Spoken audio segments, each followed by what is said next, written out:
BB also slowly moved towards the observation door, making a guess. The owner must have already established a base on Fan by now. His face immediately brightened with delight. The president succeeded. The little girl turned, giving a smug smile. Well, my owner, that's completely obvious, isn't it? Pinchan didn't argue anymore, urging them. Then we need to get Team 5 ready for takeover. Switching the scene back to Ujin's side, meanwhile on Mount Soros, where its former owner, Zuriel, was just defeated and welcomed a new owner. Torin arrived there completely bewildered and in disbelief. How does the immortal possess the world tree? He turned around and offered a subtle reminder. You don't need to understand everything in depth. All of it. What for? Just treat it as the symbol of the fortress, that's enough. Birdie approached from behind, her face beaming. The first base created by the alliance between the allied forces at Fan and Don has been established. It is the symbol of the immortal, of the allied forces and of Adon. Ujin stretched out his hand proudly, ordering for an allied forces flag to be brought here. Let everyone see that. The alliance at Fan is constantly on the rise. The guild's characteristic flag was hung high to mark the spot.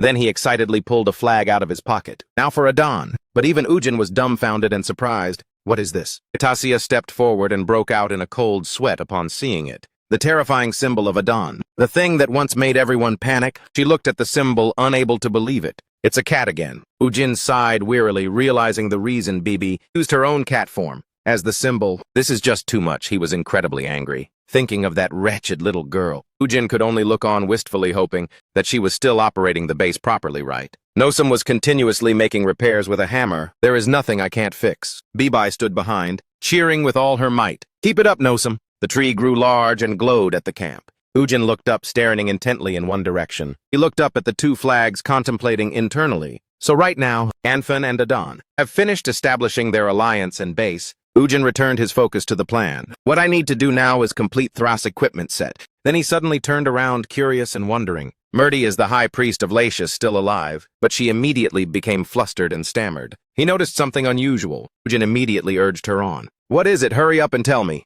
Murdy frowned again, looking troubled. She stressed that the high priest of Latius had been resisting the immortal army since 5 years ago. After a moment, he suddenly remembered and explained, I remember now. I killed him, didn't I, Hat? Too many people buzzing around in front of me, how could I keep track? Next, Ujin turned back, curious. Was there no one to succeed him in his ranks? Surely someone must have taken over his duties. But Murdy was also confused, unable to provide an answer. For the past little while, I haven't been in Enfen, so I'm not really sure. Just then, Atasia approached from behind. She explained that the high priest who inherited the Latius relic is currently in Linta City, north of Enfen. He grinned and turned around, completely intrigued. It seems you know a bit about the high priest, huh? She moved closer, questioning him with a suspicious look. Why are you looking for the high priest of Latius? But Ujin still didn't answer, only smiling faintly. Then finally he admitted frankly, I need him to help save this Infan. Ujin turned around and carefully instructed them on their tasks. Murdy, please stay here and protect the base with the others. She was a bit surprised and turned to ask, are you planning to go find the high priest?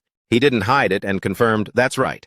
Ujin made a decision, inviting her. Itasia, you and this elf king, come with me to Linta City. As soon as she heard that, she looked surprised. Itasia jumped up and questioned back. Why should I go with you? But he just replied casually. Don't you want to save Infan? Don't want to help anymore. Rebutted, she had no way to respond. Ujin stepped forward, waving his hand to urge them, come on, hurry up and move. Switching the scene back, inside the refugee tent, Graham and many others looked very surprised. The immortal is looking for the high priest of Latius. Murdy was somewhat confused, confirming again. That's right. He went to Linta City to seek the high priest's help. He folded his arms, looking disdainful and suspicious. Could he be planning to steal the relic of the god Latius again? How can you still think Ujin is so pragmatic? Does he still covet the relic that much? Seeing this, she panicked and corrected him. No, that's not it. We have now officially established an alliance with each other. So what happened before won't happen again. Torin stood at the back, leaning against a pillar, silent with his arms crossed. He stood thoughtfully, squinting his eyes in contemplation. Switching scenes to another time, Torin fearfully ran to the high priest, returning to the past when he was a teenager. Torin, 16 years old. Torin approached anxiously, asking about the situation. Are you injured, sir? What happened? The figure still bowed his head in painful distress. Torin, he didn't have much time left, so he could only instruct him. Starting today, prepare to take over my position as high priest. Hearing that, he panicked and emphasized, what do you mean, sir? You're still alive and well. How can I? He gnashed his teeth in hatred, explaining the reason. He painfully revealed the newly transpired truth. The holy relic has been stolen by the immortal. He stole Skia's boots. Hearing this, Torin stood up, clutching his trembling fists. That wretched immortal. At that moment, he angrily made a resolve, Torin. I will definitely make him pay for the humiliation my master had to endure. Today, switching the scene to a time several years later, 3 years after that day, Torin had taken over the position of High Priest and received a new relic from Kia. Returning to the present, he leaned against the pillar helplessly. However, all the holy relics of the 5 gods have already been taken, gone. Now that we have established an alliance with the immortal, the oath to take revenge on the immortal has also become meaningless. Torin suddenly stood up to calm the crowd. Everyone, please calm down. He couldn't provide an answer, but he was certain. I don't know why the immortal wants to meet the High Priest of Latius. However, he has already taken all the holy relics from our ancestors, so there is no need to once again seize a new one. Torin also directed his gaze towards her. Also, as Murdy said, he wanted everyone to accept the agreement. We are allies now, aren't we? After flying for a while, Atasha looked down and instructed, "We're here." She flew them over the lake, introducing, "This is Linta City." The two of them approached the bridge over the large lake. Ujin glanced over full of doubt. "There's a city under this lake." Atasha quickly confirmed the incredible truth. "That's right," she briefly explained, and made sure to emphasize, Linta City is the last city of the Allied forces. Hidden beneath this lake, even the dimensional lords of Janet cannot penetrate it. But Atasha also had to point out a special caveat clearly. Only those chosen by Latius can enter. Hearing this, Ujin stroked his chin, trying to think. Only the chosen ones, huh? She stood with one hand on her hip, vigilant. I can't even get to the city hidden under the lake, because it's forbidden. But Linta's surveillance boat probably already spotted us. Atasha's eyes widened in surprise, and she quickly reminded him, in just a moment, we will have to account for ourselves to 49 people. Seeing him still heading straight forward, she panicked and quickly tried to stop him. Wait, stop! But Ujin turned his face and replied nonchalantly, how much longer are you going to wait? Use the underwater breathing spell and go in already. If you can't breathe underwater, you'll die. Even before infiltrating without permission, Tasia was terrified, cursing and ordering, you moron, get back here right now! But seeing his foot step down, she warned, if you take one more step then. But Ujin's steps did not stop. The entire lake immediately sprayed up a large, terrifying column of water. He looked ahead tensely, waiting for what was coming, while Atasha had turned pale, sweating profusely as she backed away. A terrifying, brightly glowing eye slowly revealed itself. She stammered, trembling, and backed away in fear, utterly hopeless. It's game over. Atasha knew clearly what would appear next. 17 dragons guarding Linta Lake since ancient times. She looked at the surrounding monsters and realized the water dragon species has appeared. The two of them were quickly surrounded. Ujin wasn't scared at all, smiling confidently. These dragons look different from the ones I know, huh? The water dragon's mouth was now emitting a ball of light. Atasha screamed in extreme panic, warning, danger is coming. She understood very well the power they were about to use. It's dragon breath. But all of a sudden he raised his foot and gave a high-pitched neigh. Before Atasha could understand anything, she was pulled back by her collar. Right at that moment, the water dragon also used the dragon breath spell. A terrifying, massive explosion suddenly occurred.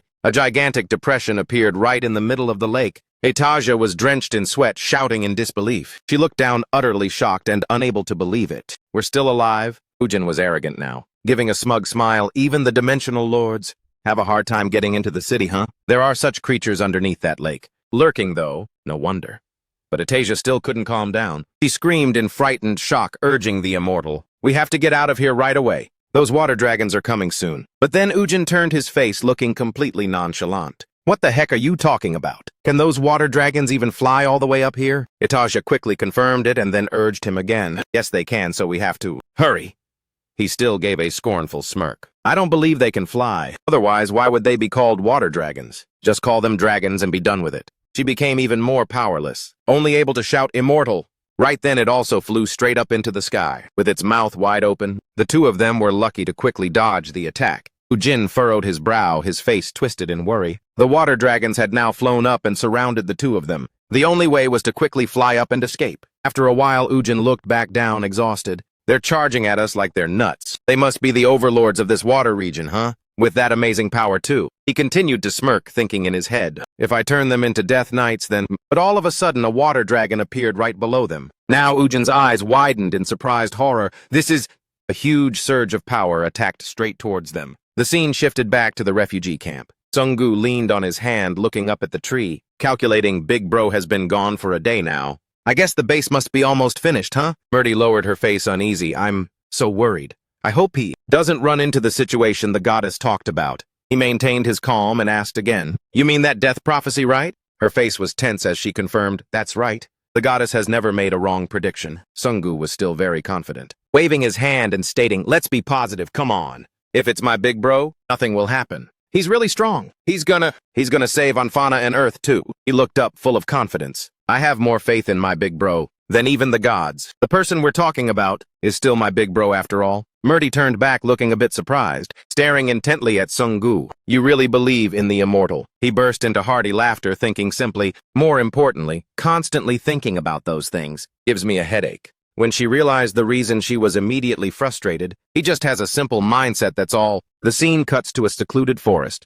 filled with mist. Tasia collapsed, holding her head in extreme pain. Ujin stepped closer and asked, "Are you awake yet?" She looked up at the immortal a bit surprised. Tasia stood up and looked at the surrounding scenery, not understanding anything. What happened? Clearly the dragon breath had. He stepped closer and explained simply, "Well, I blocked that move, didn't I? The shockwave it created still blew us all the way to the outskirts of this deep forest." Ujin looked at the energy on his hand and lamented. Just blocking one single dragon breath cost a ton of souls, seriously. Indeed, the ancient guardian of Linta Lake is something else.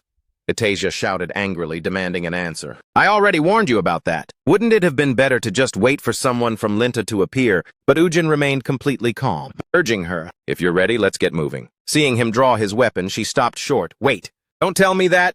Tasia questioned loudly in disbelief. "On the contrary, you're planning to face the water dragons again. That's too reckless." Ujin turned around, brimming with confidence. "Well, you gotta try to find out, right? Although there are 17 water dragons, it is a bit of a hassle. Truly." He even intentionally emphasized the detail. "But I'm not alone either." But while walking, Ujin suddenly stopped. Looking at the army in front of them, he excitedly declared loudly, "Challenge accepted. Let's do this again, shall we?" The leader of the skeleton troops laughed with delight. "It's been a long time since I got to hunt dragons. If we had a dragon on our side, I'd be willing to strike up a friendship with it right away." He turned to him, smirking as he reminded him, "We're about to have more dragons now. No need to wait long. You should start preparing your mind to make friends." Another one nearby emphasized excitedly, "So we're about to have 17 new friends, all at once. I bet those stupid idiots won't even notice that people don't remember their names, huh?" Tasia swallowed hard, a trembling gulp. She was extremely worried and realized with a glance this overwhelming sense of danger. They are the elite summoned soldiers of the immortal, after all. Tasia still couldn't believe his actions. He's seriously planning to capture the ancient water dragons, to be his summoned soldiers. Suddenly there was a strong movement at the lake. Seeing the water dragon appear, Ujin looked expectant.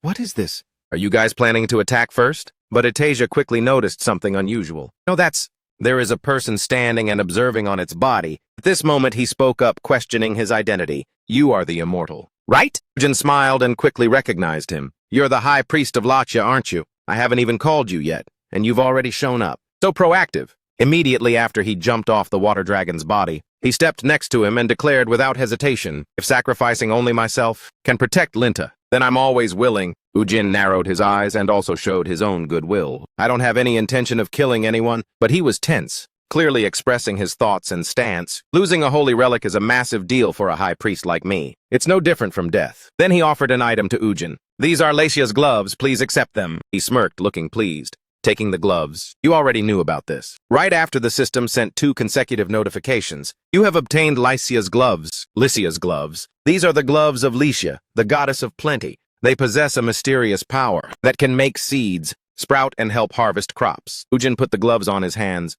He looked at the light emitting from his hands, pleased. "So I've gotten the gloves, the main ingredient for Thras's judgment." Ujin also recalled the actual materials he needed to prepare. Skia's shoes. The material to create match I got from Ria. Ujin recalled taking a life in the past. Skia's shoes. The material to create match I got from Ria. The damaged cloak hanging on top of a tower. The cloak armor in Lati village is also in my hands now. Thras's damaged cloak. His face was cold and his eyes shone brightly. "Now I just need to get the holy relics of Arya and Harris, and I'll return to my golden age." On a hill, the faint image of a group of people appeared. They stood overlooking the lake. The water was almost completely gone. "The immortal left a day ago," Koga said. Khans looked at him. "Just as we said before, he established a base here in Soros, but it's still unstable. We don't know if Janet's army has already heard about Soros." Khans replied, "In a crucial moment like this, the immortal is absent. If they attack, then we are virtually hopeless." Torin added more information. "We are severely lacking in manpower and equipment. it's difficult to put up any decent defense measures. What exactly is the immortal planning to do? One of the group members noticed something. They all looked up at the sky, seeing Ujin and a girl on a flying horse up there. Look, he's back. Let's hurry up and sit down to discuss a solution. A large tree. Its surrounding foliage looked very lush. Sungu and the girl in the white dress turned to look at the person approaching. Ujin and the group from earlier approached Sungu, Big Bro Immortal. The girl in the white dress asked Ujin, and he replied, "How did your trip go, sir?" The trip was a great success. He raised his hand and proudly showed off. The people behind him gasped in surprise. "I also got a holy relic right here." The girl in the white dress frowned, bringing her hand to her face in anger. "I had a suspicion, and it's true." Khans pointed at Ujin and shouted, "Immortal! You agreed to an alliance with us, but you're still going after the 10 holy relics. What's up with that?" He rubbed his chin and glanced away. Well, because you need me. What else you?" The green-haired girl also couldn't help but speak up. "I heard that." Lysia personally handed the holy relic over to the immortal. Her eyes were thoughtful as she pondered. "In the past?" He waved his hand and said to the person opposite him, "How did you know I came here to get the holy relic?" The person explained, "Lysia received a divine message saying that our wish would come true if we gave you our treasure." Khans turned and spoke. Koga also interjected, "You mean Lysia personally gave him the holy relic? Could it be? Does Lysia also believe the immortal is Anfana's savior?" Or what Torin also spoke up, asking Ujin, "Are you planning to take Skia's holy artifact too?" He smirked and replied to them, "Yeah, but I've already got it. If I hadn't, I'd have been finished a long time ago." His eyes were sharp. He turned to the girl in the white dress, questioning, "While I'm at it, I want to ask." The girl could only bow her head, her brows tightly furrowed. "Why haven't I seen Arya's holy relic yet?" The girl's image from the past appeared. After the immortal took the ancestor's holy relic, who was Arya's great disciple, I went to the main temple to take over the position of high priestess. The girl in the white dress opened her eyes in surprise, however. The entire scene in front of the girl was very desolate and blazing red. The Holy Land had already become enemy territory, so I had to abandon the inheritance ceremony. After hearing the girl's story, he realized that she was still a demigoddess and hadn't received the holy relic. The girl's face was downcast, but Ujin replied gently, "Well, it's okay. Sooner or later, I'll find it for you. Thank you, Immortal. Even though you're probably going to take it away right away anyway." The notification panel appeared. Base establishment progress completed. He looked over. Teleportation gate establishment in progress. Dimensional space, Atom. To Soul Station, exit 1. To the aircraft carrier to Lat's Shrine. The gates appeared in front of everyone. He stretched his hand forward. "We've successfully secured the gate. Warrior weapons are being stored in the warehouse. The progress of crafting Thross's equipment set is also going smoothly." He gave a sinister smile and pressed a selection. "Now we also have to fulfill our responsibility as allies, right?" Everyone there saw such a scene and were utterly flabbergasted. Beneath their feet, the ground was constantly shaking. "What is this? Why is it suddenly?" Ujin maintained his confident smile and continued, "Come on." An object was slowly rising out of the ground. First the city walls, roads appeared, and then the roads were repaired. He was still holding his hand out to restore everything. The people around could only stare in amazement at the degree of infrastructure building, constructing some village buildings. A city was built completely. Ujin smiled in the wind, admiring the result of what he had just created. "That's about enough, huh?" The system notification panel appeared. Dimensional territory points used, 226, 370. Out of 925, 280 points. Remaining points, 698.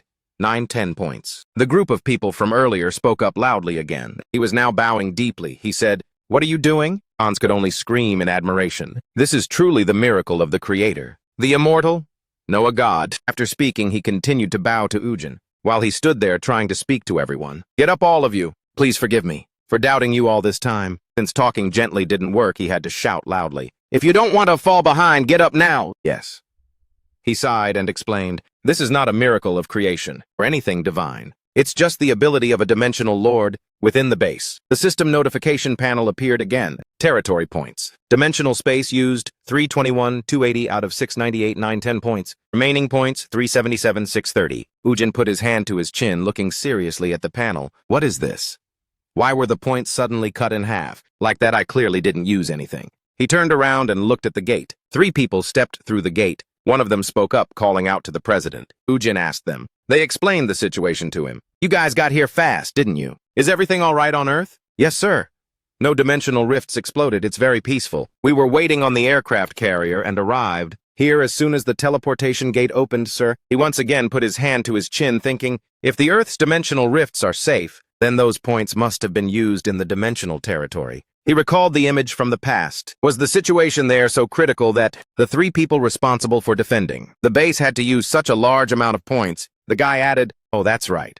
Something happened to the aircraft carrier, so it's being heavily repaired. I'm not sure what to make of it. But Prime Minister Jung seems incredibly flustered. Other than that, there are no other issues." Ujin clearly wondered. "There was no problem when I checked was there." "Who said that?" the innocent guy replied. His face visibly darkened after hearing that. "Miss Bibi. Looks like I've finally found the person who blew all those points under the lush fig tree. I will return to Earth for a period. You guys clear out all the monsters around here and stay okay." He calmly walked through the gate in front. Ujin stood there looking at the surrounding scenery. It is indeed so. He spoke to himself. It's changed so much. She turned a busted chip into an entire village like this. He looked into the distance and wondered, why is there a souvenir shop over there? A hand waved at him, calling out, "Master!"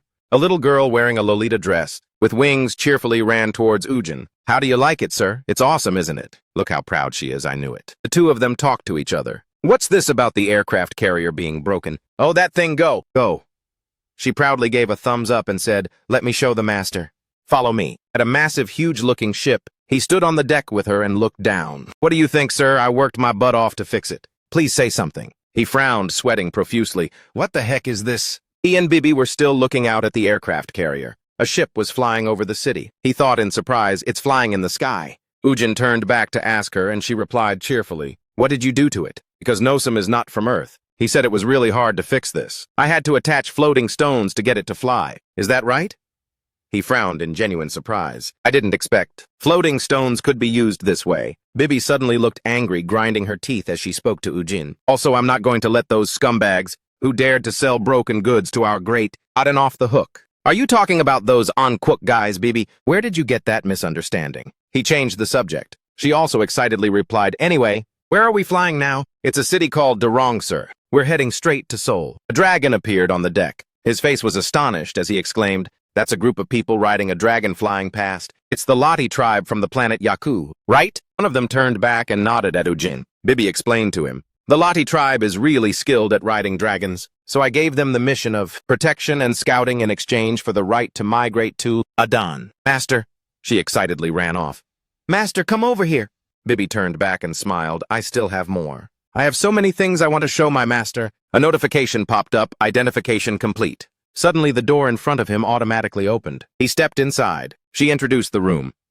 "What kind of room is this?" "It's the situation room, sir. Since the item originated from Earth, it originally had no magic control function, so we completely modified everything." Ujin asked with curiosity, and Bibi cheerfully answered, "A 3-dimensional image? What are those marked spots?" "They are the magic cannons that can fire from all directions." She explained, "We combined Earth's technology with Onfin's magic to greatly increase the accuracy." "Master, the ship's protective layer is currently withstanding the attacks. Not only that, to enhance the defensive capabilities, we also set up a magic barrier covering the entire aircraft carrier. It will automatically activate when it detects an enemy attacking us." Bibi continued explaining at length, "In addition, we are also developing new types of weapons, but there are already guns and cannons equipped." He patted her head. "I think this level of investment is a bit extra, actually. However, in that case, it seems like a good thing. The place where our family lives is the most important place of all, after all." He was very satisfied with what Bibi had done. "Keep up the great work." "Yes, master." Suddenly, the system notification board appeared. "Warning, dungeon break at gates 1,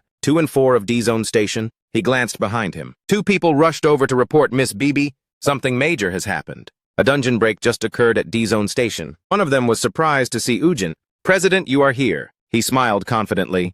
"What's the panic about? Stop being so dramatic. This is actually a perfect opportunity for us to try out the new features on the aircraft carrier." The 2 people didn't understand after hearing that. Ujin said to Bibi. She bared her fangs with a dangerous expression.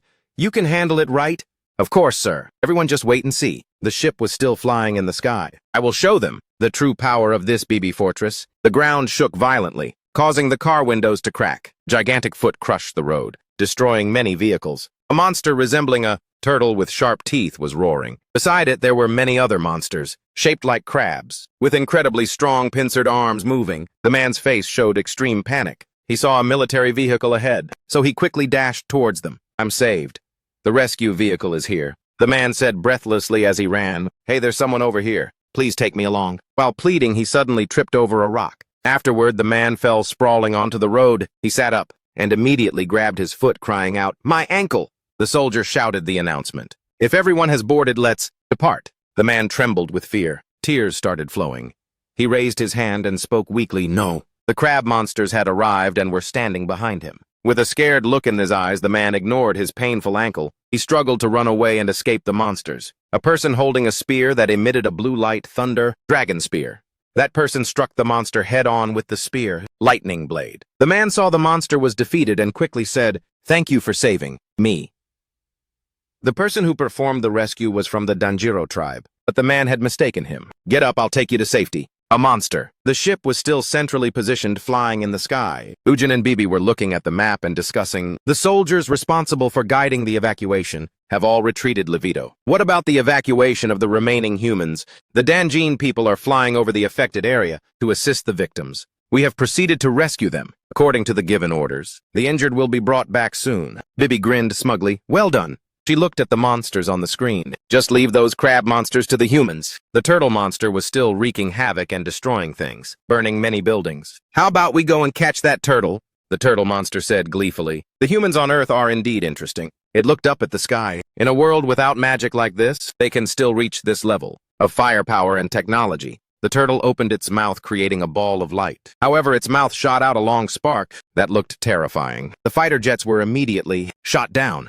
The turtle said confidently, "No weapon can harm this body." The system notification board appeared. Void Lord Baratu. He is the descendant of a fallen dragon. Although he no longer has wings, he still possesses a massive body and super powerful defense capabilities that can resist magic and physical attacks. A flying ship appeared in the sky and fired many beams of light straight at Baratu. The monster's eyes were still dazed. Looking up and not having time to react, all the beams of light hit their target. Bibi jumped up excitedly. "We hit it right on the money, Master." A column of smoke rose from the spot that was just hit. Baratu was still alive. Targeting bombs.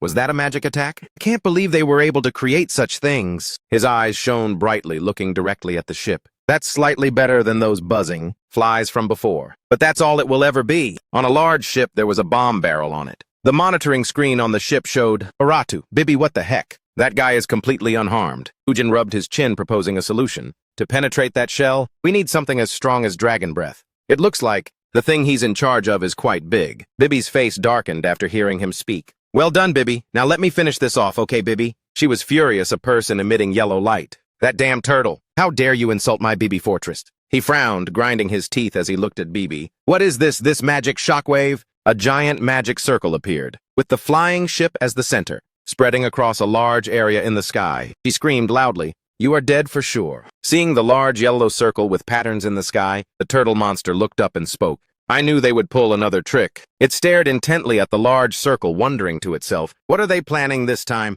At that moment, Bibi, holding a microphone, smiled and spoke from above. "Attention all passengers on the Bibi Fortress. Please be advised." Directing her words towards the people in confusion. As the space changes, the young girl then warned, "A fierce battle with the enemy is about to begin. Please protect yourselves, passengers, and prepare for the impact." Bibi spoke up clearly with determination in her eyes. "I repeat once more. This ship is about to..." At this moment, the monster bared its sharp teeth, with a look full of plotting. Suddenly, a strange red light emanated from its mouth. Then the monster unexpectedly spoke. "I don't know what kind of move you're planning to pull off." But the next second it roared angrily. "Do you think I'll just stand here and take it?" Then the monster launched its attack. Terrible power spewed from its mouth. Seeing this, the ship in the air activated a protective shield. Thanks to the shield, the ship was unaffected by the attack or the explosions around the ship. Jisoo and Minchin, beside them, were wide-eyed and open-mouthed in astonishment at the sight. After the smoke cleared, a single scratch was revealed on the ship. It still stood firm atop a magic circle. At this moment, Bibi smiled, speaking in a mocking tone. "Is that all you've got?" Ujin behind her looked at the girl with admiration. Bibi then put her hands on her hips, smiling as she said, "You couldn't even scratch the barrier of the Bibi Fortress," came the girl's excited voice. "Now it's our turn." Immediately after the circle below, the ship gathered a large ball of lightning. The monster was startled when it saw that. It muttered blankly, "This is..." Sensing danger from the ball, it immediately turned around and ran away, thinking anxiously, "I must leave here right now." At this moment, Bibi's eyes flashed with excitement as she ordered fire. The ship's system continuously announced the magic compression rate, 98%. Magic compression rate, 100%. Bibi's face at this moment smiled joyfully to a terrifying degree. From the ball in the magic circle, A massive source of power radiated out. The monster turned its head, looking terrified. As it saw the power hurtling towards it, the attack launched straight towards the monster. The force was so great that everything around exploded. The sight astonished Ujin greatly. Jisoo and Minchin were once again wide-eyed and open-mouthed, stunned by the terrifying power. The smoke disappeared, revealing the ground. The monster was split in half. Bibi calmly raised her hand and gently blew on it. The girl smiled brightly and said, "How about that? This is the attack that harnesses all the energy of the BB fortress." Looking back at the monster's body split in two, Jin broke out in a cold sweat, muttering, "Oh my God." He scanned over the entire ship, with the small houses on top. He then secretly sighed in admiration. This thing is actually pretty cool. He looked around in surprise. Ujin asked, confused, "What was that noise? Why are all the lights out?" Hearing this, Bibi looked up with an innocent gaze. Outside the ship, the energy crystal stopped glowing. Bibi then smiled innocently and said, "I carelessly used up all the energy, and even the backup energy is completely gone." Hearing this, Ujin was stunned and exclaimed, "What?" At this moment, it became dark inside the ship. Suddenly, everyone was thrown around as the space shook violently. Desperate screams echoed. The ship, now powerless, was plummeting straight down. Inside, Ujin struggled to stand firm, thinking anxiously, "I have to do something before it hits the ground." Suddenly, a notification window popped up. The Bibi Fortress's magic power is depleted. Magic can automatically recover or be replaced by the Lord's magic power. Would you like to replace it? Yes or no?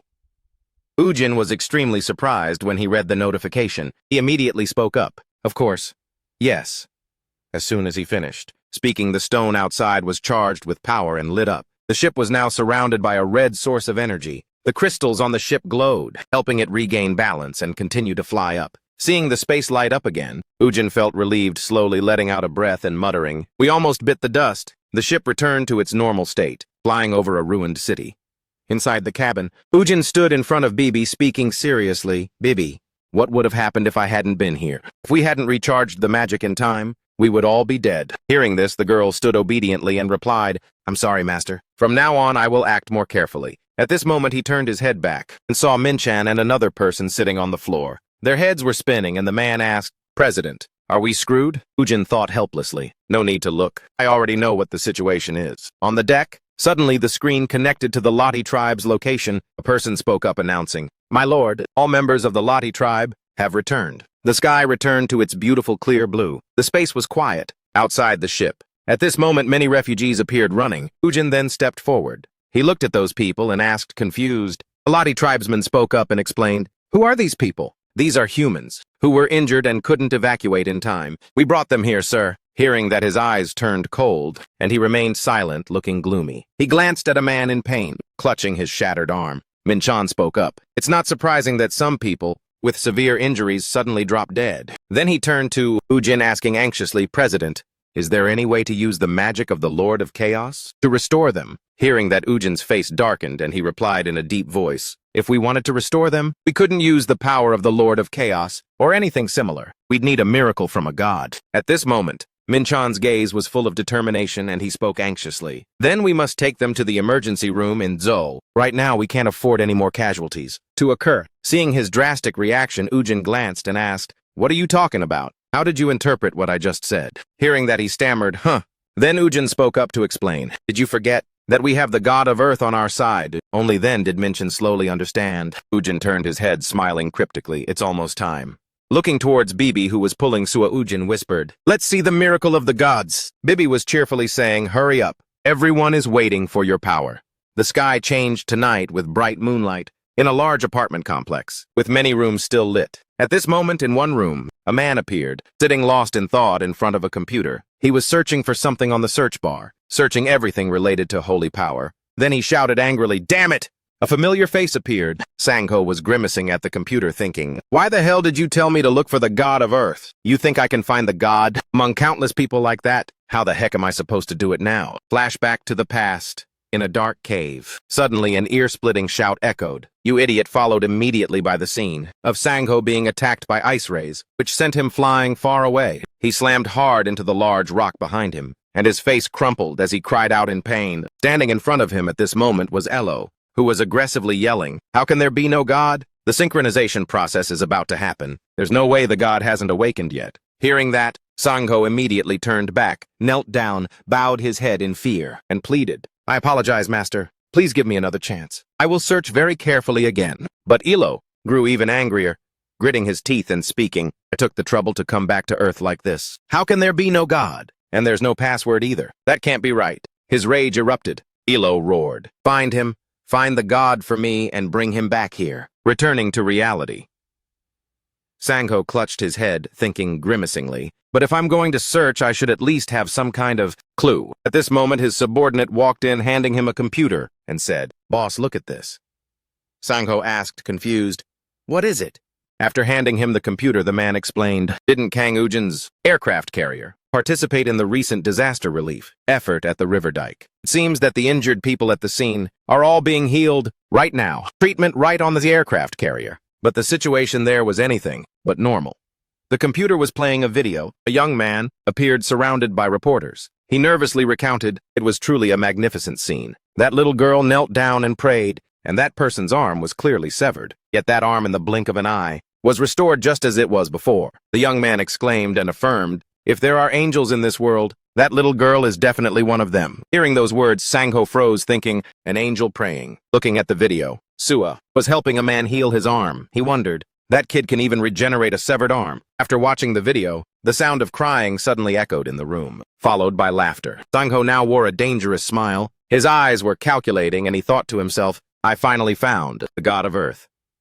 A few announcement sounds rang out. The Fortress BB docked at Aden City near Seoul Station. The Fortress BB, which made a name for itself at Jodong Station, received immense attention from people in all walks of life. A voice full of astonishment rang out. It's really floating in the sky. People flocked to the streets recording with their phones and discussing excitedly, That's the aircraft carrier that wiped out the monster horde. At Jodong, how can it float in the sky like that? The combination of magic from another world and advanced technology on Earth stimulated everyone's curiosity. The immense power it displayed at Jodong Station seemed to have become the hope to overcome the current crisis that everyone cherished. However, there were also some unwelcome opinions. At the press conference in Adan City, Ujin stood in front of the seated rows holding a microphone and spoke. Once again, we would like to express our deepest gratitude to Adan, who prevented a new tragedy from occurring. Today, the Prime Minister mentioned that you will respond to the dimensional rift outbreaks by using the aircraft carrier. At this time, it appears that all Aden personnel are migrating to that aircraft carrier. He looked straight ahead and continued.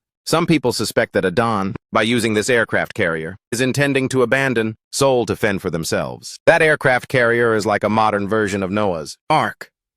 Ujin looked at Min-chan in front of him and asked, What do you think about this view, sir? Behind him was the banner for the press conference in Adan City. Min-chan frowned and replied, I believe this suspicion is baseless. He raised his head. His eyes were slightly resolute as he continued. Fortress BB is not a ship, but our strategic fortress. Adan will be the pioneer in the process of handling the dimensional rift outbreaks. By utilizing this Fortress BB, Ujin asked further, Do you mean that you will protect all of South Korea, or not? Min-chan carefully adjusted the mic and replied, Perhaps I have caused a misunderstanding. Adan will quickly go wherever help is needed to suppress monsters. However, he affirmed that the goal is not just South Korea, but anywhere in the world. Everyone was stunned by that answer. People below began to discuss animatedly, Adan is going abroad. What if a large-scale dimensional rift outbreak happens while Adan is away? A man below suddenly became agitated. He slammed his hand on the table and spoke loudly. Don't you think making such a statement is too risky? President Kang Ujin has arrived in Ansan. Now he's even going overseas. What should South Korea do? His questioning voice echoed. Don't tell me you're going to say it depends on the situation and leave the people of Korea at risk. Min-chan felt anxious. This reaction was something they had expected sooner or later. He tapped the small microphone and began to speak. Let me explain thoroughly for everyone to hear. Min-chan spoke slowly. Korea should abandon the idea of relying entirely on Adan. A nation must first know how to protect itself. We will only provide aid when necessary. The man paused when he heard him speak. Min-chan added, Adan's goal is not just to protect Korea alone,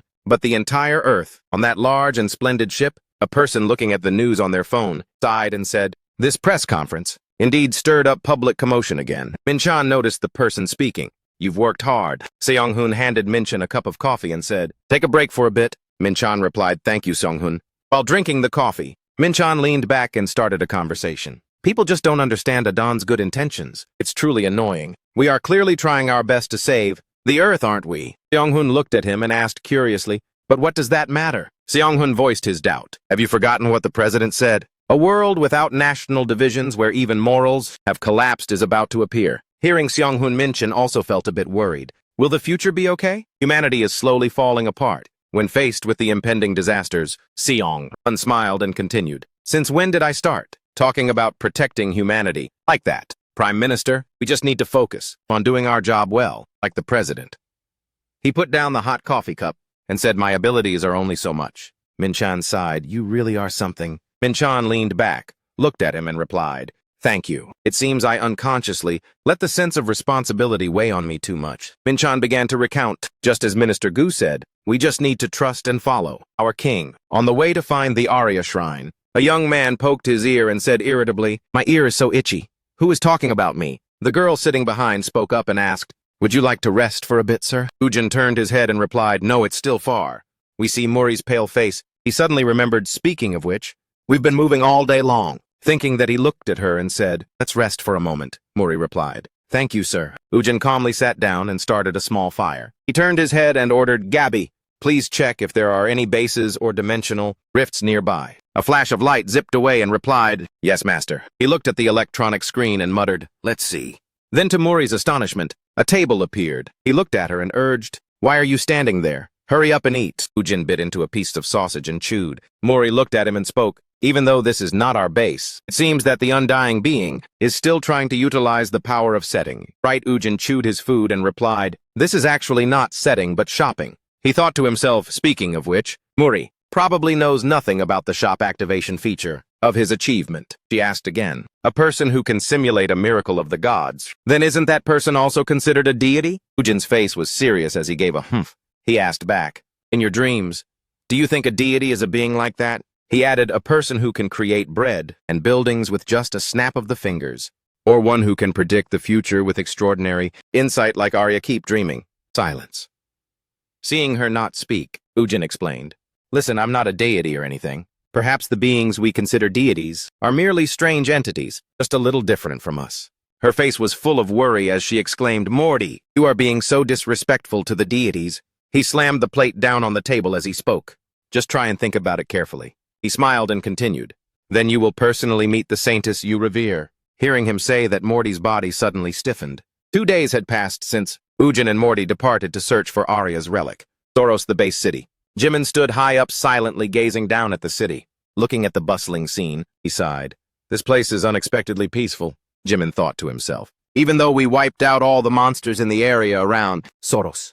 But do I really have to wait around passively until Ujin returns like this? He rubbed his head and complained, man, I really want to go back to Earth. How could Ujin spend 25 years living alone, like this? Suddenly, someone called his name. Jimin? Jimin looked in astonishment at the person behind him and blurted, Sungu. Sungu. Sungu's face was full of worry as he urged, Jimin, hurry up. Those Alliance guys are desperately looking for us. Over here inside the wooden house, a voice echoed. Thank you all for coming immediately, even though my request was extremely sudden and urgent. Khan, standing there, spoke. The reason I urgently summoned you all here is due to the enemy's movements, showing abnormal changes lately, and we need to figure out how to counter that. One person spoke up and asked, what happened? Torin explained. According to what the reconnaissance troops found, a large number of monsters are gathering at the Naro Plateau in the south. Khan's voice held a trace of worry as he said, the problem is not only Gunong who governs that area, but also the alliance among the forces of Siroa, Fatu and Leah. Anne asked curiously, who are they? Are they really strong? Khan replied, every one of them is a formidable opponent. He recounted, Gunong is the commander of the 36th Legion. He's on a completely different level compared to the other unusual realm lords. At that, Itasia finally spoke up expressing doubt. But it's weird. The unusual realm lords have always acted independently, haven't they? Why are they suddenly forming an alliance? Khan furrowed his brows and replied, it seems there can only be one reason, he said. The 10 new powers have recently reappeared in Anfen. Everyone was startled and exclaimed, could it be? Khan's face was grim. His words did not deny it. That's right. From their point of view, the toughest enemy, the Immortal, has returned, forcing them to form an alliance. Raoul gently advised. Without the Immortal here, it will be difficult to hold this fortress. We need to find a new place to take shelter. Graham also agreed with him. That's correct. Soros was never an ideal place to stand against the enemy. We should move our base, because with the current situation, we are facing an extremely high risk of being isolated. Anne disagreed. He yelled, "No way! How can we abandon our base so easily?" Itasia suddenly spoke up. "I agree with warrior Hong Sungu. We can't just abandon the world tree like that," Graham said softly. "The Elf King, calling that tree the World Tree, is a bit of a stretch." Hearing that, she replied, "No, it's definitely the World Tree. I won't abandon the World Tree." In the space, everyone around suddenly fell silent, looking at them. Finally, Round lowered his head and sighed. "But there's no other choice. Gunong is a high-ranking commander leading the 36th Legion." He continued to explain. "Perhaps if it were the Immortal, it would be fine. But if it's us, there's no way we can fight against them." Itasia's face darkened. "I wish the Immortal were here." While Khan was tense, a voice suddenly rang out. "I can contact Ujin." It turned out to be Jimin. Everyone cheered when they saw him. "I can't believe Warrior Jimin has that ability. So if the Immortal returns, we totally have a chance, don't we?" Khan turned to look at Jimin, smiling as he replied, "Right, you said you became a vassal, or something to the big bro, didn't you?" Jimin nodded and replied in turn, "Yes, let me try contacting Ujin right now." As soon as he finished speaking, he raised his hand and placed it gently on his head. The sound waves began to transmit. "Brother, are you there?" "It's me, Jimin, Ujin." After a long time with no response, Jimin and everyone else stood frozen looking at each other. Finally, he voiced his confusion. "That's strange. I don't know why I can't contact Ujin. This is the first time I've encountered a situation like this." Torin also asked anxiously, "Is there really no other way?" Jimin's face was now also filled with anxiety. "Yes, I'll try again later." The atmosphere suddenly became strangely silent. Finally, Khan spoke up, breaking the silence. "Everyone listen. I know the situation is very difficult right now, but please hear me out." He gently reassured them, "The person who makes the decisions is mostly the Immortal. However, we all agreed to establish a base in Soros. Didn't we? This is the base that we built, so we knew this situation would happen eventually. We can't just be scared and run away, just because of a small movement from the enemy." Itasia raised her hand in agreement. "He's right. As long as we prepare our guns, cannons, and gather all the allied forces around, we will be able to hold this place." As if encouraged, Khan continued to explain, "Not only that, Adam is also our ally now. If we can't defend this place before he returns, then what kind of alliance is this?" Round gently repeated. "Hold on until the Immortal returns." Afterwards, he looked at Graham and the two nodded together. Round turned to look at the person opposite him and replied softly, "All right then, let's give it a try." Khan's face was full of joy as he smiled. "Excellent. I will take it that everyone has agreed on this matter. Now let's start planning the defense strategy." In a vast kingdom, protected by strict city walls, inside silent footsteps advanced forward. It was Ujin. He gently adopted a defensive stance. "What is this gooey, sticky stuff?" "The ground is all rotten. This is the land of the Saintess Arya, the land of the fallen." At the top of the high rock, the image of the two people calmly walking up appeared. Ujin turned his head back and asked with gritted teeth, "Why, did Arya build a shrine in a place like this, for crying out loud?" "It's so sticky." Morty frowned and explained. "The Saintess never avoided arduous training, so she established this kind." Ujin was too lazy to listen to her continue, so he interrupted. "Stop, stop. Don't make up stories." Morty saw his attitude and angrily shouted, "I'm not making anything up. This is a circulating legend." Ujin sighed and turned his head back to look at her. "Just forget about it. Just because something sounds plausible doesn't mean it's the truth, okay?" He continued to scold her. "Last time I told you to reflect on it. But it seems you didn't heed my advice, did you?" Hearing him say that, Morty's face darkened and she didn't dare to refute him. Suddenly, Ujin was surprised, as if discovering something right in front of him. What is it now? Seeing what they were looking for was right in front of them, he exclaimed, "We finally made it! This is Arya's shrine." Ujin stared intently ahead and asked in surprise, "That's Arya's shrine, huh?" A block of metal standing towering on the ground. He pointed at it in shock. "That spaceship." The sky darkened around the ship, looking even gloomier. They walked toward the ship. "The shrine is shaped like a spaceship." Ujin looked at Morty with disbelief. "What the heck is this? Is this really the shrine?" Hearing this, she also replied in confusion, "I'm not sure either. It's true that I received the prophecy, which is why I was able to lead you here. But actually, this is my first time coming to this place." While they were talking, the gate suddenly cracked, open, letting out a little light. A moment later, it opened completely automatically. Ujin gently sighed. "Well, then we have to go inside and see what's up, don't we?" Then he confidently added, "We'll know as soon as we go in." A while later, the two calmly stepped inside the ship, looking at the mechanical space inside. They asked themselves, "All right, what exactly is this place?" While they were confused, Ujin suddenly gasped and looked down at his hand. Morty saw his strange behavior and immediately asked, "Immortal, is something wrong?" He looked at his hand and replied, "My magic power is gone." "What is going on?" Suddenly, he gently called out Ramson's name. He gently called out each name, Doso, Janice. Finally, Ujin frowned deeply and muttered, I can't even contact my subordinates. I can't reach any of them. Morty looked at her hand and also shouted, Holy power! Seeing the situation, he stated his conclusion. That means this place only allows Arya's own holy power to function. This is indeed the shrine. Ujin looked at her and asked, It's easy to say that, but can you determine the location of the holy power? She nodded and replied, Yes, I can feel it is below us. Hearing that, he pondered. There must be a passageway here that goes through this spaceship. Finally, he decided, Then you go ahead and do what you need to do. Once you get the relic, we'll meet up, okay? Morty was startled and asked back, What are you planning to do? Immortal. Ujin glanced to the side and replied, I have something I need to take care of personally. After a while, the number on the screen showed 23, then 29. Seeing this, he sighed. It's true, Ujin muttered while watching the elevator screen. This civilization and science is something no one in Anpan could ever imagine. In Anpan, at least, calling her the saintess of science and technology would be more fitting than the saintess of foresight and future prophecy. Finally, the screen showed the number 30. The door opened. Ujin exclaimed in surprise. That is, he only saw a row of computers in front of him, and thousands of data still running. He looked at the data on the screen and softly replied, A computer system in a shrine, huh? Those characters don't belong to Anpan or Earth. Out of curiosity, Ujin stepped forward and gently tapped on the keyboard. A moment later, thousands of incomprehensible characters appeared on the computer. Seeing the scene in front of him, Ujin helplessly asked softly, Is she messing with me or what? Angrily, he raised his hand, gritting his teeth, and asked himself, Should I just destroy all this stuff?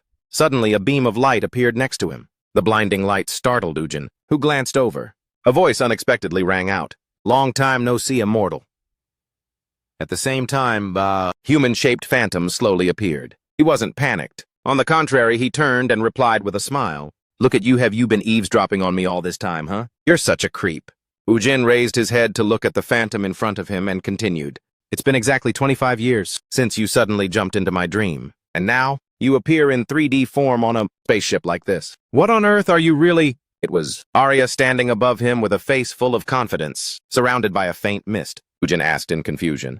Is this place a return to 25 years ago? The time right after Kang, Ujin time traveled through the dimensional rift. He stood alone in this vast space, calling out, Hello, is anyone here? Ujin was utterly confused. What is going on? I was clearly on my way to school.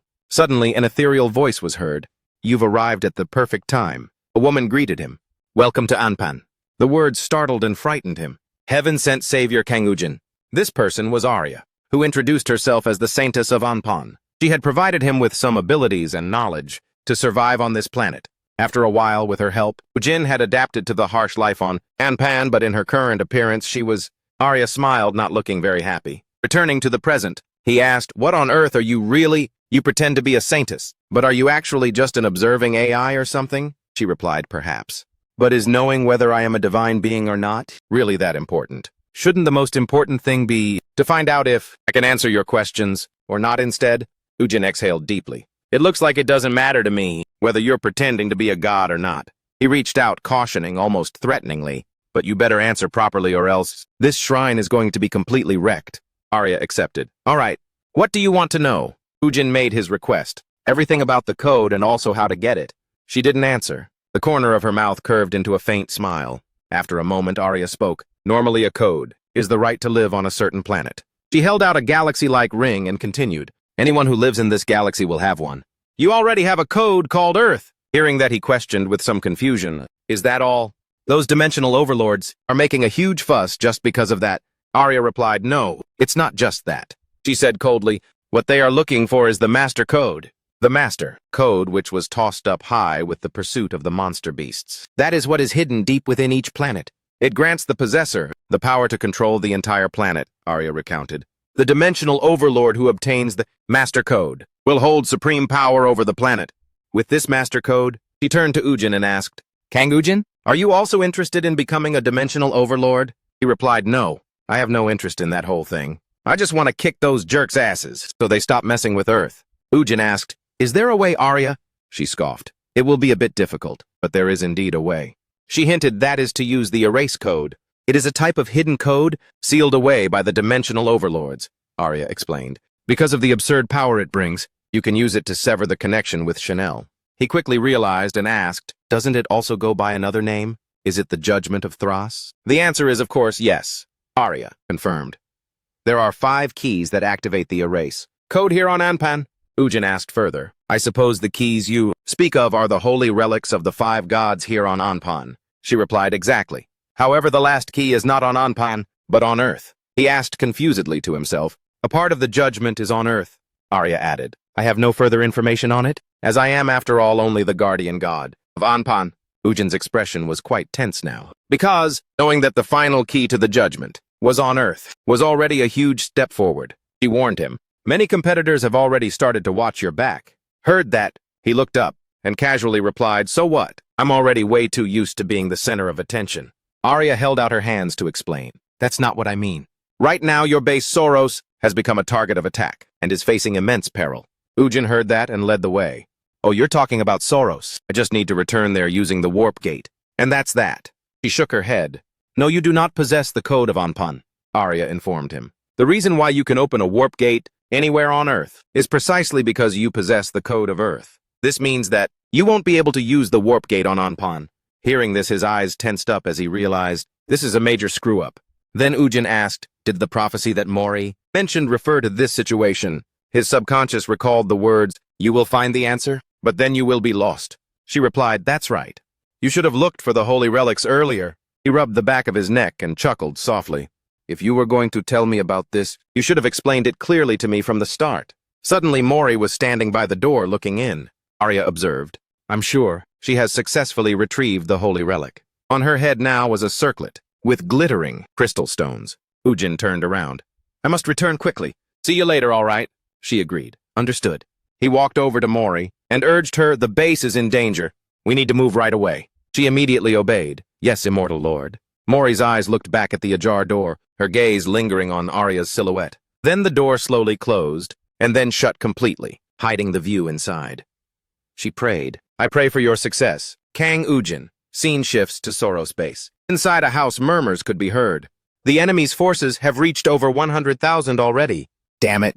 They acted much faster than we thought. Unbelievable. We can't even get in touch with the immortal lord at a critical time like this. Everyone was now gathered back together, discussing while looking at a map marked with flags. A mental voice called out, Jimin. Jimin was startled and called back, Brother Ujin. Someone nearby exclaimed, the immortal lord is contacting us. Ujin asked from his side, what's the situation at Soros? Give me a quick rundown. He reported honestly, the enemy is gathering at Naro Plateau, sir. Please come back immediately. He replied, I can't return there right now. Due to some minor troubles, I currently can't use the gate. Ujin calculated, in that case I will return as soon as I can, but it will take at least a week. So I need you guys over there to try your best to hold out, okay? Jimin heard that and couldn't help but gasp. A whole week. In the gloomy sky now? Mori worriedly asked, Immortal Lord, is the situation that bad? Ujin observed, the situation right now is not easy to handle at all. They said, there are over 100,000 monsters gathering at Naro Plateau. She gasped, no way. He asked, is Naro Plateau that close to Soros? Mori replied, if they are monsters that cannot fly, they will only take a week to reach our base. Ujin's eyes looked into the distance. The schedule is getting a bit tight now, although I will be coming back a bit late. Sungu is there, so he should be able. Suddenly his eyes widened, he clenched his fist and pulled on the reins. The horse immediately screeched to a halt and whinnied. She was startled and asked anxiously, Immortal Lord, what happened? Ujin asked quietly, Mori, this isn't Naro Plateau, is it? Huh, Mori was confused. Of course it is. Suddenly her eyes widened as she looked down and exclaimed, what the? His eyes narrowed with a complicated expression as he looked down at what was in front of them. Now a swarm of monsters as numerous as ants were charging toward them. Ujin realized, these jerks won't leave us alone, even though it's still a long way to the base from here. The fly-like monsters transformed into demons swarmed across the entire sky. They were so numerous that they looked like thick black clouds flying towards them. Mori asked anxiously, they're charging straight at us. Could they have been waiting for us here? A small smile appeared on his lips now. Ujin commanded, Janice, clear the way. Janice immediately appeared with a sinister smile. He growled and spat out a flame that blazed towards the swarm of bugs and flies. How dare you block my master's path? Janice lashed out with the flame and declared, vanish into dust. Swiftly the flames rushed out and incinerated all the monsters. Eardrum shattering. Chilling screams echoed through the air. The sky quickly cleared up. The flames also disappeared. But suddenly the monsters returned, covering the entire sky. His eyes narrowed slightly with a hint of surprise, and he exclaimed, "What?" Janice's power seems different than usual. Ujin turned and looked at Mori. She was a little startled when he spoke. It must be because of the holy power. Ujin inwardly realized, since Mori has awakened, my stats have been cut down to half. He asked Mori, now that you have the holy relic, you should be able to manage on your own right. Hearing that, she suddenly stiffened. The horse's hooves landed on the ground. Ujin on horseback instructed, "We will eliminate all the monsters on our way back to Soros, so please follow along at your own pace." Mori dismounted and complied. "Understood, I will obey, immortal lord." With that, he turned his head to the side. Ujin called softly, "Come on, my brothers." Immediately, the demonic beasts and other generals appeared. His eyes sharpened and he smiled lightly. "Let's head straight to Soros base." They immediately raised their hands in unison and shouted loudly, "We obey the king's command." Immortal army charge. The skeleton army stood still and listened to the command. "Everyone listen to me. Use the Grim Reaper's death's grace to transcend all of them." Janice laughed loudly. "My power is back!" He swung his fiery attack and shouted, "Time to destroy those bugs and flies again." In a flash, the flames completely incinerated, the monsters leaving only dust behind. Ujin smiled with a hint of pride. "Looks like the power of my subordinates have all returned. Mori is indeed the reason. My power is reduced." He looked in a different direction. While they were dealing with those underlings, Ujin looked towards Ferris and stated, "I must go take care of that commander." On the other side, the flags were being raised high. A hand was raised. "So 200 years have passed. I have been searching for Anfin's password for quite some time now." The person above was the false sorcerer Yulak. He stated it must be said that this leisurely task of enjoying the process of searching for the password is also a pleasure for immortal beings like us. Conquering more dimensions and achieving a more noble status are just added bonuses, Yulak whispered. "We are simply enjoying this pleasure." "Oh, and the current immortal Lord Ujin has appeared. He turned back until you appeared." He sneered and asked, "Do you consider destroying a planet to be your game?" "Indeed it is. I really have to erase these a-holes like you from this world." Ujin declared, "The first one will be you, false sorcerer Yulak." Yulak, revealed as the 44th of the 72 Dukes of Janeth, burst into laughter. The young man asked in confusion, "Are you crazy? Why are you suddenly chuckling like that?" He replied, "I just find your relaxed demeanor amusing." "Do you really think I would come here without any preparation?" Ujin smirked. "Whatever you've prepared, it won't do you any good against me." Yulak commented, "You are truly an arrogant jerk. You don't even know what situation you're in right now." He recalled Gunong's words. "Gunong is gathering with the nearby Dimension Lords and heading toward your base. Sorlak has prepared a special army to take down your dungeon, see?" Yulak asked. "You must know what that means, right?" Ujin didn't answer. His gaze turned sharp and cold. "They are planning to destroy all the warp gates connecting to Earth." He spoke asking, "Are you really that worried about me?" He answered casually, "Ha ha ha, well, it's necessary. To us, you are nothing more than a pain in the ass. I don't know what you expect to gain by awakening. The god of destruction, like this." Hearing Ujin mock Thrash's judgment, "You mean you pretend to be a god?" While still fearing the password that much, Yulak repeated the password. He also admitted, "It is indeed a name that makes everyone tremble." Yulak raised his hand and stated, "But that scenario will not happen." A flash of purple light appeared, drawing his attention. He slammed his hand on the ground and declared, "Because today you will die right here." He looked back in astonishment and instinctively murmured, "Sinsen." Quickly, a magic circle appeared. Yulak laughed in satisfaction. "See that?" He pointed arrogantly. "This is the kind of magic that I've integrated after hundreds of thousands of years of research. Any subordinate of yours who steps into this area will simply vanish." Yulak laughed like a madman. "Go on, enjoy the feeling of utter hopelessness." He saw Ujin remain silent and asked, "You must be desperate, huh?" With that, he raised his hand. "Now nod your head and submit to me." The soldiers also raised their swords and pointed them directly at him. Yulak chuckled to himself. "I did it. The victory is mine." He looked at Ujin with confidence. "The immortal lord. An opponent that O1 couldn't handle was defeated by my hand. I will become the sovereign, unequaled by anyone." Finally, Ujin spoke, "Disturbance summoning magic, huh? I thought your scheme would be much grander, since you acted so arrogant. Turns out cheap AI only gets you this far." With that, he vanished. Yulak's eyes widened in astonishment. A soldier's head and blood fell, spraying everywhere. The sword descended in midair. He stammered in shock. "What is this?" Ujin held the sword aloft, which confused Yulak, who asked, "How can you swing a sword?" He turned back and gave a slight smile, one down. Meanwhile, at the Soros city wall, they were preparing to face the invasion of the enemy's 100,000 soldiers. A wave of aura flew towards them. Torin looked over a little surprised. He spoke. Spear Saint Sungu approached and asked Torin, "What's the enemy's current position?" Torin replied, "They set out from the Naro Plateau and are currently heading straight for Soros. If they continue like this, they'll reach Soros in just 6 days." He lightly stroked his hand, remarking, "That's very close." Sungu decided, "I must step forward and delay the enemy's advance for as long as possible, until my big brother returns." He was momentarily alarmed, and Torin warned, "You mean you plan to single-handedly delay the advance of an army of 100,000 soldiers? Is that even possible? If you do that, you'll be the target, to bear the full brunt of the enemy's firepower." But in response to his warning, there was only Sungu's silence. He turned and looked into the distance. "No matter what, I have to find a way. If I just stand here and wait for the enemy, I won't be able to return home anymore. That prospect is much scarier than those 100,000 monsters." He looked over and thought, "That's right. The Spear Saint's home is Earth. But now, even if he were to flee back to Earth, through the warp gate, it would be useless." As for him, his gaze was full of determination. "We must fight for Anfin until the very end." Torin bowed.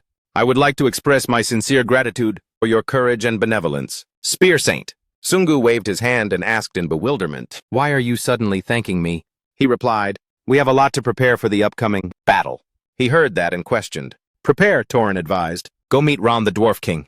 It will be very beneficial for you, warrior." In another place, a hand was using a wrench to tighten a bolt. Sungu came and asked Raun, "Are you very busy, Raun?" He spoke warrior from Earth. He turned and pointed, replying, "I'm checking the status of the artillery. If there are any errors, we'll be in serious trouble immediately. In addition, there's another headache-inducing matter." Raun scratched his head. "Because we have to defend against 100,000 soldiers, even if it's just a kitchen knife, we have to pull it out and use it." He added, "Oh, by the way, I have something I want to show you."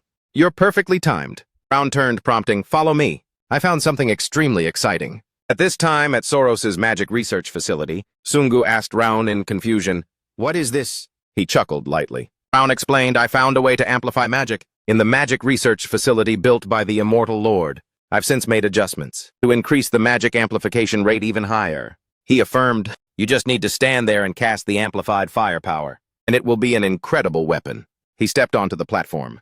Sungu turned and asked, "I just need to draw out a bit of power, right?" Raun instructed, "Just stand in the middle and use your fire magic as usual." He raised an eyebrow, his eyes fixed on the device. Sungu reached out his hand and said, "I don't know how many times it will be amplified, so I'll just use a fireball of normal size." Immediately, a beam of light shot up powerfully from below. Magic circles appeared in succession. He couldn't help but be astonished at the sight. A powerful surge of aura slammed into the magic circle. A massive explosion rocked the sky and earth, sending rocks and soil flying everywhere. Smoke and dust billowed up from the crater below. Sungu asked in disbelief, "What is this? How many times was it amplified, holy cow?" Raun stood with his hands on his hips and laughed heartily. "You should know that no race can compare to the dwarves when it comes to magic technology. To be exact, it amplified the power up to 9 times. His face was filled with surprise when he heard that, and he muttered, 9 times. "That's insane." Sungu rested his hand on his chin, contemplating, "The only issue that makes me anxious is that this device is fixed and has no mobility." He then stepped down and asked Raun, "Can you make it small so I can carry it with me?" The Dwarf King looked at him in confusion and asked back, "Wouldn't that be a magic staff then? You're a mage and you don't have a magic staff." The words hit Sungu like a lightning bolt. He covered his head in despair. "That's right, I don't have a magic staff. Why did I only realize this now?" Sungu turned to Raun and asked, "Can you make me a suitable magic staff?" Raun thought to himself, he's been casting magic all this time without a staff. He replied, "If we have the materials, it'll be easy." Raun glanced towards the explosion crater from earlier. "But you won't be able to cast this level of magic with a magic staff. It can only amplify the magic up to 3 times at most." He said excitedly, 3 times! That's already enough to be awesome." He thought happily, "Great Sungu, please make it as small as possible." He stammered, well, I'll try to find materials from the other heroes and see what happens." He smiled to himself. "This should be enough for me to hold off the enemy until my big brother returns." On the other side at this moment, legions of soldiers were moving in great numbers. The heavy footsteps of the beast horde pounded the ground, creating loud thudding sounds. A giant foot stomped heavily onto the ground. On the back of the rhinoceros was a person lounging comfortably with their legs crossed. That was Gunung. He was closing his eyes, with a relaxed demeanor as if on vacation. The info bar displayed Sovereign rank 36 among the 72 sovereigns of Gehenna. "Gunung." A voice from the sky called out, "Gunung." Then a figure of a birdman landed next to Gunung, looking flustered, and announced, Now is not the time to be wandering around leisurely like that. Yulak's magic has completely vanished. This was Queen Sirao. He heard that and gave a faint laugh. That Yulak fellow seriously. I told him to stall for as long as possible. He probably got greedy and wanted revenge on the Immortal Lord. She stated, if this continues, we'll have to face the Immortal Lord before we can destroy the warp gate. What if he gets to Earth and completes the judgment? Gunung put his hands behind him and reassured her. Don't worry, he can't get to Earth yet. Sirao asked in confusion, what do you mean? He looked up and replied, he still hasn't finished gathering the necessary items to complete the judgment. Here, she questioned. How do you know? Gunung asked Sirao. You've never seen the Immortal Lord in his prime, have you? His eyes turned cold as he thought of the Bone Legion, his immortal army. If it were complete, he would have returned to Soros long ago. The fact that he hasn't appeared yet, which proves he hasn't met the necessary conditions yet. Hearing Gunung say that, Sirao breathed a sigh of relief. What a load off my mind, I was worried sick. He smiled faintly. The situation is still favorable for us. Gunung raised his hand, his eyes full of malice. We just need to prevent him from completing the judgment and destroy the warp gate and we're good. He thought of Ujin. Then he will be locked in Anfian forever, powerless to watch Earth be destroyed. On his side at this moment, Ujin spoke up. The lords of all dimensions in Anfian are all targeting me, huh? The corner of his mouth curled up. I must express my gratitude to them. How should I do it now? I reckon I'll reach max levels sooner than planned. The time remaining starting now until the day Ujin promised to return is still 4 days. On this side, the colossal, pounding footsteps of the monsters continue their march. They are as numerous as a massive army, roaring fiercely as they go. A vanguard battalion of monsters is advancing towards Soros. A lone figure silently stands above, observing. Sungu exclaimed with awe. Their numbers are truly staggering. They must be comparable to Big Bros. Immortal army, right? He gave a slight smile. I wonder how many I can stop on my own. Sungu swung the staff in his hand up. Let's test out the effectiveness of this new scepter I just got. Instantly, light flashed brightly over a wide area. Immediately, powerful flames struck the horde of monsters. The bats flapped their wings and flew high into the sky, dispersing. Jimin saw the monsters falling like bowling pins and cried out. Brother Sungu getting that item was a total score. It's amazing. He looked down. But those monsters are still marching on, regardless of whether their comrades die or not. No matter how much devastating damage we cause, we can't stop them. Jimin concluded, thinking to himself, there has to be another way. Suddenly his eyes lit up. That's right. On Sungu's side, the staff was still raised, shining powerful flames down onto the monsters. He clenched his jaw and cursed, damn it. No matter how many I kill, they just keep advancing. Are they completely ignoring all the attacks I'm launching? From behind, Jimin jumped down and called out, Brother Sungu. Sungu turned and asked, what's wrong?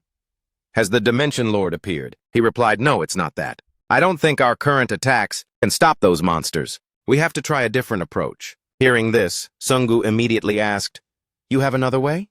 What is it? Jimin spoke. Well, instead of directly attacking the monsters, we should destroy the surrounding terrain, brother. Let's try destroying their path, so they can't easily get through. Sungu was overjoyed to hear that. That's a killer idea. It's bound to work. Just watch. He couldn't help but praise truly the difference a good education makes. Jimin smiled wryly. Brother Sungu went to college. He should be the one who knows more than me. After that, he turned and urged, let's temporarily pull back and find a good location to attack from first. Sungu agreed. Okay, let's roll. At this moment, while Sungu and Jimin were hindering the enemy's advance, on the other battlefield, Kang Ujin's immortal army was busy dealing with the monsters interfering and blocking the road to Soros. Time passed again. From now until the day Ujin promised to return, there was only 1 day left. Ujin on this side was running non-stop. Suddenly, a dinosaur blocked the path of the two of them ahead. He ground out, these guys are really being stubborn. As soon as he finished speaking, both man and horse leaped off the ground. With one kick and a slash, he sliced the monster horizontally, eliminating it. Then the horse's hooves landed.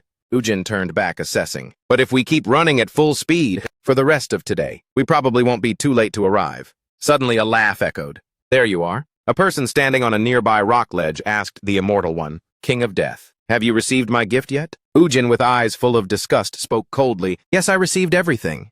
I've been waiting for you to appear, you jerk. Time skips back 2 days to a shrine. Ujin realized that Daniel's Temple of Ras, the connection point between Anfian's world and the dimension of Afan, had been conquered. That meant that, clearly Kiba, the commander he had appointed as the garrison lord, had tried to hold out by sacrificing lord points, but still could not avoid the outcome of defeat. And the information about his opponent appeared, the 27th monarch among the 72 monarchs of Janat Salak. Salak returned to reality. He asked, "Why do you look so grumpy? Is it because you have to witness your home planet being destroyed, and you can't return?" Salak chuckled softly. "It seems like you really want to protect your home planet too." He mocked, "Why don't you just become the god of that planet yourself?" Ujin looked up and asked, "Become the god of Earth?" Salak replied, "That's right." He remembered the master code. On the day my home planet was synchronized, I was the first person to kill the god, obtain the master code, and become the god. Salak raised his two hands. "Now the people on my home planet are all living a life of unprecedented prosperity. A small sacrifice is enough to exchange for eternal peace." After that, he smiled faintly. "So don't struggle to follow the traces of that long-forgotten destroyer god. Just become a god yourself, immortal one." Ujin's eyes darkened. An unexpected silence fell. He thought, according to what he said, the one who holds the master code is the god of the planet, and if I want to get that code, then I have to kill that god. But the god of Earth is... Salak looked at the still silent Ujin. He arrogantly thought he's weighing his options. Maybe this situation is actually easy to handle. Ujin slightly curled the corner of his mouth. "What the heck? Are you trying to set me up?" Salak was slightly taken aback by that. "What does that mean?" Immediately after, Ujin leaped up, brandished his sword, and attacked directly towards him. Salak instantly raised his hand to block the attack. Ujin landed and chuckled softly. "You blocked that strike, huh?" he asked, puzzled. "So, the rumor that you possess the warrior's power is true after all. What the hell are you doing?" Ujin countered, "Didn't you want to protect your home planet?" He immediately declared, "No need for long discussions. Pay the price for making me feel like garbage." Salak cursed upon hearing that. "This son of a gun," he warned. "But you must remember well, the aura's rising behind you now. Your vain pursuit of an ideal," Salak flew high up, "will only lead to the destruction of your homeland." He held up a staff. His eyes shone brightly as he raised the staff and shouted, "My warriors, charge and hunt the immortal one to death." Ujin looked up to observe, the monsters slowly appearing after that. He chuckled softly. "So you've all been hiding in the sky this whole time, huh?" They slowly emerged. Ujin assessed. "Looks like no matter how fast I go, I'm still going to be late." The sky at this moment was filled with booming lightning. Currently, while Kang, Ujin was fighting the monarchs. One after another dimension kept preventing him from returning. The monster army had already arrived at Soros first. They were slowly advancing, surrounding the city of Soros. Sungu stood on high ground looking down and said, "So they've arrived." He curled the corner of his mouth. "Wonder how long we can hold out. Without the big boss here." Sungu swung his staff. Magic circles appeared. "There's no other way than to try our best until the very end." As soon as he finished, he unleashed a magnified mana spell. Light shone down. They realized the surge. A powerful force of fire rain was unleashed onto the monsters below. Showers of fire rained everywhere. The monsters screamed in pain with ferocious roars on the top of the city wall. All the soldiers had prepared their stances. Torin exclaimed, "Wow, I didn't think the warrior Sungu was this strong." He looked at the falling sparks and uttered, although he's using the amplification device, "That kind of wide-area magic is still overpowered." Torin's lips curled as he thought, "Perhaps we can hold out until the immortal one returns." Done thinking, he turned and gave a hand command. "All right, quickly take advantage of the situation and drive them back." The soldiers immediately obeyed the order, drawing their bows into battle stance. Torin shouted loudly, "Everyone attack! Quickly!" Arrows flew down like a powerful rain of arrows. The monsters below were resisting the fire rain, and also had to face the raining arrows piercing them. A vast sea of fire stretched out. A powerful explosion burst with thick white smoke billowing up. The monsters screamed in pain. A monster's eyes lit up. It raised the staff in its hand. A thick aura spread throughout the space. Around, the monsters were still struggling with the rain, fire, and arrows. Suddenly its eyes glowed brightly as if it had been resurrected. The monster struggled to its feet and roared ferociously. Above, everyone also stopped firing and looked down to observe. Graham immediately realized, "What is that?" The monster's reaction is completely abnormal. His eyes sank as he looked at the monsters and thought, the ones that are constantly rushing forward are the ones that were heavily injured. Impossible. Could it be? Graham turned and shouted loudly, "It's magic amplification! Those bastards are desperately trying to push forward." The monsters, now stronger, rushed towards the city gate. They clung to the wall and climbed up. He urgently commanded, "Stop them! Don't let them climb the city wall." Everyone immediately drew their bows and shot arrows down. The monsters that were pierced by the arrows roared in pain. They stepped on each other to climb up. Torin gritted his teeth and thought, "These morons, they are trampling on the corpses of their comrades." To climb the city wall, the staff was raised. Graham was unleashing bright sparks. He said loudly, "Torin, if this keeps up, they will break through our defenses." Torin said decisively, "It's not too late yet. We must break through the encirclement and get out of here immediately." He asked himself, do we really have to run away? Even though we were determined to protect Soros at all costs. But now the monster's hand had grabbed onto the edge of the wall. Monsters followed each other, climbing up. They were pierced by arrows which felt like minor stings and roared.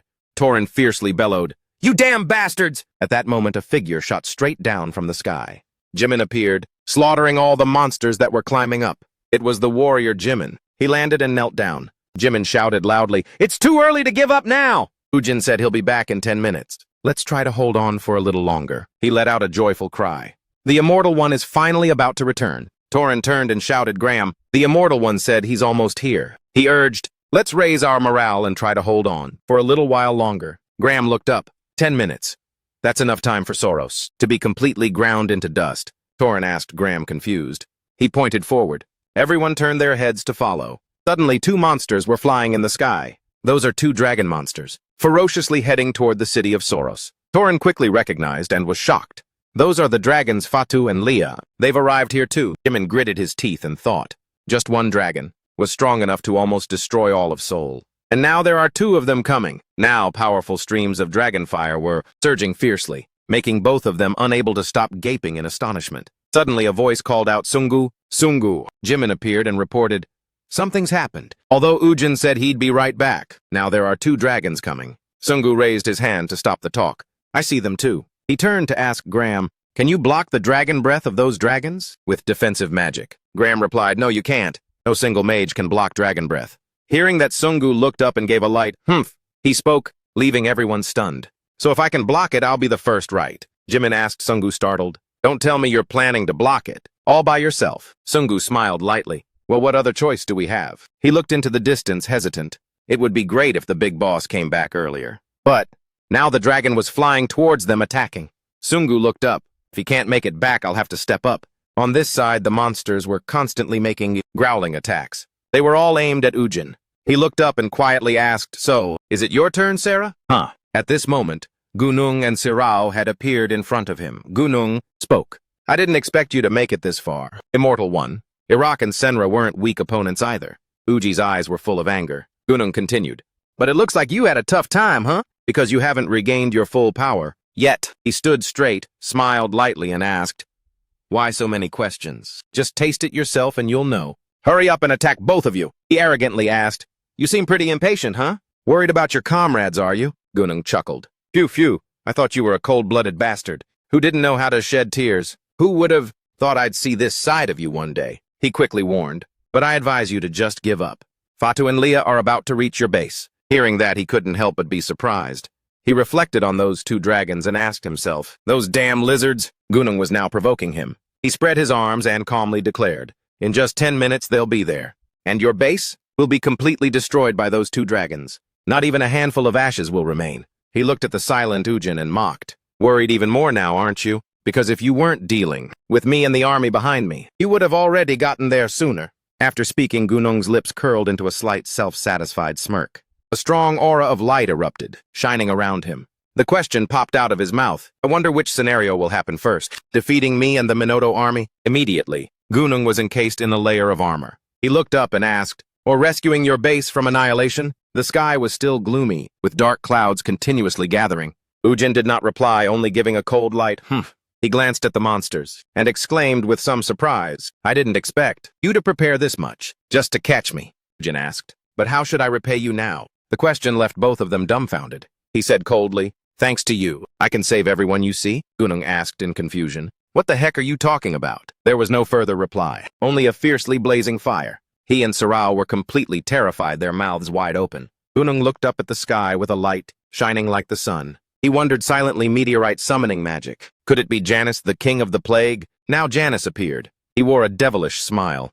"You idiotic fools!" Janus flew high in the sky and laughed loudly, declaring, "Become the final sacrifice for my friends." Gunung was now utterly confused, asking, "When did this happen? Even if he is the king of the plague, it still takes time to cast that meteorite summoning magic." Suddenly his eyes widened. Could it be? Gunung yelled in rage.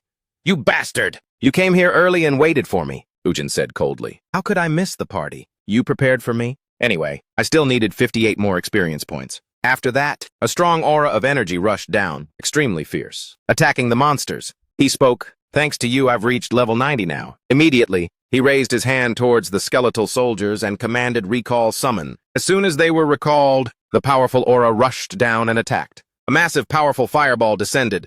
Gunung looked at the dazzling light rushing towards him, speechless. Instantly, the raging fire flared up powerfully, scorching the entire area. After a moment, the scene was desolate. Only smoke and dust were rising into the sky. The ground cracked open.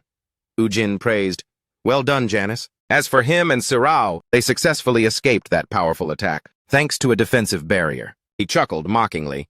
"What now? The entire army that you spent ages gathering is gone now." Gunung hissed angrily. "I can't believe you set up the position and cast the meteorite, summoning magic, so early." He then declared, "But even if you did that, you won't be able to save your base." Gunung smirked, "Because you have to kill us first." The woman next to him shouted, "We won't let you pass easily. Be ready." Ujin replied softly, No. He raised his hand and a gloomy aura of energy flew out.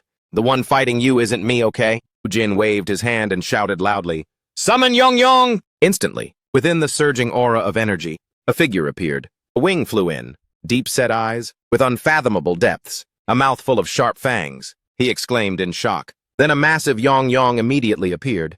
Gunong thought to himself, "A dragon?" He chuckled softly. "Is this the first time you guys have seen it? It's because I still haven't gone all out yet." His eyes narrowed in contemplation. When confronting me, he still hadn't unleashed his full power. Yong lowered its head, looking toward Ujin and asking, "You are the one who summoned me." "Human," he replied, "That's right. I am your master." Hearing that, it gently closed its eyes, as if accepting, then asked again, "You human are the one who summoned me." Ujin cursed under his breath. "This isn't the first time I've summoned you, and you still haven't changed at all. You crazy dragon, seriously." The information displayed, Bone Dragon Yong. This is the mightiest ancient dragon that has existed for over 10,000 years. Despite being the dragon who witnessed all of Anfin's history, it was afflicted with the curse of forgetfulness. After its death, it is now the last warrior, and also the strongest warrior. In other words, it has amnesia. He scratched his head and sighed deeply. "You don't even recognize your own master. Just ask me the question you usually ask." Yong slightly opened its mouth, then asked in a low voice, "Hey, summoner, what is your wish?" Ujin turned his head to the side. "My wish," he pointed directly at Gunong and Sirao, "is for them to die." Yong's eyes glowed fiercely. It turned towards the other two and roared, "Your wish has been granted." She was trembling with fear now. He looked up, gritting his teeth, and asked, "Is that the dragon that grants wishes to its summoner?" Having seemingly finished everything, Ujin had already mounted his horse and flown up. He looked down and smiled slightly. "Well, I'm off then. Do your best fighting that strongest ancient dragon, okay?" Gunong angrily yelled, "Immortal, don't you dare run away." Now the loud shout shook the dragon. Yong slightly opened its mouth. It let out a fierce roar like a declaration of war. His eyes were now filled with resentment. Yong raised its foot high and stomped down with great force as if wanting to crush everything. But Gunong reacted quickly, jumping up and asking in confusion, "Is this Bish the ancient dragon of Anfin? How is it a dragon but I can't feel its mana?" Yong then looked up. His eyes were full of panic. Gunong shouted loudly, "Sirao!" Due to the previous attack, she couldn't dodge in time and was now trapped in its mouth. He swung his sword and yelled, "You jerk, let her go." Holding the sword firmly with both hands, he aimed it directly at Yong's body. But Gunong was then completely surprised, looking at his broken sword in bewilderment. Wondering, he questioned himself. "My sword, which could instantly chop off a dragon's head, shattered after just one attack like that." While still lost in thought, Yong raised a hand and grabbed towards him. Gunong was immediately firmly grasped by Yong. He gritted his teeth and cried out. He cursed under his breath, "Damn it, I've been caught. But with this strength, I can totally break free." Suddenly, Gunong's eyes widened. He stood motionless. In that enormous hand, only his consciousness remained. "I can't move at all. How is this possible?" Yong's eyes now looked at Gunong like a tempting, plump prey glowing brightly. He could only utter muffled cries, incomplete words. Yong opened its wide mouth. Immediately blood splattered everywhere, and so Gunong's life ended. Elsewhere, Ujin was still rushing forward. His eyes looked up with a hint of surprise. Ahead was a mountain, Ujin exclaimed. "Finally, I can see Soros Mountain. Luckily, the base still seems safe," he thought to himself. If they were hit by dragon's breath, the whole mountain should have been blown away. Janice tilted her head toward the master. "Master, look at the sky above the base." High in the sky, 2 dragons were flying up. He determined that those dragons arrived here before us. Yet they didn't do anything as if... Suddenly, Janice stopped. He asked, "As if what? Why did you stop in the middle of talking?" He was a little panicky. "Oh no." Janice looked up at the red dragon spewing fire breath. One of them is about to use Dragon's Breath. Powerful streams of breath were spewed throughout the air. Below now, everyone quickly realized it was Dragon's Breath. Dragon's Breath is coming. This is it. Everyone stood still watching the situation unfold. Jimin called out loudly, "Brother Sungu! What should we do? We can't just sit here and wait for Brother Ujin." Sungu remained silent, looking up. His hand gripped the staff tightly. On this side, Ujin and Janice were rushing quickly. He turned back to urge Janice. "Let's warp to the location above those jerks," he asked again. "You mean borderline instant movement, Magic Master?" Ujin no longer had the presence of mind to answer, but shouted loudly, "Janice, protect the base now." Janice immediately obeyed, understood, doing it right away. On this side, the yellow dragon was rushing to attack him. Janice launched an attack, countering that yellow dragon. Ujin's eyes widened in surprise. He exclaimed loudly, "Dang it! Dragon's Breath is coming." Now in the sky, a powerful sphere of breath was rushing down quickly. It fiercely descended straight towards the city below, but hovered when it got close. Ujin wondered in confusion. They blocked it. Who in the Alliance could do that? He was truly puzzled. Who is it after all? Now a staff was being held high, blocking that powerful Dragon's Breath sphere. Sungu himself was the one shouting loudly, putting all his strength into resisting. Ujin's eyes were filled with shock. He looked towards him. That kid Sungu! The staff was still raised high, and he was now almost reaching his limit. Sweat poured down like heavy raindrops.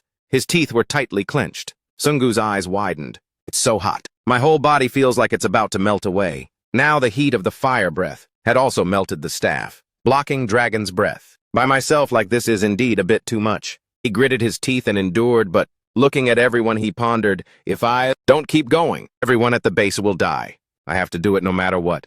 He roared loudly, "I won't lose to some lame monster." Like that, Sungu opened his mouth and yelled. His eyes were full of strong determination. The sky was brightly lit like the morning sun. Streams of breath spread out, and the fire burned. Torin exclaimed, "Dragon's Breath." Everyone cheered and exclaimed, "It's gone. It's gone." It truly is a miracle Warrior Sungu succeeded. Suddenly, Jimin's eyes showed a hint of surprise. From the sky, a dark silhouette was plunging down below. That was Sungu. He was motionless and free-falling straight down. Brother Sungu. Suddenly, a hand reached out and caught Sungu. It was Ujin who had managed to catch him in time. He glanced at Janice. Ujin looked at the yellow dragon and commanded, "Deal with Fatu." He immediately obeyed, understood. As soon as he finished speaking, a powerful explosion erupted, burning brightly in the sky. Ujin also landed below at that moment. Jimin ran over and called, "Brother Ujin." He worriedly stammered, "Brother Ujin, Brother Sungu." Sungu was severely injured now. His skin was covered with scratches. There was also a bit of Dragon's Breath fire clinging to him. He spoke up, "I have to save him. I will handle things here. You go back to Earth first." Jimin exclaimed in shock. "How can I just abandon Brother Sungu here and run away by myself?" Ujin placed Sungu down on the ground. He announced, "The Space Lords are all targeting the Earth God to dominate that planet." Hearing that, he couldn't help but ask in confusion, "The Earth God. That means Sua." Ujin remained silent as if the answer was yes. He brought his hand and the stream of breath toward Sungu, concluding, "I will complete my objective when I arrive at Anfen, and then return to Earth." He added the instruction that from now until then, you must protect Sua at all costs. In Sungu's mind now, he exclaimed, "It's so hot. What's happening?" Sungu's body was bare, but felt extremely hot. He asked in confusion. It clearly blocked the dragon's breath, but this heat still hasn't subsided. Now, the streams of breath had penetrated Sungu's body. What are you talking about?" He raised his hand and felt at that moment. Sungu suddenly felt much better. At this moment, a voice called out, "Sungu." The calls kept coming rapidly, "Sungu." Sungu looked straight ahead and asked, "Who is it? Who is calling him?" His eyes were full of confusion. He looked up, and after a faint blurred screen, a face appeared. It was Ujin who asked Sungu, "Have you woken up yet?" Sungu tilted his head and stammered, calling out, "Big brother." He complimented him, "You did a great job. Thanks to you, we managed to hold the base." Now Sungu's body was incomplete, and his limbs were also lost. He struggled to say, "So I succeeded." Sungu turned his face up, "That's great." He turned and asked vaguely, "Big brother, am I about to die?"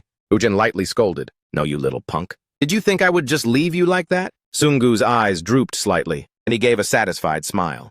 He put his hand into the screen, reminding him, "All right. If you're awake, then get ready." He asked, "Big brother, what is that?" Ujin held out a dazzling red crystal. "It's a dragon heart, a dragon's heart. This is a rare ingredient that I retrieved from the body of the nameless dragon." Sungu chuckled lightly.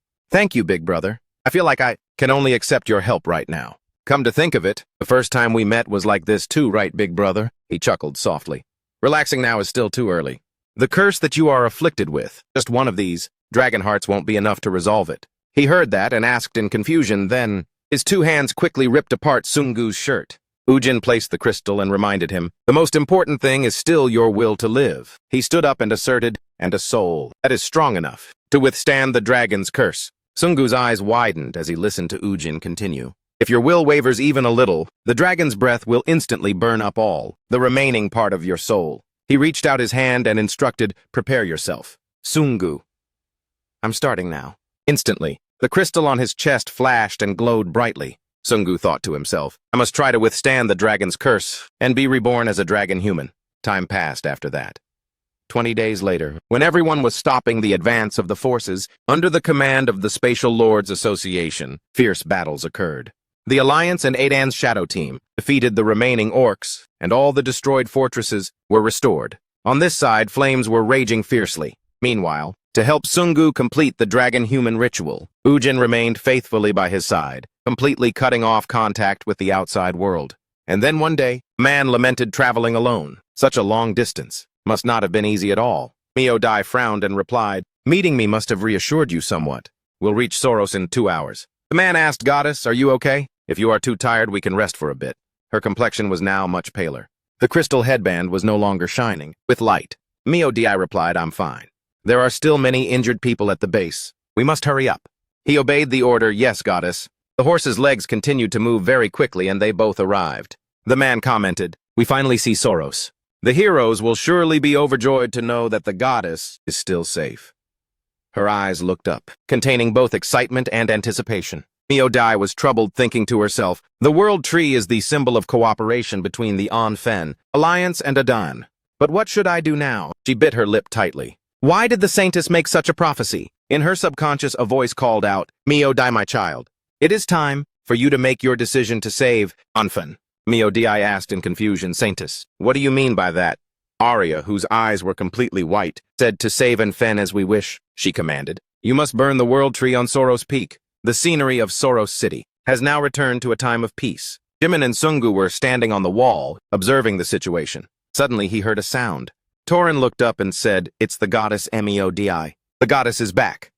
Everyone quickly gathered. Miodai also walked in. He spoke up. Goddess, you are safe. You have been through a lot. It's a huge relief that you returned safely. She explained, I apologize to everyone for my absence while the base was facing such danger, because the situation was too urgent. The immortal went ahead, and I had to follow. Torin replied, we've heard everything. Fortunately, the two of you returned just in time so the base is safe. I should be the one thanking both of you. He frowned tightly, hesitating. And the sacrifice of the warrior Sungu, too, Torin said softly. Miodai looked up at the high sky and asked with concern, what happened to him? On the other side, a hand was reaching out near the fire to warm itself. Her eyes were now full of blazing flames. In front of her, Ujin was sitting and warming himself. Torin walked over and said softly, Sungu flew up and successfully blocked a stream of dragon's breath, but he couldn't escape its curse. He added that his entire body was burnt, and nothing was left but a fireball. Graham's eyes were filled with observant doubt. It seems the immortal is performing a certain ritual to save him. He has been doing it for 20 days now. Miodai's face was still full of worry as she looked up. Now the fire was still blazing, crackling, so he used his whole body to block the attack of the dragon's breath. Torin's eyes sharpened and he spoke seriously. But don't worry too much. His eyes stared intently at Ujin, who was concentrating on the spell and asserted, the immortal's power rivals the gods. He is using a lot of energy, so Sungu will definitely be cured. Although she heard this, her mood still sank full of contemplation, containing endless worry. A golden area of the sky seemed to be enveloped by all the blazing flames. Miodai stood in front of the ancient tree looking up. The falling leaves scattered on the wind. The alliance was only recently established. So how could she personally destroy the tree that symbolized this base? Miodai's face was now extremely complicated and confused. Not only that, this base was also the last gateway connecting Anfen to Alano's multidimensional space. She stood silently watching the falling leaves. If it was gone, the immortal would no longer have any way to return to Earth. Miodai's two hands clasped together tightly. What should she do? Suddenly a voice rang out. What are you doing here all alone? Her eyes widened. A look of surprise was clearly visible on her face. At this moment, Ujin was standing in front of her. Miodai exclaimed in surprise. Immortal, he asked, are you planning to do something bad? Why do you look so flustered? She gestured with her hands and stammered, I was just... Mio Dai shouted excitedly, just worrying about Sungu. What exactly is Sungu doing? And why have you become like this? MEOD, are you really hiding something? Ujin said sternly, if you are hiding something, then just tell me everything. If I find out later, I won't let it slide. She forced a laugh to hide her worry. I'm not hiding anything immortal. You just startled me. He frowned and sighed a sign of frustration. Ujin sighed. The ritual is almost complete, so the rest is up to Sungu. He advised, he's probably having trouble consuming the heart. Mio-D heard this and looked up, her eyes wide with surprise. She clasped her hands together and asked anxiously, does that mean he will overcome it? Ujin replied yes. She was so emotional that tears welled up in her eyes. Mio-D raised her hand to wipe her eyes and sighed in relief. Oh, I understand. What a relief. My heart sank thinking about Sungu sacrificing himself for the good of Anfen. He said nothing, his lips curving into a slight smile. Then Ujin turned around and waved goodbye. Well, Sungu will be fine now. I think I'll be leaving now. She asked confusedly, where are you going? Ujin smiled faintly. Where else I'm going to find the last holy artifact. He instructed, watch over the base while I'm gone, okay? That's why I left the headband for you.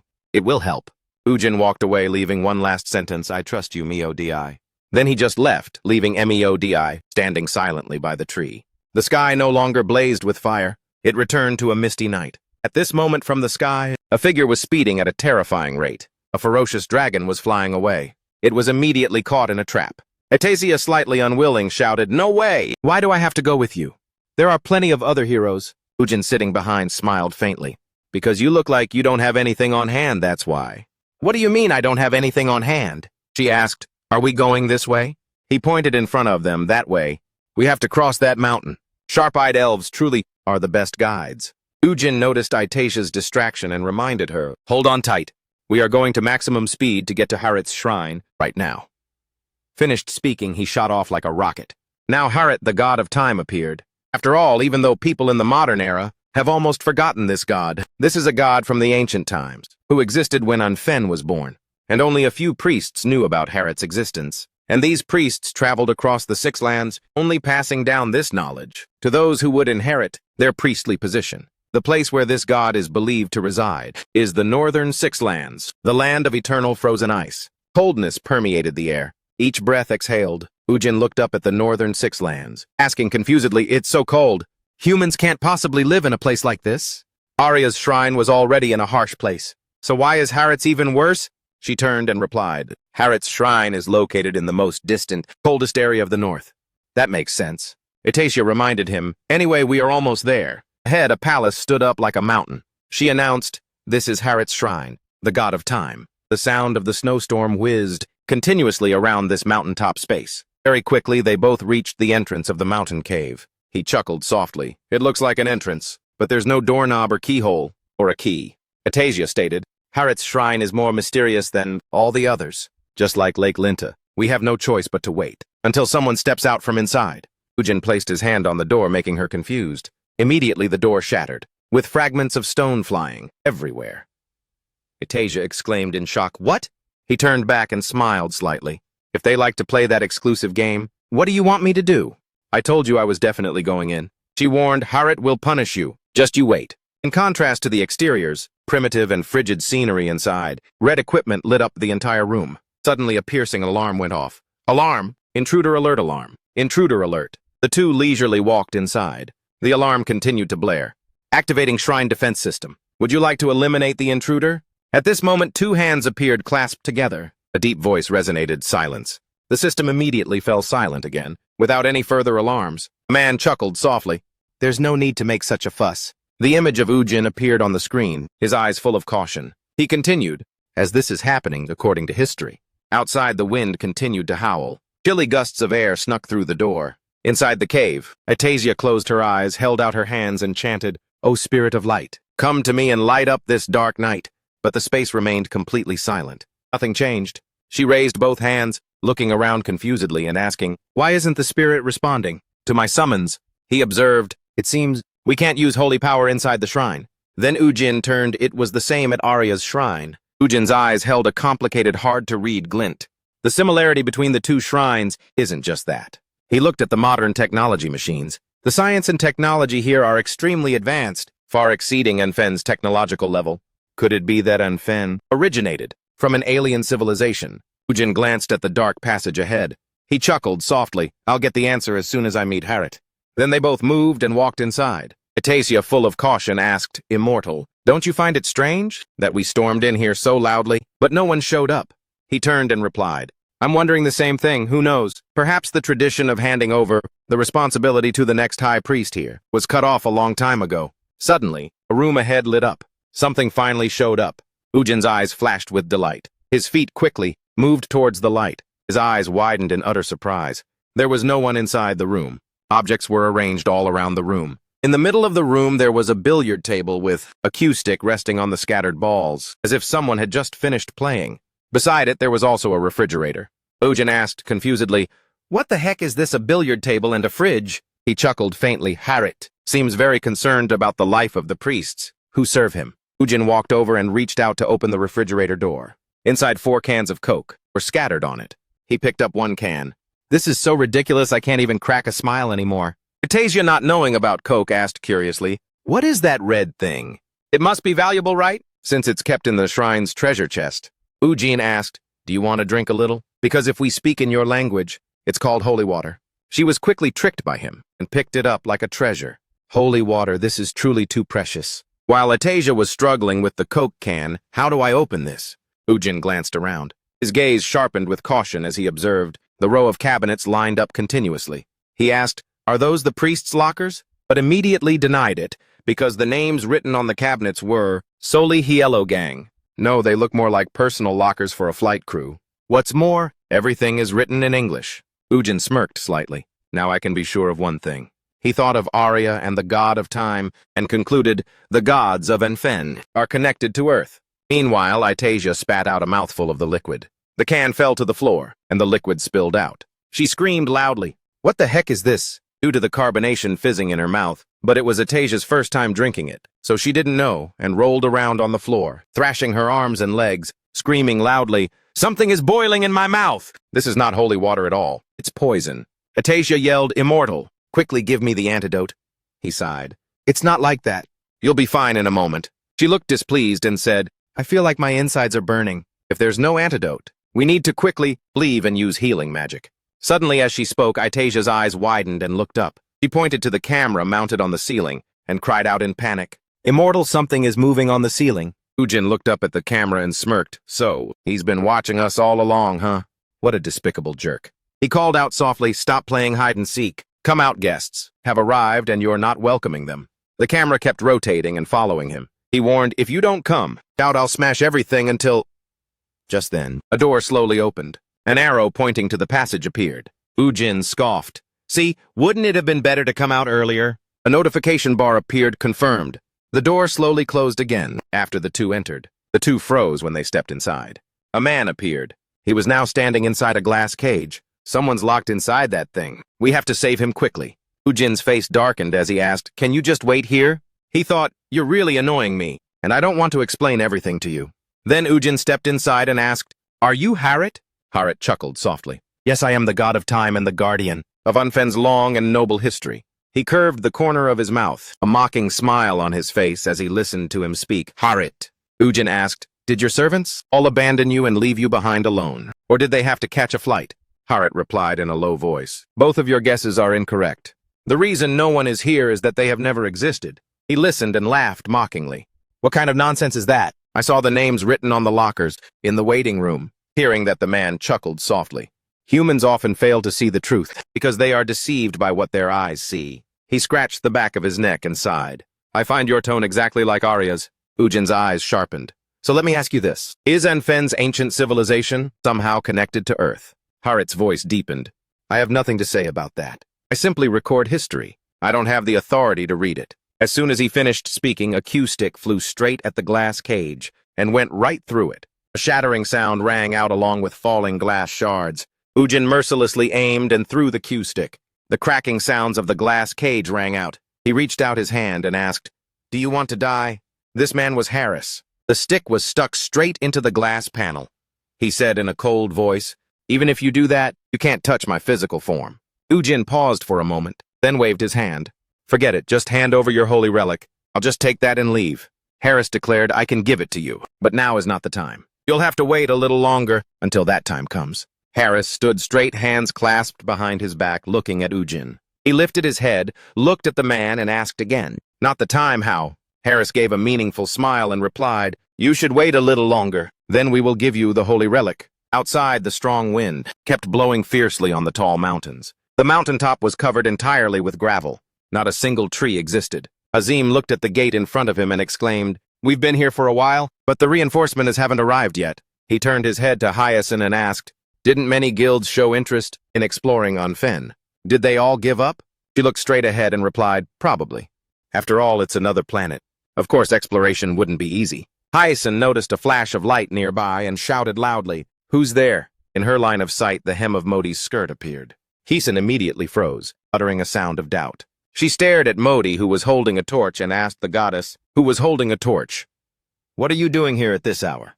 Why are you here so late?" She bowed her head and replied softly, "I came here to say a few words to the World Tree." Right after, Modi looked up and asked, probingly, "Could you two step away for a moment?" Hyacinth was startled and asked back, "You plan to talk to the World Tree?" She glanced at the massive tree behind her, saying, "Talk to the World Tree. The entity representing the base, huh? Well, people do say, this tree is extremely significant to the people of Anfen, so I guess some people can talk to it." A leaf fell from the tree. Hyacinth's voice rang out in agreement. "In that case, I'll come back later." Before leaving, she still felt uneasy and turned back to look at Modi behind her. As soon as she confirmed the two were gone, she immediately turned her head to look at the World Tree behind her. Modi tightly gripped the torch in her hand, looking up at it. Immediately after, the words she had been instructed to say appeared in her mind. "My child burned the World Tree to save Anfen." Modi frowned as she looked at the World Tree's trunk and muttered, "The Saintess's word is absolute." She thought of the scene at that time, musing, "Saintess Arya must have her own reasons." Modi looked up at the fiery flame in her hand and wondered, but is this the right thing to do? In her mind, she thought of the two planets, contemplating, if the World Tree disappears, the link between Earth and Anfen will vanish, and Earth will also be game over. Modi thought of Ujin's group, considering that above all else, this act was nothing short of betraying everyone's sacrifice and the Immortals' trust. She lowered her head, her face dark, and whispered, "This act is wrong. No biggie." Right after, Medi set the torch down and bowed deeply, crying out, "Forgive me, my lady Saintess. Please punish me for not having enough faith in you." Suddenly she stopped and looked in surprise at the light radiating from her body. Medi looked up at the streams of light shining down from above. She gasped, "This is..." Her face was full of astonishment. She watched them gather and muttered, holy power is leaking out non-stop." Medi's face darkened and she asked, "Is this the consequence of refusing to follow the prophecy?" She looked down at the ground and shouted, "Now I am no longer Arya's goddess." Just then, an unusual fluctuation appeared from the transport gate. Medi was startled and quickly looked up to the side. He frowned and asked in doubt, "The transport gate has a reaction. Is someone trying to pass through the gate?" Just then, a group of people quickly stepped out from inside the teleportation circle. They quickly looked around. The group looked around and murmured, "So this is Anfan. It doesn't look much different from Earth." Medi immediately walked quickly toward them and asked, "Who are you?" She narrowed her eyes, looking at them with full vigilance, and inquired, "How did you manage to cross the immortal gate?" The people behind saw Medi and immediately exclaimed excitedly, "It's the goddess! This is our first time meeting her. It truly is an honor for us." Zion John gently introduced, "We are from the Leon Guild. I am Zion John, the Guildmaster of Leon." Zion John smiled slightly and continued, "We are reinforcements from Earth, here to explore Anfan." At the same time, inside the building, the warning light continuously flickered red. The alarm sound continuously rang out. A sudden variable appeared nearby and announced, starting a new branch point. Ujin frowned, looking toward Harris, and asked, "What is this?" He stood still, remaining silent. Right after, Harris's voice rang out, declaring, "It's time, next." Ujin was utterly astonished, looking at the object that appeared before him. Harris looked completely calm and emotionlessly instructed, "You take this." He looked at the belt inside the metal cage and cried out, "The last key of the 5 set, the key of Anfan Harry's belt." Time quickly passed. 2 days after the Lion Guild joined the Anfan Alliance, inside the Phantom Guild Hall, a voice rang out asking, "Captain, have you heard the news yet?" Jun-Yong turned his head and heard the person continue, "About the new reinforcements." Kim Jun-Yong, the captain of the Phantom team, replied calmly, "Ah, the Lion Guild. I just met and greeted Captain Choi Hessen a moment ago." Hajim heard that and asked, "Is there anything off?" Hearing that, he questioned with suspicion, "What do you mean by that? What kind of off?" Hajim frowned and replied haltingly, Well, there's something that's been bugging me. Junyoung heard that and asked, "What's bugging you?" He frowned and recounted in a low voice. This morning while scouting This morning Hajim was patrolling around the mountain as usual. At the same time, on the other side, the detector vibrated and emitted a shocking sound. Two other people looked at the screen and exclaimed, "The detector has a response." The two of them looked at the detector screen and shouted with a laugh, "The amount of minerals and oil reserves here is absolutely bonkers. If we can develop an Anfan, we'll make a huge profit." "You'll see." A member of the Lion Guild spoke up laughing heartily. "What the guildmaster said is absolutely spot on." Hajim, who was on patrol, walked over and asked, "What the heck are you guys doing?" Alex immediately laughed and explained, "Are you a member of Adon's Phantom Squad?" "Well, I'm just surveying this terrain around here. We have to understand the terrain well in order to defend against the enemy's attack, right?" Hajim frowned skeptically upon hearing that and looked at the two people. Immediately after, his voice boomed, shouting, "We can provide you with terrain data if you request it. If you request it. But why do you guys have to do this yourselves?" Alex gave a strained laugh upon hearing that and replied, "It's an order from our superior." So he held up a hand and said, "Staff like us just follow orders." Back in reality, Junyoung touched his chin and said, "You mean they are surveying the terrain with some suspicious equipment?" He stroked his chin and mumbled, "I wonder if they're plotting something else behind our backs." "Right?" After Junyoung looked up at Hajim and instructed, "I'll tell the others to continue monitoring them for now. I'll go report directly to Captain Choi Hassan." Meanwhile, in another location, Johnson stood upright on a rocky cliff, looking down from above. He looked at the flourishing city below and murmured, "Soros-based city, huh?" The corner of Johnson's mouth curved up in a smile, and he said, "It's quite fitting to be the first sacrificial lamb for my campaign, to conquer Anfan." Johnson stood still, raising his hand forward. He looked at the orb of light in his hand and asked, "Now it's about time I made a move, right?"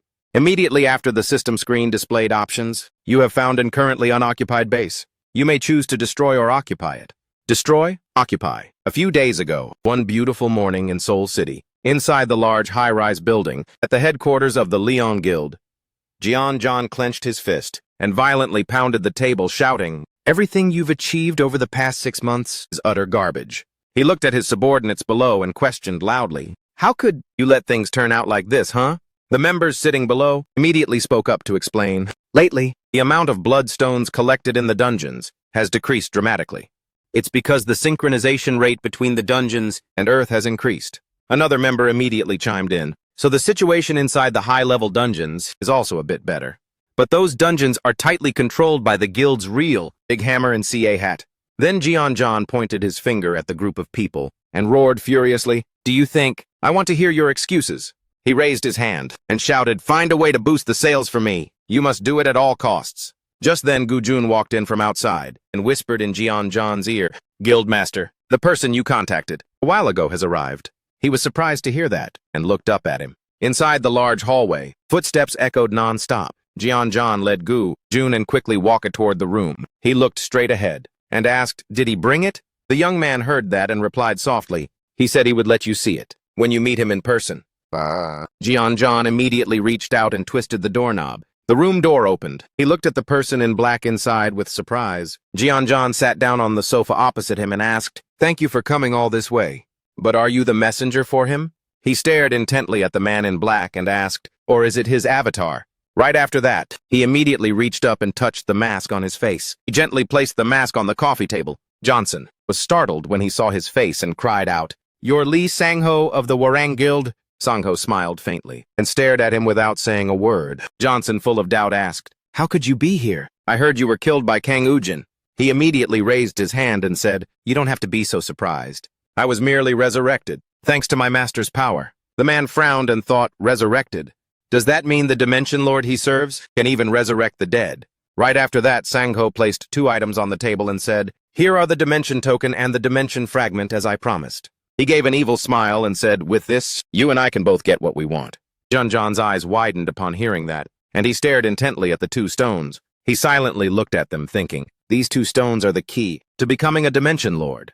John looked up at Sang-ho and asked, "What do you want?" The corner of his mouth immediately curled up into a slight smile. Immediately after, he was surprised to hear Sang-ho request, "Use this stone to seize one of Kang Ujin's Anfan bases." He immediately jumped up and shouted excitedly, "No way. If we betray Adon, who knows what they'll do to us for revenge." Sang-ho laughed upon hearing that and asked, It seems you still don't understand what these items are for. He looked up at the man and said, a Dimension Lord is in existence, no different from a god. And at least within the territory you manage, you will possess power and strength, just like a deity. Sangho looked at Jeonjon and added, most importantly, these lords also possess eternal life. He was startled and stood rooted to the spot thinking eternal life. The corner of his mouth curved up into a smile and he asked, what do you think? Is it possible that even with this, you're still afraid of that childish revenge from Adon? Back in reality, Jeonjon stood still looking at the system screen presenting the options. You have found an currently unoccupied base. You may choose to destroy or occupy it. Destroy, occupy. He frowned, staring at it and exclaimed, eternal life, huh? I was truly foolish back then, only thinking about the guild's ridiculous profits. Jeon immediately selected the Occupy button and thought, once I obtain that power, I will transcend the mortal world and become the deity of this new land. Time quickly passed. 3 days after the Leon Guild set foot in Anfang, Torin walked over from afar and shouted, Guildmaster Jeon. He frowned, staring intently at him and asked, tell me, do you know anything about the second wave of military deployment? From Earth. I'm planning to consult it, so that in the future, I can organize the troop structure appropriately. Johnson heard that, looked over and asked, I only know that a few brave guilds on Earth will be participating. How about you wait a few more days to gather more awakened people before forming the army? Torin touched his chin upon hearing that and pondered out loud. After a moment, he smiled brightly, held out his hand and said, in that case, we'll set up the formation after the immortal returns. Anyway, we've already cleared out all the monsters around Soros. That's a good idea. Hearing this, the corner of Jeonjon's mouth curved up as he thought. I'm sorry, but the second military corps from Earth will never arrive here, he murmured, looking straight ahead. The first thing I'll do as soon as I seize this place is immediately close that teleportation gate. The system screen displayed the message, you have chosen to occupy. Remaining time until complete occupation of the base 24 hours. Immediately after asking, Torin turned and left. Suddenly, Jeonjon glanced towards one side, hesitating. He looked over at Hyacinth nearby and wondered why. Is she staring at me like that? Could she have figured something out? She bowed her head and spoke up. Guildmaster na Jeonjon. He heard that and inwardly clicked his tongue. I need more time, but it looks like I have no other choice. Hyacinth immediately took steps and quickly walked toward Jeonjon. He stood still and asked with a look of concern, what is it, Team Leader Choi Hee-sun? Do you have something you want to say to me? She looked up and stared intently at Jeonjon and said, I heard from my subordinates that the Lion Guild is carrying out some extremely suspicious activities here. His face was calm as he listened to Hyacinth's voice. As she challenged him, do you have any other reason for coming to Anfang? If you can't give me a satisfactory answer to this question right now, we will immediately send you back to Earth. Jeonjon took a step closer and stepped on her shadow. After a moment, his voice rang out, I don't know what you heard, but we came here to protect Anfang alongside the Alliance. Suddenly, Hyacinth flinched as his tone changed and she cried out. However, the corner of Jeonjon's mouth curled up into an arrogant smile and he announced, the Lion Guild, we are the ones who will take on that responsibility, instead of Adon. Hyacinth was infuriated upon hearing that and cursed, you bastard! So this is your true colors? Suddenly, Hyacinth was astonished and looked down at her feet. She gritted her teeth in confusion and wondered, why can't my feet move? Johnson immediately raised his hand and laughed. That's a shame. But I already stepped on your shadow. You might be a high-level awakened, but don't even dream about escaping my shadow restriction skill. Hyacinth's face was full of anger as she gritted her teeth and growled. Immediately after, the system screen displayed occupation complete. You have become the new master of the Soros base. Jeonjon immediately shouted, it's finally done. Immediately after, a light flashed and enveloped him. A notification sound rang out. Your status has been elevated to Dimension Lord. His face was full of excitement and smugness as he thought, I'm a Dimension Lord. I've finally become an immortal, godlike Kang Ujin.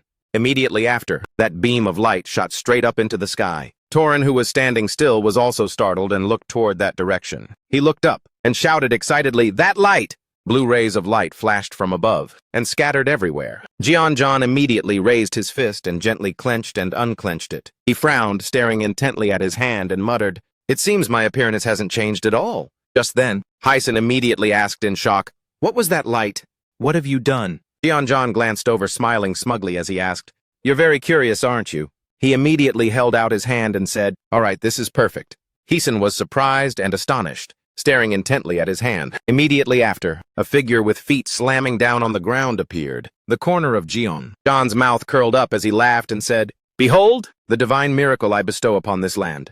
A group of monsters immediately appeared behind him. The night sky fell completely silent without a sound. Elo sat in a chair and inquired, "How's the situation?" Sangho knelt on the ground and said, "By your command, I have already acted, my lord." He looked up and added, "In the near future, an immortal who has lost his base will not be able to return to Earth." Hearing that, Elo laughed heartily and praised, "Well done." His face was calm as he asked, "What about the Earth God? Have you found him yet?" Sangho bowed his head and smiled, saying, "I am still skeptical about that person's identity. Once I investigate further, I will report back to you immediately, my lord." Elo confirmed, "Good. The top priority right now is to prevent the immortal from intervening." Sangho looked bewildered as he heard him add, "Because I will take his place to preside over the big picture." He frowned, looked up and asked, "My lord, I am ignorant and do not understand your great plan, so I don't know what you mean. You said you will take his place to preside over the big picture." He propped his chin with one hand and laughed, saying, "What a stupid creature." Elo thought of that planet and declared, "Soon, Earth will be completely synchronized and the Dimension Lord's presence will no longer be limited in terms of power, and they will surely seize that opportunity." He thought of the scene and cried out, "Countless Dimension Lords will descend, and the creatures on Earth will sink into despair before their overwhelming power," Elo said with a bright smile. "Until I step in, that is." Hearing these words, Sangho was startled and cried out, "You mean?" He immediately raised his hand and affirmed, "Yes, in Earth's most critical moment." Elo clenched his fist tightly and shouted, "I will become their savior and rule this entire planet." At the same time, on the planet where Heeson and the others were, Junyoung looked in that direction and asked, "What the heck is going on here? Monsters are swarming out of the base center. What's up with that?" Ajim also frowned, staring intently in that direction. Junyoung looked at them walking around and said, "Those monsters have stopped. It seems like all the heroes resisting the Alliance have been captured." His face was full of disbelief as he shouted, "We lost the base without even a chance to react." Junyoung thought of Jeonjan and thought, "I noticed their suspicious actions early on, but I reacted too slowly." Immediately after, the remaining people immediately gathered in the forest. They turned their heads and saw Junyoung and Hajim approaching. Dawanka quickly came forward and asked Junyoung, "Have you heard any news about Heisen?" He heard that and replied, "Sorry, I haven't found her yet." Dawanka was startled and exclaimed, "Oh my God." He bowed his head, frowned, and cried out, "I'm afraid Heisen has run into some trouble. If she were still alive, she would definitely have used telepathy to contact us."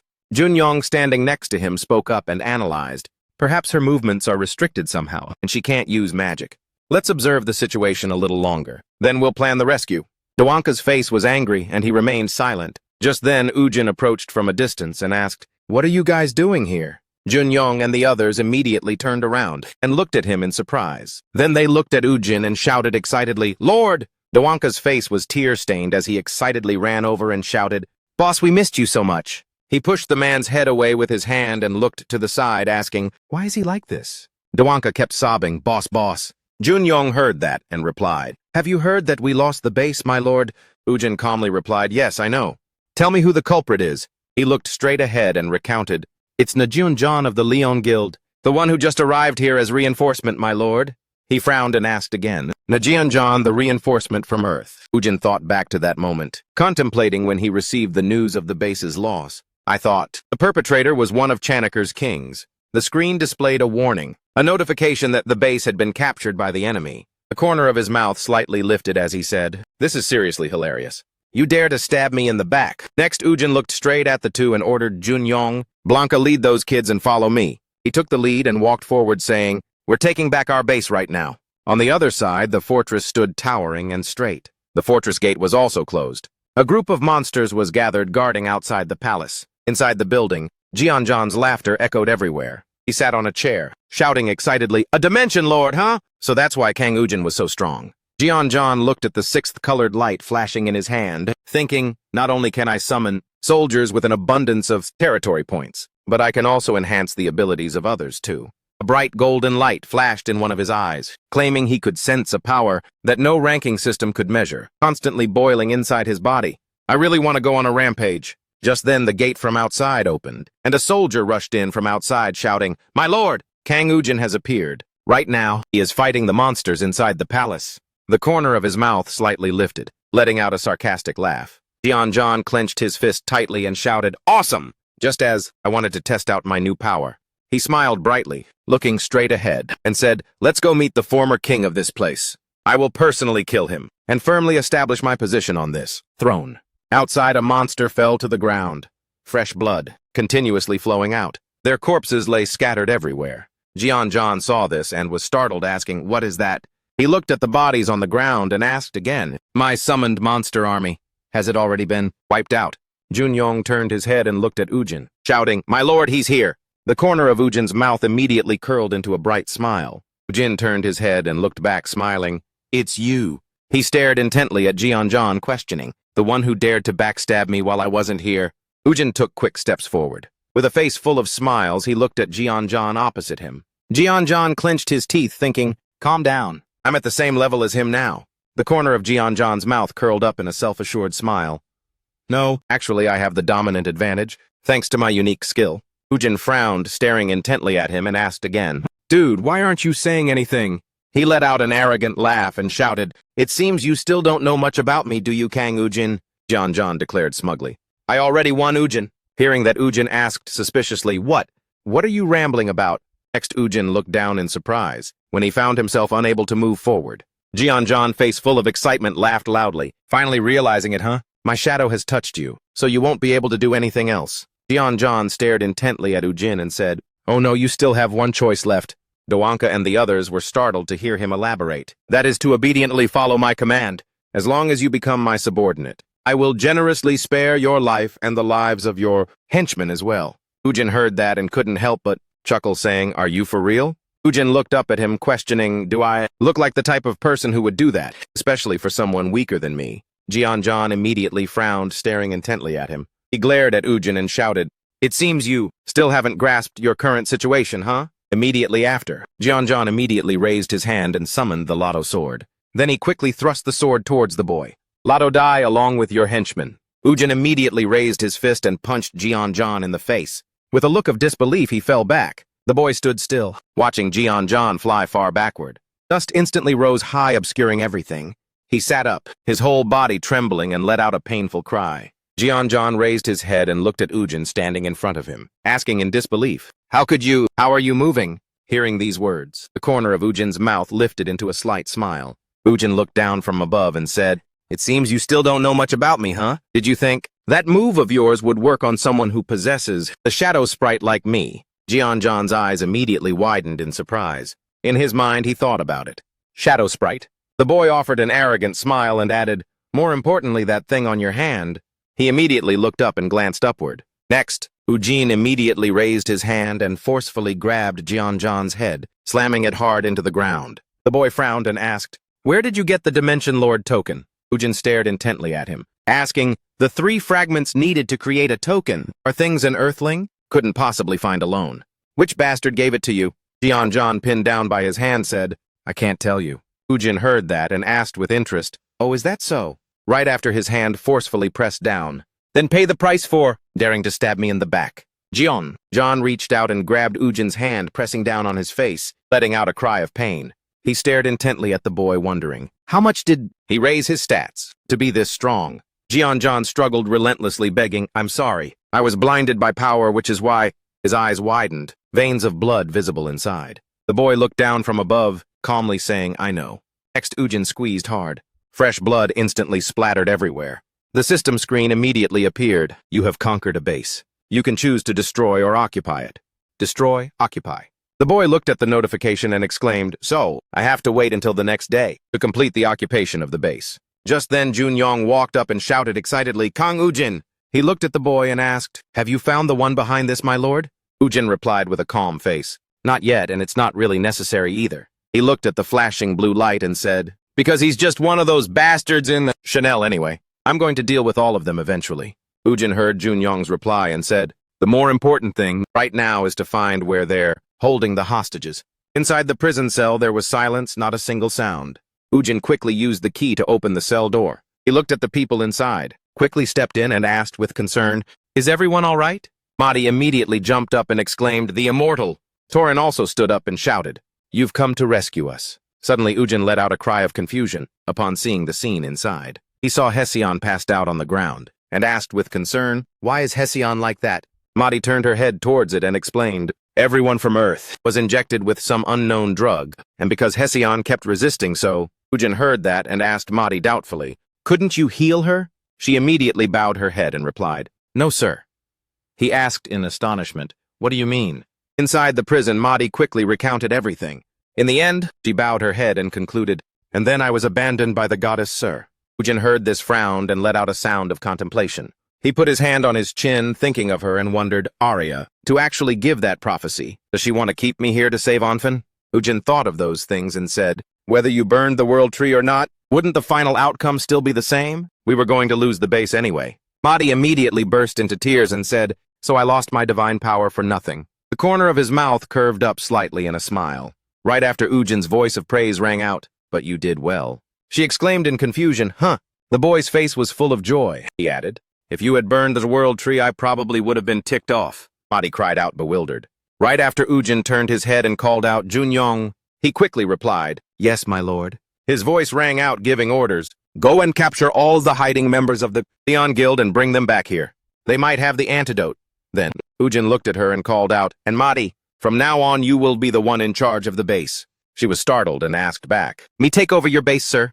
He thought of the items in the system and instructed, "I will give you administrator rights to the base. Feel free to use the points, okay? If you summon soldiers from Onfen's Dimension Sanctuary, you will be able to protect the base more effectively. And we won't lose the base in such a dumb way again."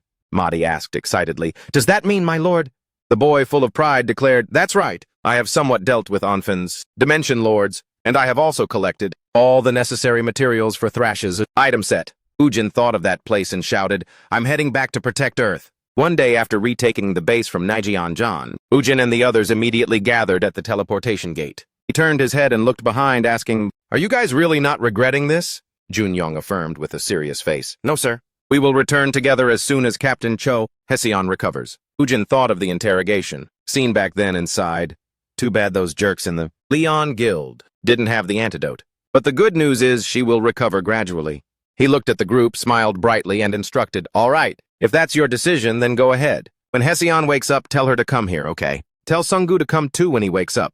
He immediately replied, "Yes, sir." Right after, Ujin looked at her and added, "And you, Madi, your duty is to guard that warp gate." Madi heard that, frowned, bowed her head, and still did not answer. Seeing this, the boy couldn't help but let out a sigh. She flinched when she heard Ujin's voice ring out, "There's no need to worry. I will save Earth and return here right away." Madi smiled faintly when she heard him shout angrily, "Don't tell me you think I'll be defeated by those scumbags in the Janet Guild, do you?" Immediately after, her voice echoed, "Reporting Immortal One. I have never imagined anyone in this world could be stronger than you, sir." Madi smiled brightly, looked at the boy, and said, "Please take care during the time you are gone. I will certainly protect this base safely."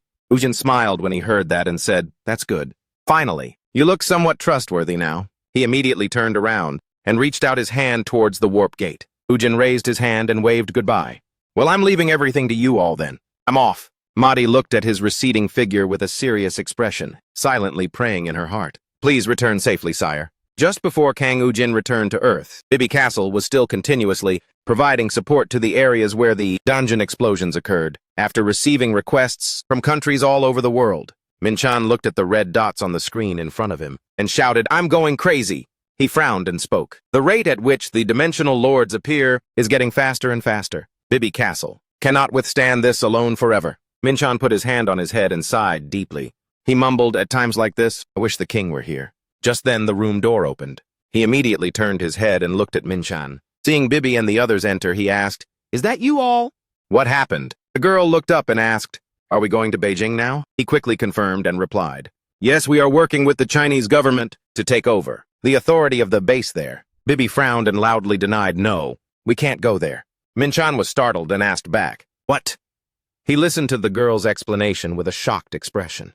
That base was established by the commander of the Chanet army. Doing that right now is too dangerous. Minchan immediately raised his hand and shouted, "But we've already promised. If Adam doesn't step up, we'll be condemned by the international community." Bibi replied softly, "I don't know about that. I'm just relaying what my master instructed." Jimin next to him also shouted excitedly, "Prime Minister, so? I think it's best we don't go. Those Shanate commanders are really dangerous." The girl heard him mention her name and looked up. "If we are not careful, it will be difficult to protect." "Sua?" Minchan lowered his head and said hesitantly, But we, Adam, have already proclaimed ourselves as the leaders in the Earth Protection Campaign, and if we don't confront the enemy—" Emin looked at him and couldn't help but sigh. He immediately spoke up and asked, "Prime Minister, don't tell me you've forgotten the reason why Adam was established." Minchan let out a sound of confusion. He explained, "It was established to maintain peace and protect Earth." Emin laughed scornfully and asked back, "Come on, that's just what people think about Adam. Did you forget?" Minchan's eyes immediately widened and he asked, "Is that so?" A questioning voice appeared in his mind. "Oh, by the way, boss, what should we do about recruiting new staff?" Apsat put his hands on his chest and asked back, "Why do we need to recruit more?" Minchan heard that and replied, "Well, as the guild grows, the number of awakeners will also increase. We need more staff to—" Immediately after, his eyes focused on the stack of draft announcement papers. Minchan immediately picked it up and asked suspiciously, "Boss, is this—" Apsat's voice rang out. He explained, "This is my plan for military exemption and attacking the dungeon." He added with a beaming face, "Does this really mean we need more staff now?" Back to reality. Emin was satisfied hearing Minchan's excited laughter. He covered his head with a dark expression and cried out, "Yes, that's exactly what he said. I keep getting it wrong." Minchan thought about the Adam Guild and pondered. Adam was established from the start, for no lofty goal. He thought of Apsat and mused, "My job was originally just to handle and perform procedural tasks, the paperwork for Mr. Kang Ujin. But never mind. Protecting Earth is not my responsibility, but Kang Ujin's." Minchan then spoke up and thanked Hemin. "You've helped put my mind at ease a little." Just then the system sound rang out. The beeping sounds made everyone turn their heads and look. On the screen, a person with a very anxious expression reported, "Sir Prime Minister, we have located Kim Kong-chun." He immediately asked, "Where is he?" The other person replied, "He is in London, England." Minchan paused when he heard that. London. He thought of Topfleur. That's where Professor Topfleur was last seen? I knew they were related, he thought. Minchan turned to ask, "What do you think?" "We should do Bibi." Bibi said sternly, "Kim Kang-chun is an important step to revealing Shanae's true form. Therefore, we will follow him to London." Thinking of this, Minchan immediately smiled broadly and said, "I understand. Let's turn the car around then." On the other side, Jimin looked at the girl and said, "Sua, let's go back." He saw the girl remain silent and not reply, and asked suspiciously, "Sua, are you feeling unwell?" From Sua's body, a white light flashed. Jimin immediately looked forward and yelled, "Prime Minister Sua!" Minchan looked at the dazzling light and shouted excitedly, "That light!" He stared intently at the girl and added, "It's a prophecy." The light on Sua's body flashed and quickly dissipated. His face was extremely tense now. Worrying thoughts flashed in his mind. Will it be as confusing as last time? Everyone was now intensely focused on Sua. A firm thought arose. This time, we must find a clue to its meaning. Sua's eyes lowered blankly, staring intently at something. The sound waves continued to radiate. Finally, the girl spoke. "Finally, the moment of destiny has arrived," Sua said. "The dam that was just built will be broken by the great forces opposing it, and the world will be swept away by the floods that are about to come." Minchan asked softly, "O God of Earth, which moment are you referring to?" The girl said in a deep voice, "Only one person here can bring order to this world full of chaos, or destroy this world itself." Sua's words made everyone extremely worried, accompanied by panic. Finished speaking, her eyes lowered and sank into blankness. Jimin quickly hugged the girl and shouted, "Sua!" Minchan immediately spoke up next to him. Jimin quickly takes Sua somewhere safe. He turned his head and saw the girl let out a cry of pain, so he asked suspiciously, "Ms. Bibi, what's wrong?" Bibi gritted her teeth tightly, letting out a low groan of pain. Immediately after, the girl punched hard. Fresh blood immediately splattered out. Bibi looked up and screamed in pain. Minchan saw this and cried out anxiously, "Ms. Bibi!" Fresh blood kept falling from above to the ground. The girl panted, saying, "I know what that moment of destiny is now." Minchan blushed as he looked at the girl and asked, "Ms. Bibi, why suddenly?" Immediately after, Bibi's cold voice rang out, "Now is not the time for you two to be standing there blushing." The girl turned her head and shouted at the two of them. Earth's synchronization process is already complete. The airplane was continuously flying fast forward. Inside, Minchan asked in disbelief, "Are you sure?" "The synchronization process is complete, Bibi." She confirmed and replied, "Are you sure?" The girl frowned, looking straight ahead, and said, "I can regain my original form, like this. It means all the previous restrictions have been lifted." Hearing this, he frowned and shouted, "We must be extremely vigilant." Bibi's face was also solemn. She declared, "From this moment on, the war truly begins." Inside the city, flames continuously engulfed everywhere. Soldiers raised their guns and aimed at one spot, hearing the sound of gunfire to stop them. They looked at the giant monsters in front of them and shouted loudly, "Don't let them leave this place." Suddenly, a monster let out a cry, opening its mouth and gathering a light orb. The soldiers were startled when they saw this and looked towards it. The person turned their head and shouted, "Sir Mage, please erect a barrier for us." The person next to them immediately replied, "I am ready. Everyone just focus on attacking." The monster opened its mouth wide and continuously spewed out bursts of flame. The staff was immediately raised high, gathering energy. The soldiers were surprised to see the purple barrier block them. The mage tightly gripped the staff in his hand and shouted, "This wave of attacks from those monsters will stop soon. At that time we must counterattack immediately." Suddenly, cracks quickly appeared in the purple barrier. He frowned and muttered, "Damn it, what happened to the barrier?" Immediately after, the flames shattered the barrier, engulfing everyone. The apocalypse had arrived. This end-of-the-world calamity far surpassed the Dungeon shock event. That happened 5 years ago. After the synchronization process was complete, there were dozens of Dungeon resets every day, and the awakeners of the guilds had no choice but to stop conquering them. Because of this, the lords of space and monsters continuously poured out from the abandoned dungeons in just one day, and their attack power, now that all ability restrictions had been lifted, was on a level that Earthlings could not possibly withstand. The airplane flew past the city sky. Min-chan stood still at the door, looking at the city engulfed in flames below. He couldn't help but let out a cry of awe. "It's truly terrifying." He turned his head and looked to the side, asking, "Has the UK government still not responded to us?" The person next to him immediately affirmed, "Yes. It seems the entire national system has been frozen." Min-chan stared intently at the screen and cursed loudly, "Damn it! The problem now is no longer Kangchun." He thought to himself, "The entire Earth will be destroyed before we can gather information about the moon world." Just then a voice rang out, "Can everyone hear me?" Jimin was startled and exclaimed, "This voice!" Min-chan immediately asked suspiciously, "What's going on?" Bibi's face was full of smiles. She said, "Our master is sending a message to us." On the other side, Ujin held the phone and asked, "How is Earth? If it's not too bad, I plan to accumulate a few more points." Jimin immediately shouted excitedly, "It's terrible, sir. It's a complete disaster." Bibi also quickly shouted, "Earth has been completely synchronized." "Master." Hearing this, he secretly calculated in his heart. Dungeons are continuously exploding everywhere. Everyone's going crazy, trying to escape to places without subways. Ujin's voice rang out asking, "Where is everyone?" He immediately replied, "London." He then said, "I know, I'll be right there." Min-chan stared intently at him and asked, "Wait, Jimin, is the president coming here?" Jimin confirmed and replied, "Yes. He said he will come straight here from the Holy Land of Heaven."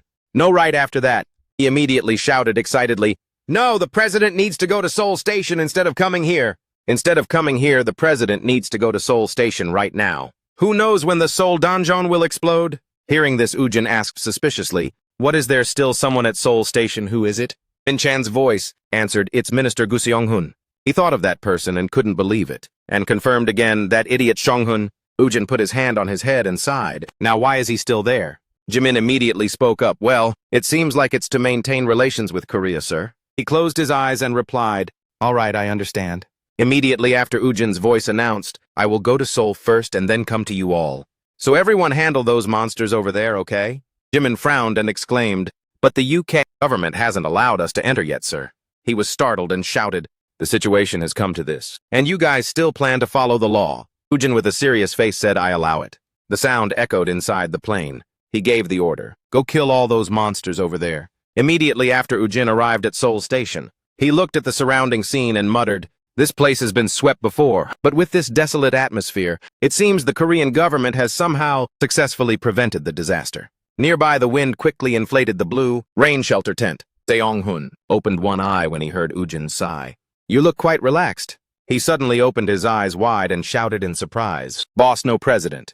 He looked towards Seong-hun and asked, "What are you doing here?" He immediately stammered in reply, "Well, we are restoring the devastated city of Adan." Seong-hun pointed at the two people in front and said, "After all, we still need a base near the donjon." Ujin exclaimed when he heard this, "Forget it. I plan to return to the Flying Fortress. Gather everyone together." He was startled and shouted, "What, sir? But for diplomatic relations with Korea, we must stay." He glared at him and yelled, "Cut the crap, hurry up and pack." Suddenly, Ujin watched in surprise as a flash of black mist passed in front of him. A strong wind blew, hitting the canopy above. Seong-hun looked up and shouted, "President! This sudden gust of wind?" The strong wind swept up dust and stones from the ground into the sky. Ujin gritted his teeth, looked up into the sky and said, "A tough son of a gun is about to appear." The sky quickly grew dark. Immediately after, along with the laughter, blue torches were lit up one by one. Elo laughed brightly and shouted, Earth hasn't been synchronized for long, and he's already shown up. That jerk really likes Earth. He looked down and exclaimed, Sangho connect a dungeon to Seoul. I will personally hunt him down and become the savior of Earth. Sangho immediately looked up and spoke respectfully. Wise Lord Elo, but I have a question. He is such a high king. Isn't it too dangerous for you to confront him? Head on. Elo rested his chin on his hand and exclaimed, Someone like you dares to doubt my power. Hearing this, he was immediately agitated and apologized. Please forgive me, my lord, I overstepped. Immediately after, Elo's voice confirmed, You are right. He is one of the greatest military forces among the monarchs. But to win a real battle on the battlefield, power is not the only factor. The corner of his mouth slightly lifted into a smile as he said, The only entities that can handle that jerk are the 72nd ranked and this entity chosen by history. On the other side, Ujin looked at the phantom and heard the system appear. Monarch of the 70th Legion, Ubu Phoenix, Ivrit in the sky. Black crows flapped their wings, covering the area. They constantly gathered, emitting a piercing cry nearby. Seonghun looked up and asked, Why are there crows in the sky over Seoul? Ujin immediately explained, They are not ordinary crows. They are monsters called razor-beak crows. He stared at them and exclaimed, Are those the monster crows that Captain Hession once tamed? The boy confirmed, That's them. Ujin frowned, looking intently at the sky, and added, The fact that they are all gathered here means... Immediately after, the flock of crows gathered and black mist quickly surrounded them, forming a vortex. A giant phantom with a red light appeared. Ujin frowned, looked straight ahead, and said, He really decided to show up. The boy looked at his figure appearing and yelled, The master of the razor-beak crows. That Ivrit in the sky. He brought his flock of crows covering the entire sky. Ujin squinted, looked up, and shouted, I only heard about it from Janice. But seeing it with my own eyes like this, I realize his threats were not exaggerated at all. Then he turned his head and glanced to the side and instructed Songhun, Please take the others and find shelter in the bunker. He immediately agreed. Yes, I understand. Ivrit looked down from above and shouted, So this is Earth. This place is the civilized society that humans built, is it? He burst into triumphant laughter and declared, But now it is merely one of the territories of me, Ivrit. Suddenly Ujin's voice rang out, causing him to glance sideways. What are you blabbing about? Ivrit saw the boy's figure and shouted, Summoner! He looked straight at Ujin and asked, Have you come to submit to me, or to offer your life to me? The boy scowled and offered a smile in response. You're the one who's about to offer your life to me. Ivrit heard this and burst out laughing, saying, You are truly cocky, just as everyone said. Immediately after, a red aura emanated from him and he shouted, Then let me show you. Ivrit launched a barrage of feathers, like arrows towards Ujin. How amazing the power of the one who controls the 70th Legion is. The boy watched the red arrows shooting towards him and angrily shouted, Damn it! Ujin rode Sing Sing and quickly charged forward. The arrows still closely pursued him. He turned around, looked behind, and yelled, It's clinging to me like a tick. Ujin immediately raised his hand and concentrated energy into a spirit shield. All the red arrows were completely blocked by that shield. Ujin retracted his hand and smiled thoughtfully. This is actually pretty dope, huh? Just then the boy was astonished to discover Ivrit swooping down from above. Immediately after, dust quickly shot up high, obscuring all visibility. Ujin immediately rode Sing Sing and quickly soared up high. Ivrit spread his wings, gathering energy to prepare for attack. He tilted his head back and yelled a loud curse, You scumbag! Ivrit's voice rang out asking, You talk a big game, but in a fight all you know is how to duck and run.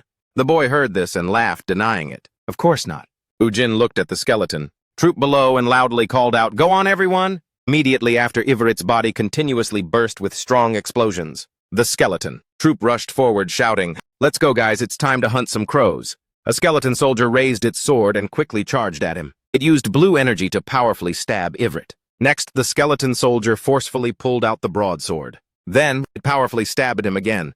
Ivrit immediately looked up. From the sky, he cried out in pain. He turned his head towards the skeleton soldier and shouted, You pathetic piece of trash! Ivrit opened his mouth wide and angrily commanded, Subordinates, attack those wretched zombies for me. The black crow's eyes flashed with red light and let out a cry. In response, they cried out and quickly rushed towards the skeleton soldiers. Ujin saw this and smiled, asking, So this is your last desperate struggle, huh? Then he immediately summoned Yong-Yong. Don't let him slip away. Yong-Yong forcefully bit Ivrit. Bitten on the neck, he let out a painful cry. Then it forcefully clamped Ivrit's neck and swung him. He was violently thrown to the ground. He could only let out a faint cry of pain. Ujin looked down from above and smiled triumphantly. Immediately after, he watched it jump down from above and said, "Donsu, charge." Donsu slammed his two fists down hard on Ivrit. He immediately opened his mouth wide and let out a piercing scream. Then Donsu stood still, looking at Ivrit's motionless body. Suddenly, he was surprised to hear his voice ring out. "You dare!" From Ivrit's body, streams of bright red light erupted. He flapped his wings and immediately flew high into the sky, shouting loudly, "You dare!" Ivrit looked up at the sky and roared, "Hark, my subordinates! From all my dimensions, answer my call now." Immediately after, golden light beams from all over the sky immediately flashed. The underground sparkled with small flashes of light. Ujin saw this and muttered, "It looks like he intends to summon more reinforcements." Then he glanced to the side and said, "But..." Ujin looked at the large number of black crows covering the surroundings and asked, "Does this guy really own that many dungeons?" Below on the ground, a large number of monsters came through the spatial gate. They growled, staring intently at Ujin. The boy riding Sing Sing high up looked down at the ground below. Ujin smiled disdainfully and said, "A whole bunch of trash from all sorts of dimensions are coming now." Below on the ground, the monster horde quickly covered the entire road. Immediately after, Ivrit's voice rang out, shouting, "All troops, listen!" He looked down from above and guessed, "It looks like that crow is about to summon all his servants from the 70th Legion that he rules." Ujin's voice rang out with a command, "There's no need for you to be nervous. Just take care of them. In the meantime, I'll prepare another gift for him." Ramson slung his sword over his shoulder and laughed, saying, "Our opponents are species from the 70th Legion, huh?" He looked at the approaching monsters and shouted, "My heart is about to beat again from all this excitement." On the other side, Ujin descended from above to the ground below. Next, he gently opened the system screen with his hand. The corner of Ujin's mouth lifted slightly, and he said, "All right, I should create an ultimate piece of equipment." His voice rang out saying, "Select Terasi item crafting." Immediately after, the system screens appeared. Purchase necessary raw materials for crafting.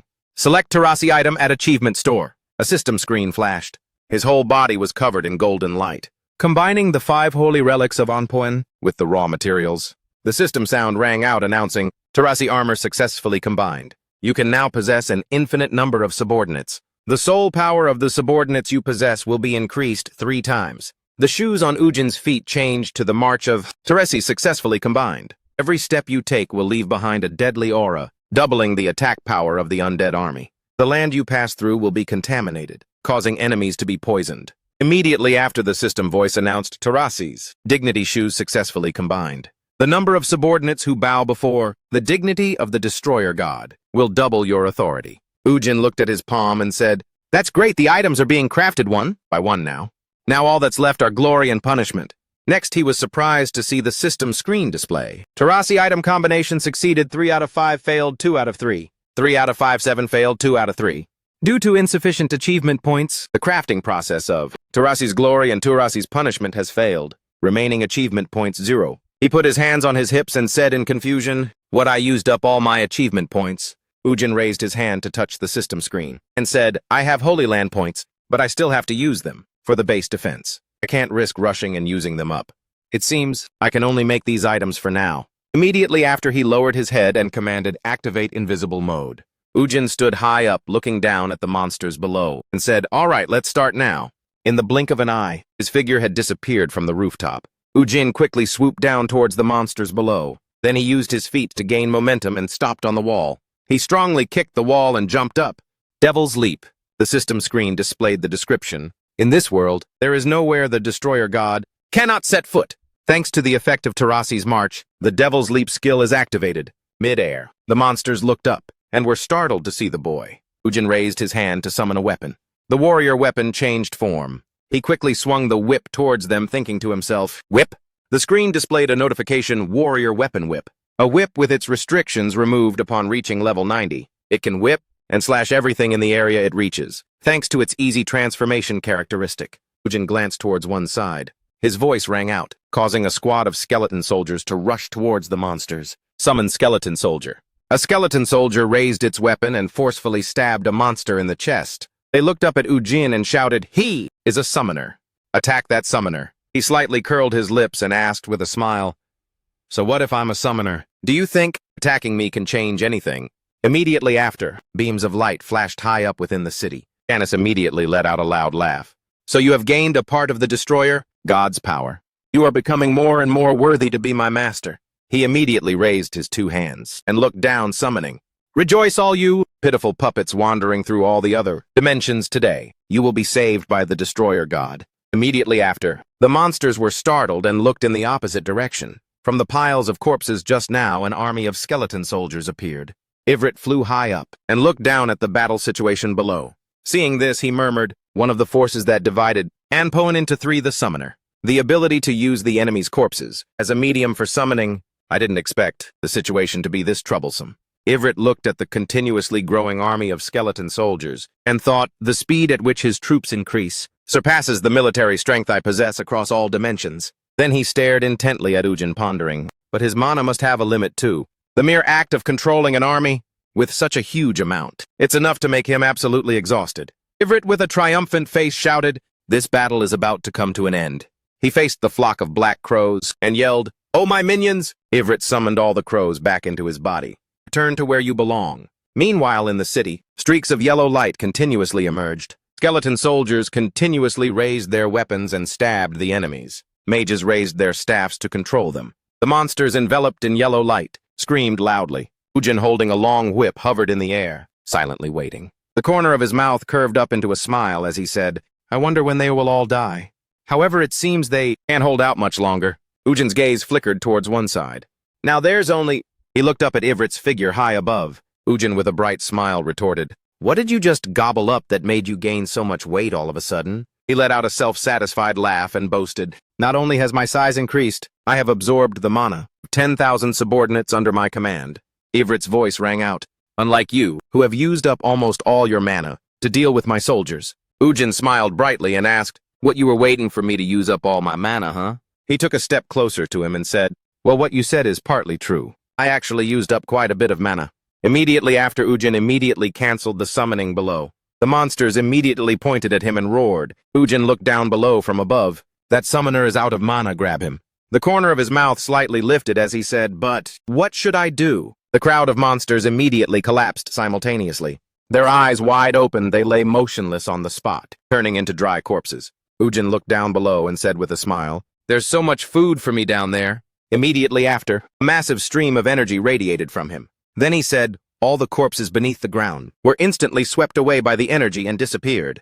Seeing this, Ivrit contemptuously said, you are using your scarce mana reserves just to deal with a bunch of no-name weaklings. He spread his wings and stared at the boy, asking, what exactly are you thinking?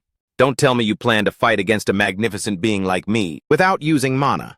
Hearing that, he let out a mocking laugh and asked, how can you be so blind and ignorant about a summoner? Immediately after, streaks of purple light flashed all over Ujin's body. Ivrit's eyes widened in astonishment as he looked at the boy. He saw streaks of light extending from the boy's body and shouted loudly, that is... Ujin smiled faintly and pointed out, corpses and souls are no different from mana to me. The stream of soul light from the ground quickly shot up towards him. Ivrit stared in shock at the huge mana energy radiating from his body. The light continuously flashed and spread around. Hearing that, Ivrit shouted in agitation, so, you intentionally created those explosions for a purpose. Ujin, with a beaming smile, replied, that's right. Now shall we start round 2? The system screen displayed a notification, mana has been fully restored to 100% through the skill Soul Absorption. The light radiating from his body shot straight up into the sky.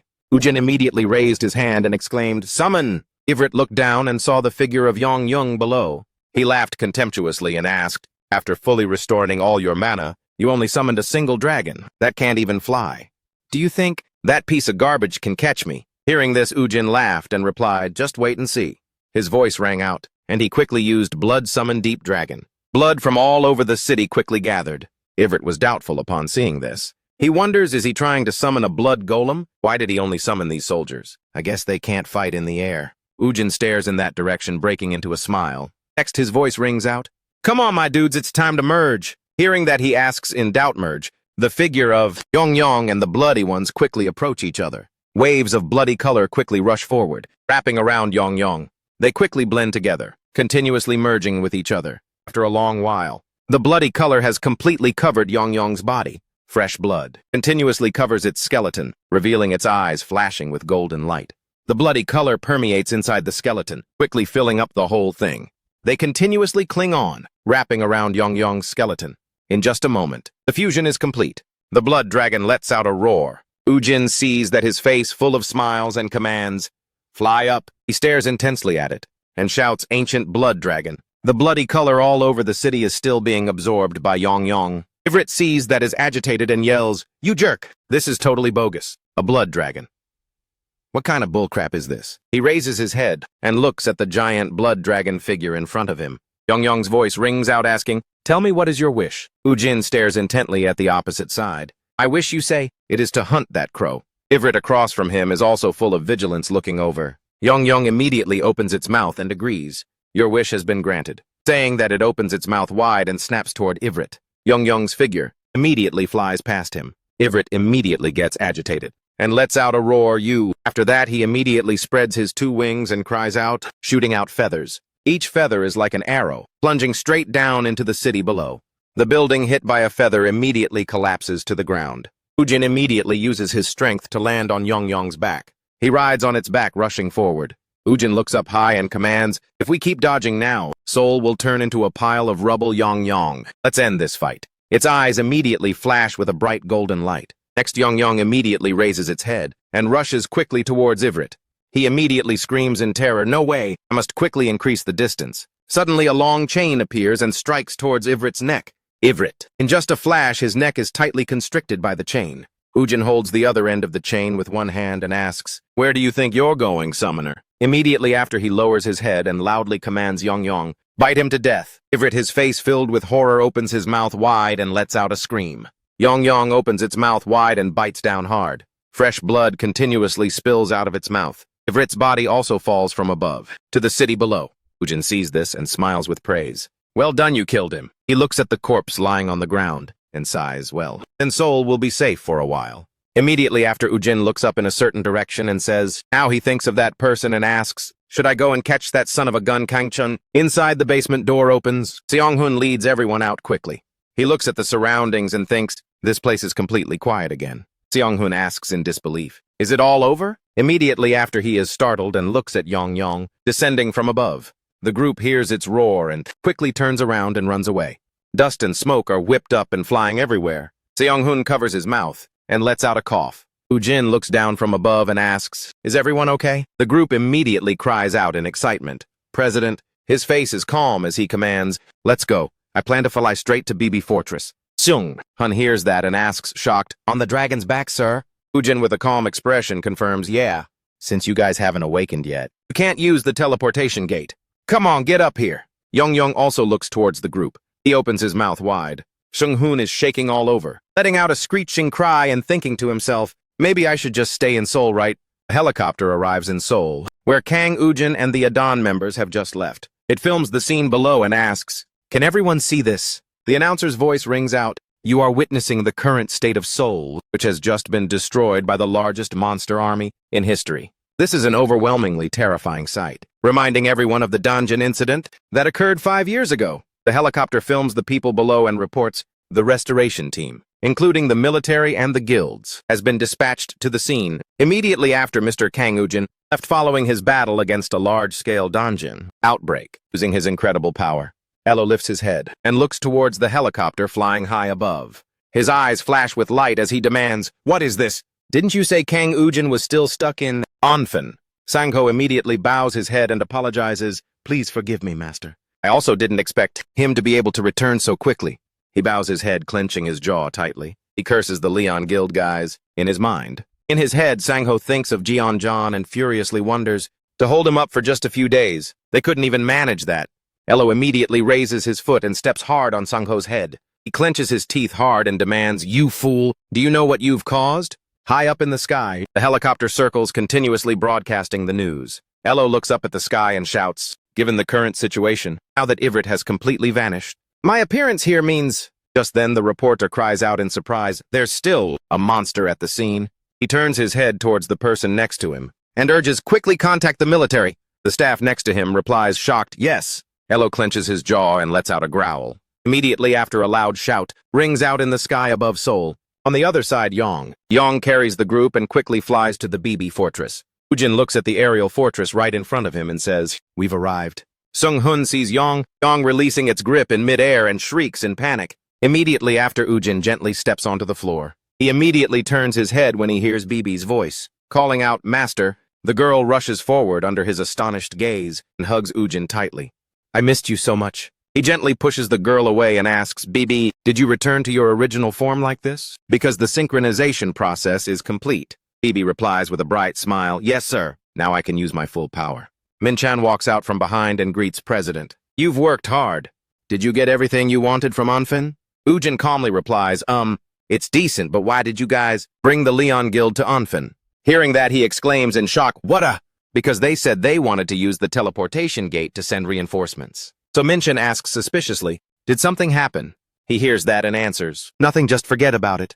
Immediately after, Ujin's voice rings out asking, more importantly, "What's the situation in the other countries? How many places were attacked like Seoul?" He quickly replies, "All of them, sir." Min-chan immediately raises his hand and reports, "Thanks to BB, London has been saved. But elsewhere, there are still many cities whose damage has not been assessed. Among them, Greece has sent a request for aid to us, and now we're heading there." He asks back with doubt. Greece, Ujin asks, full of suspicion and pressing, "So everyone didn't find Kang Chun? Isn't he in England?" He hears a sound of surprise coming from him. "The thing is, he already came here, sir." He frowns and asks back with doubt, "What do you mean Kang Chun is at BB Fortress?" Kang Chun quickly steps out and says, "You're a day late, Kang Ujin?" Ujin immediately turns his head and glances behind him. He speaks with a calm expression, "I've been waiting for you." Inside the room, the curtains are drawn back to let the sunlight shine inside. Ujin, with a smiling face, exclaims, "Last time you ran away scared. Now you're showing up on your own." Kang Chun listens silently to his voice and asks, "Didn't you think you could dodge all the rules and regulations?" Ujin crosses his legs on the sofa and looks straight at him asking, "So what do you want from me?" Kang Chun quietly says, "I came to deliver a message to you." His voice rings out demanding, "Who told you to deliver a message to me? Is it Toffler again?" Ujin looks straight at him and says, "If he wants to say something to me, he should come himself." He frowns and says, "That's a bit difficult right now." Hearing that, he asks with great interest, "Why is he afraid I'll kill him?" Kang Chun stares at the person opposite him and probes, "If you meet him, what do you plan to do?" Ujin calmly says, crossing his arms over his chest, "I have my reasons, so I won't be able to kill him. Besides, I hate those who still hide everything from me, but still want to negotiate with me." He looks straight into Kang Chun's eyes and adds, "And that includes you." In the space, Kang Chun's muttering voice rings out, "It's just as the prophecy mentioned. Your behavior is always the same." Ujin narrows his eyes and wonders, prophecy. Immediately after, streams of black energy appear, enveloping him inside. Ujin raises his hand, controlling the black energy, and shouts, "If you don't want to die, speak in a way that I can understand. Use human words." Kang Chun clenches his lips hard and remains silent. He yells with an agitated expression, "I'm not afraid of death, I'm only afraid—" Kang Chun immediately speaks up to add, "The situation with you as it is now will repeat itself once more." Ujin hears that, frowns, and thinks, he's talking nonsense again. But it's weird. He stares at his face and wonders to himself, unlike Toffler, I can clearly feel his soul. But how can he be so calm and face death like this? After a while, Ujin sighs and says, "All right." Kang Chun glances at the black energy and is surprised to see it disappear. He requests with a serious expression, "Tell me what Toffler's message to me is." He frowns and says in a deep voice, "This is going to be quite long." Kang Chun's voice rings out, mentioning the first Earth Savior candidate. He thinks of him and adds, "Let me tell you everything about Elo." Ujin's voice rings out in doubt. The first Earth Savior candidate. He crosses his arms over his chest and asks, "Is that also part of the prophecy of that Moon Realm bastard?" Kang Chun affirms and replies, "That's right, the first candidate is Elo, and the second candidate is you." Ujin sighs and says, "It's true. They just stuffed me into whatever fits." He touches his chin and wonders to himself, "But this guy Elo, I think I've heard that name somewhere before." Suddenly, Ujin is startled and thinks, "No way. The person Sangho is following." He looks seriously at Kang Chun and asks, "You mean the Dimensional Lord?" Lo, he immediately affirms and replies, "That's right. So you know him too." Ujin sighs softly and says, "That's truly ridiculous." He looks up and asks back, "One of the Dimensional Lords who invaded Earth is an eligible candidate to save it." Kang Chun says with a blank face, "It doesn't matter where you come from. What matters is whether you truly have the right to save Earth." Ujin crosses his arms and asks with doubt, "The right? What do you mean?" Immediately after, his voice rings out asking, "Do you know the hidden code?" He thinks of Arya and wonders, "I heard this term from the goddess in Anfen before. It's the thing that can break the connection between Earth and Shannon, right?" Kang Chun says with a calm expression, "What you are talking about is the deletion code."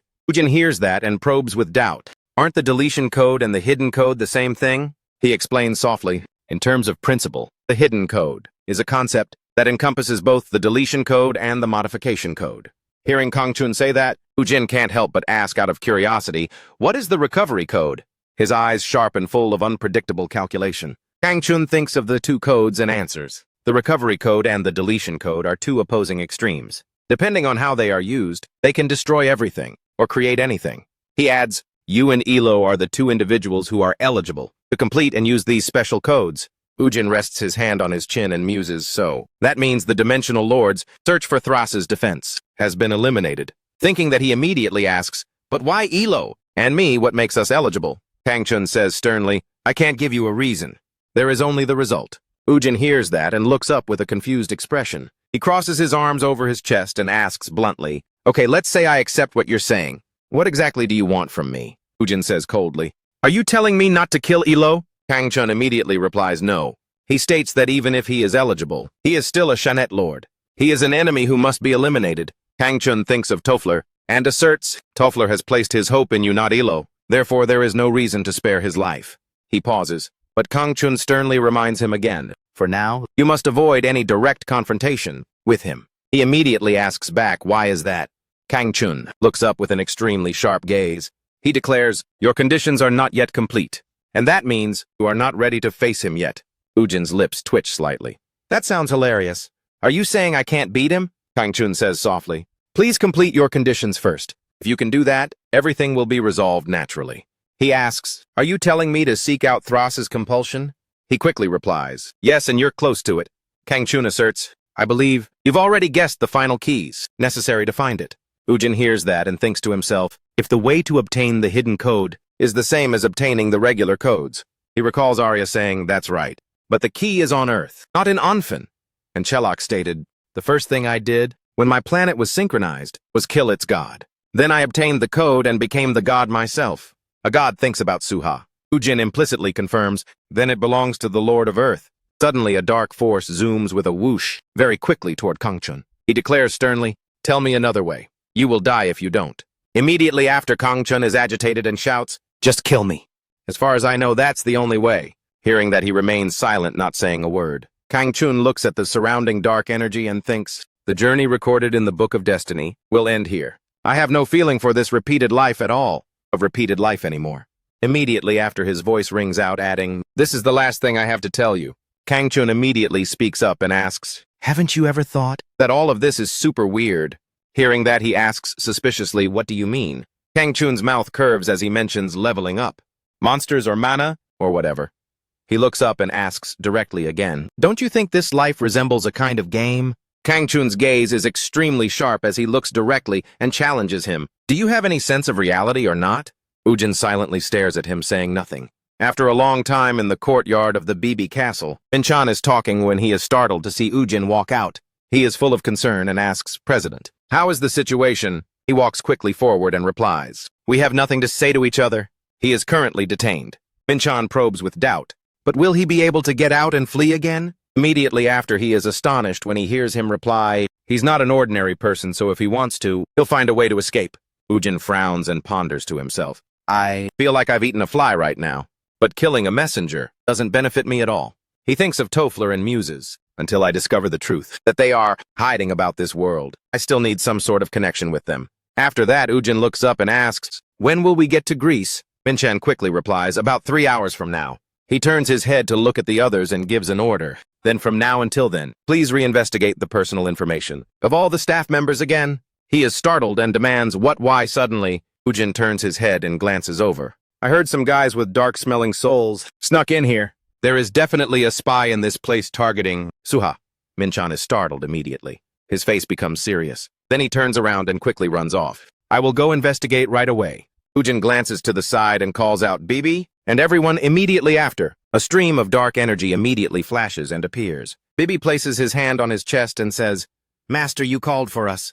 He immediately replies, yes. Ujin stares at the group and orders. From now on, you will split into multiple teams and proceed to sweep out the Dimensional Lords occupying the area. In the meantime, I will go to the sanctuary for a while. He asks again with a serious expression. To prepare to face the enemy, we still need to level up a few more times. You can do that even without me, right? Bibi shouts with a bright smile. Yes, master. Master, please rest assured and leave it to us. Ujin was pleased to hear that and decided all right. Then be dismissed. The figures of the crowd vanished, leaving only the echo of understood master in his mind. In his head, the words Kangchun spoke appeared. Do you feel anything real? Do you feel anything real? Ujin's voice muttered in the air. Anything real, huh? At the same time, a figure stood outside the prison. Inside, Kangchun was tied to a chair looking down. Tears streamed down his face, dripping onto the ground. Kangchun was trembling incessantly and mumbling, history has changed. After a long while, he lifted his tear-stained face and thought, the book of destiny has been turned to the final page. Yet the story is not over. Kangchun thought of the boy and kept asking himself, Kang Ujin, will you truly be able to become the savior and lead us to a new world? Bibi's fortress continued to move forward. Ujin walked alone on the empty courtyard. He looked at the vast sky ahead and muttered, since I let the summoned monsters take the leveling and EXP, now I just need to focus on completing the Halo and the Tarasi's punishment. The scene in Ujin's mind reappeared.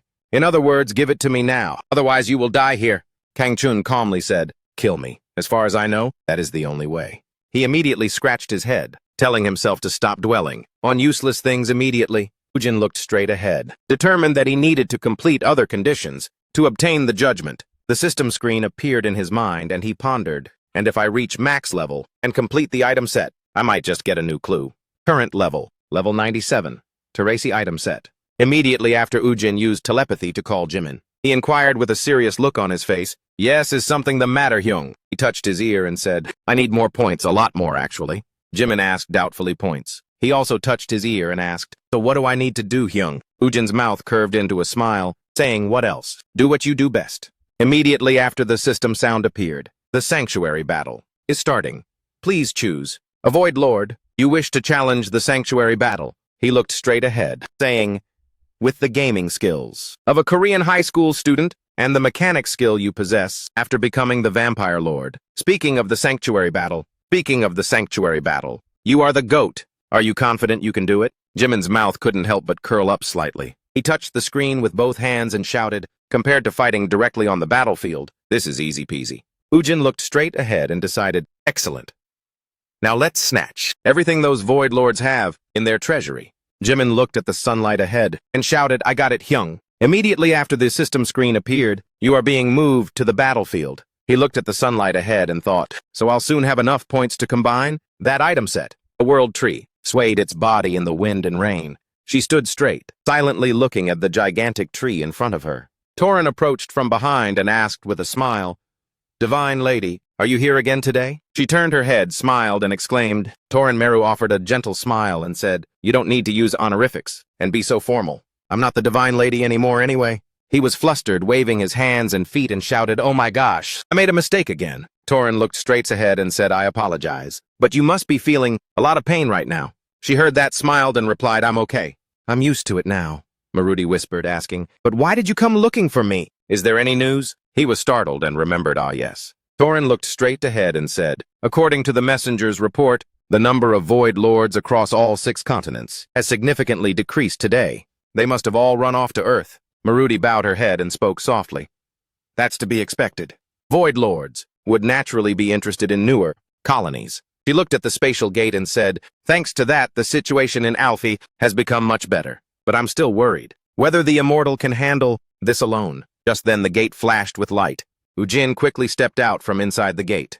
Marudi was surprised and wondered, the Immortal. He quickly walked over and asked with concern, are you all doing well these days? In another place, flames covered the ground. Ujin looked at the flames and asked, what's up? Is Sungu still like that? Marudi stood beside him and replied, yes. We've been monitoring his situation, but nothing has changed. He heard that and made a thoughtful sound. He looked at the flames in front of him and asked, how strong does that dude want to get, that he's been resting for so long? Just then, Yunyong led 2 people over and shouted, President. He asked with a worried expression, how is the situation on Earth? Is everything all right? Ujin turned his head to look at them and replied, what's the point of telling you about it? It's urgent. Hurry back to Earth with me. Immediately after, his voice asked, but what about Hyson? She must have recovered by now, right? Junyong stammered, team leader Hyson.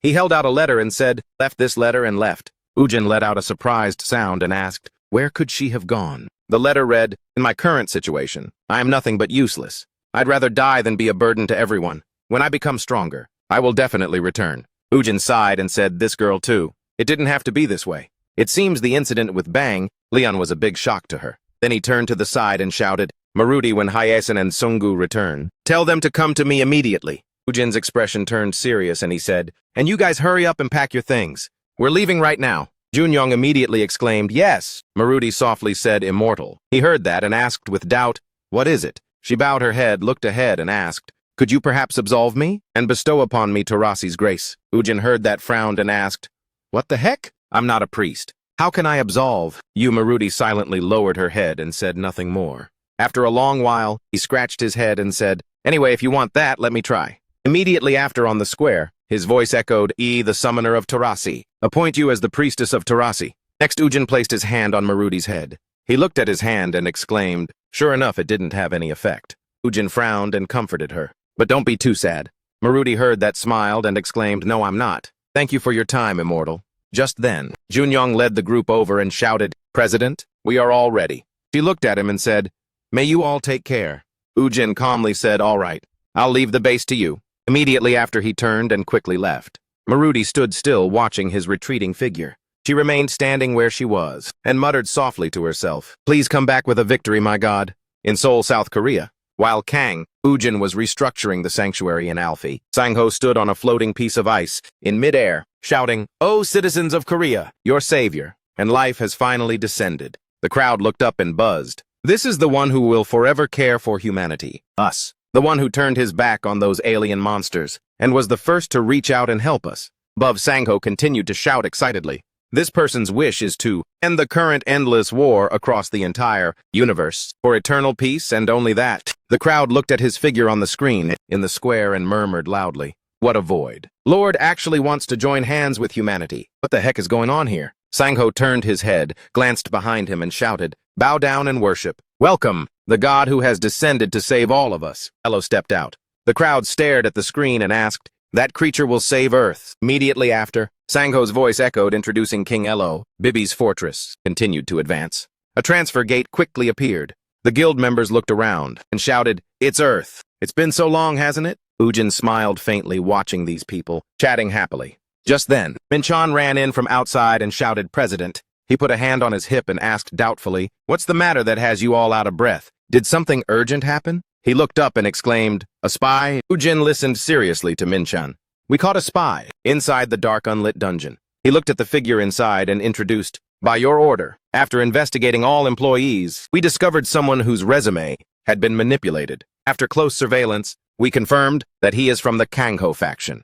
Ujin thought and asked suspiciously, Kangho, that son of a gun again? He's been schooled a few times already, but it seems he hasn't learned his lesson. He looked intently at him and added, not only that, we also believe that the Bang Leon who participated in the ALF development also had some secret agreement with him. Ujin heard that and asked in surprise, so it was his instigation. He frowned unhappily, saying, this guy behind the scenes is pulling a lot of strings, huh? Suddenly Minchan held up a tablet and said, but lately, it seems they've decided to go public. Ujin looked at the screen and exclaimed, this is inside. Sangho pointed to the side and introduced, Lord Elo is willing to help the people of Earth. Just by borrowing his power, we will have a chance to defend against the attacks of monsters from other dimensions. He shouted with a bright expression. He is nothing short of a god descended to Earth. Ujin looked up at him and asked, what the heck is this scumbag rambling about? Minchan immediately chimed in. It's exactly what you just heard, sir.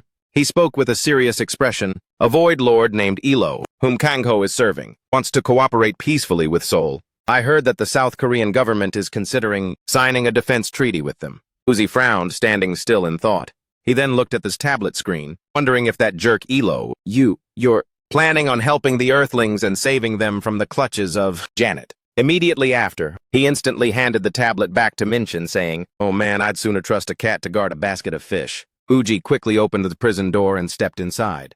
He looked at the guy skeptically and asked, what is your purpose for infiltrating here? Ujin looked down menacingly. I already know roughly what your conspiracy is. Answer me properly or you'll regret it.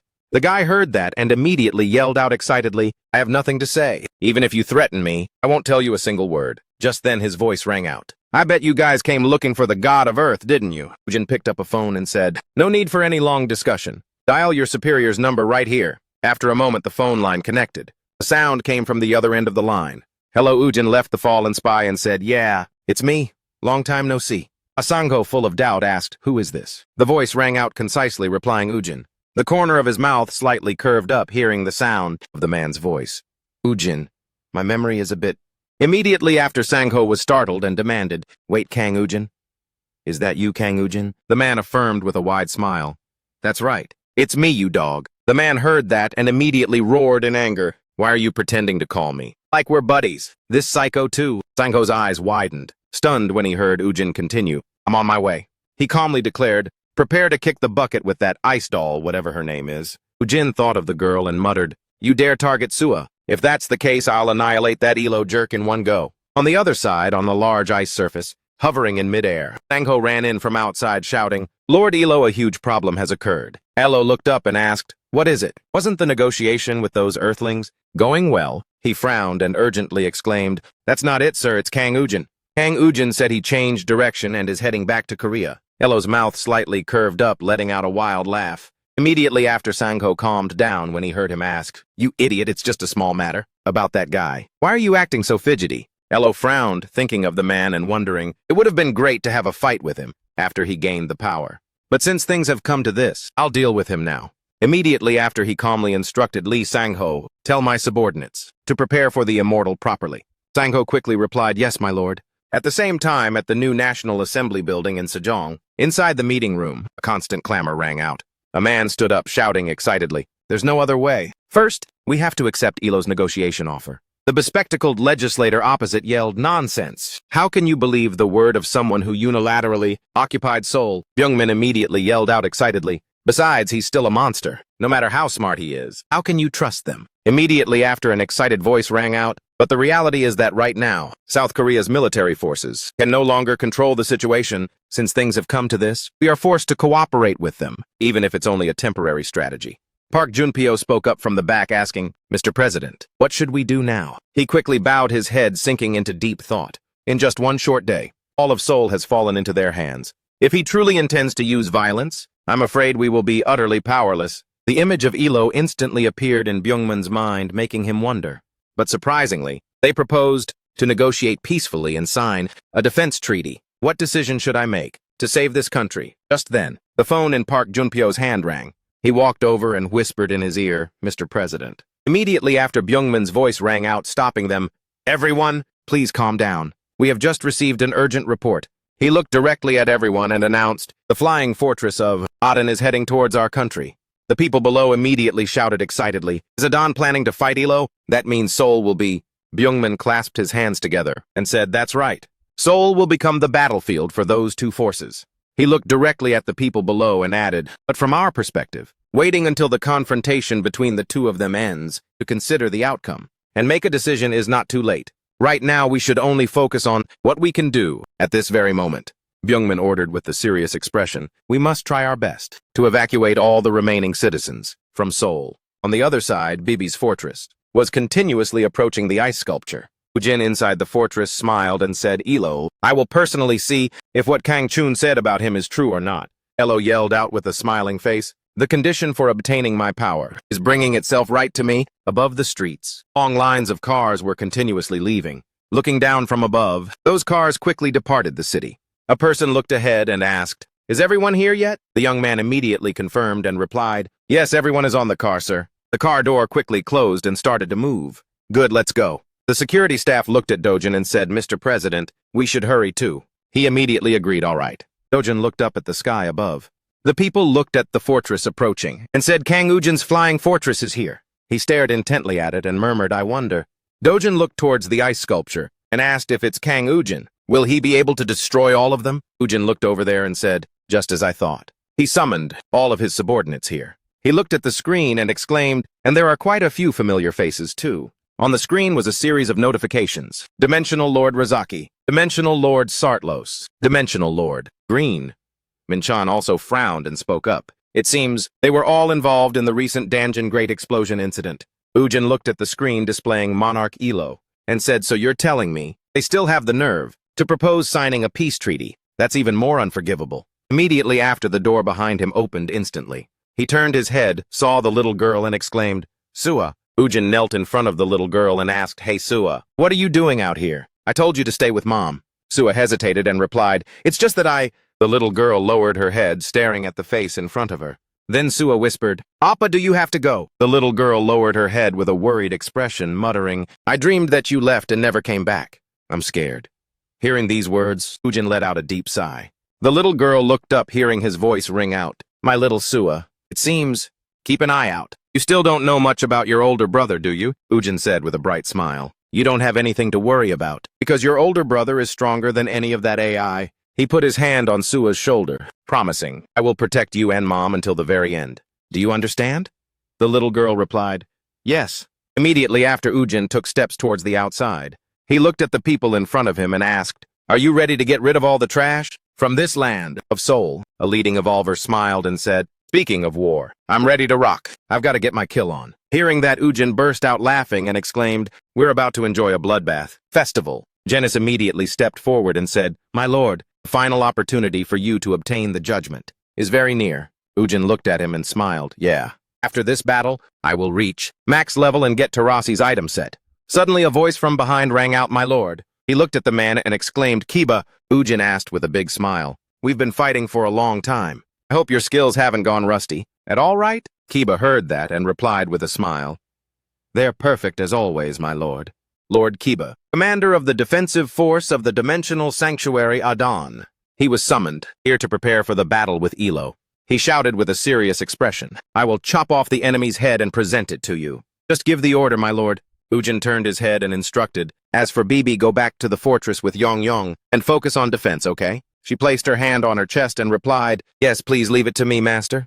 Then he turned his head and looked back, deciding, "All right, let's roll." Immediately after, the flying fortress continuously approached the ice sculpture. Elo looked up at it and said, "He has finally arrived." He immediately raised his hands and shouted, "All forces concentrate. Now is the critical moment. For us to control Earth." The dimensional lords were instantly excited and shouted, "Today, we will destroy the immortal, our biggest eyesore." Sartlos shouted fiercely, "And use Earth as a springboard to become the ruler of the entire universe." Ozaki also bared his teeth and stared intently at the area. The monsters quickly rushed forward. "Charge, destroy the immortal's army for me." Ujin led his people and rushed forward, asking, "Destroy the zombie army." Kiba immediately gripped his weapon and charged. "Wishful thinking. You are the ones who will be destroyed here." He swept his weapon horizontally. Fresh blood instantly splattered everywhere. Sartlos looked forward in shock.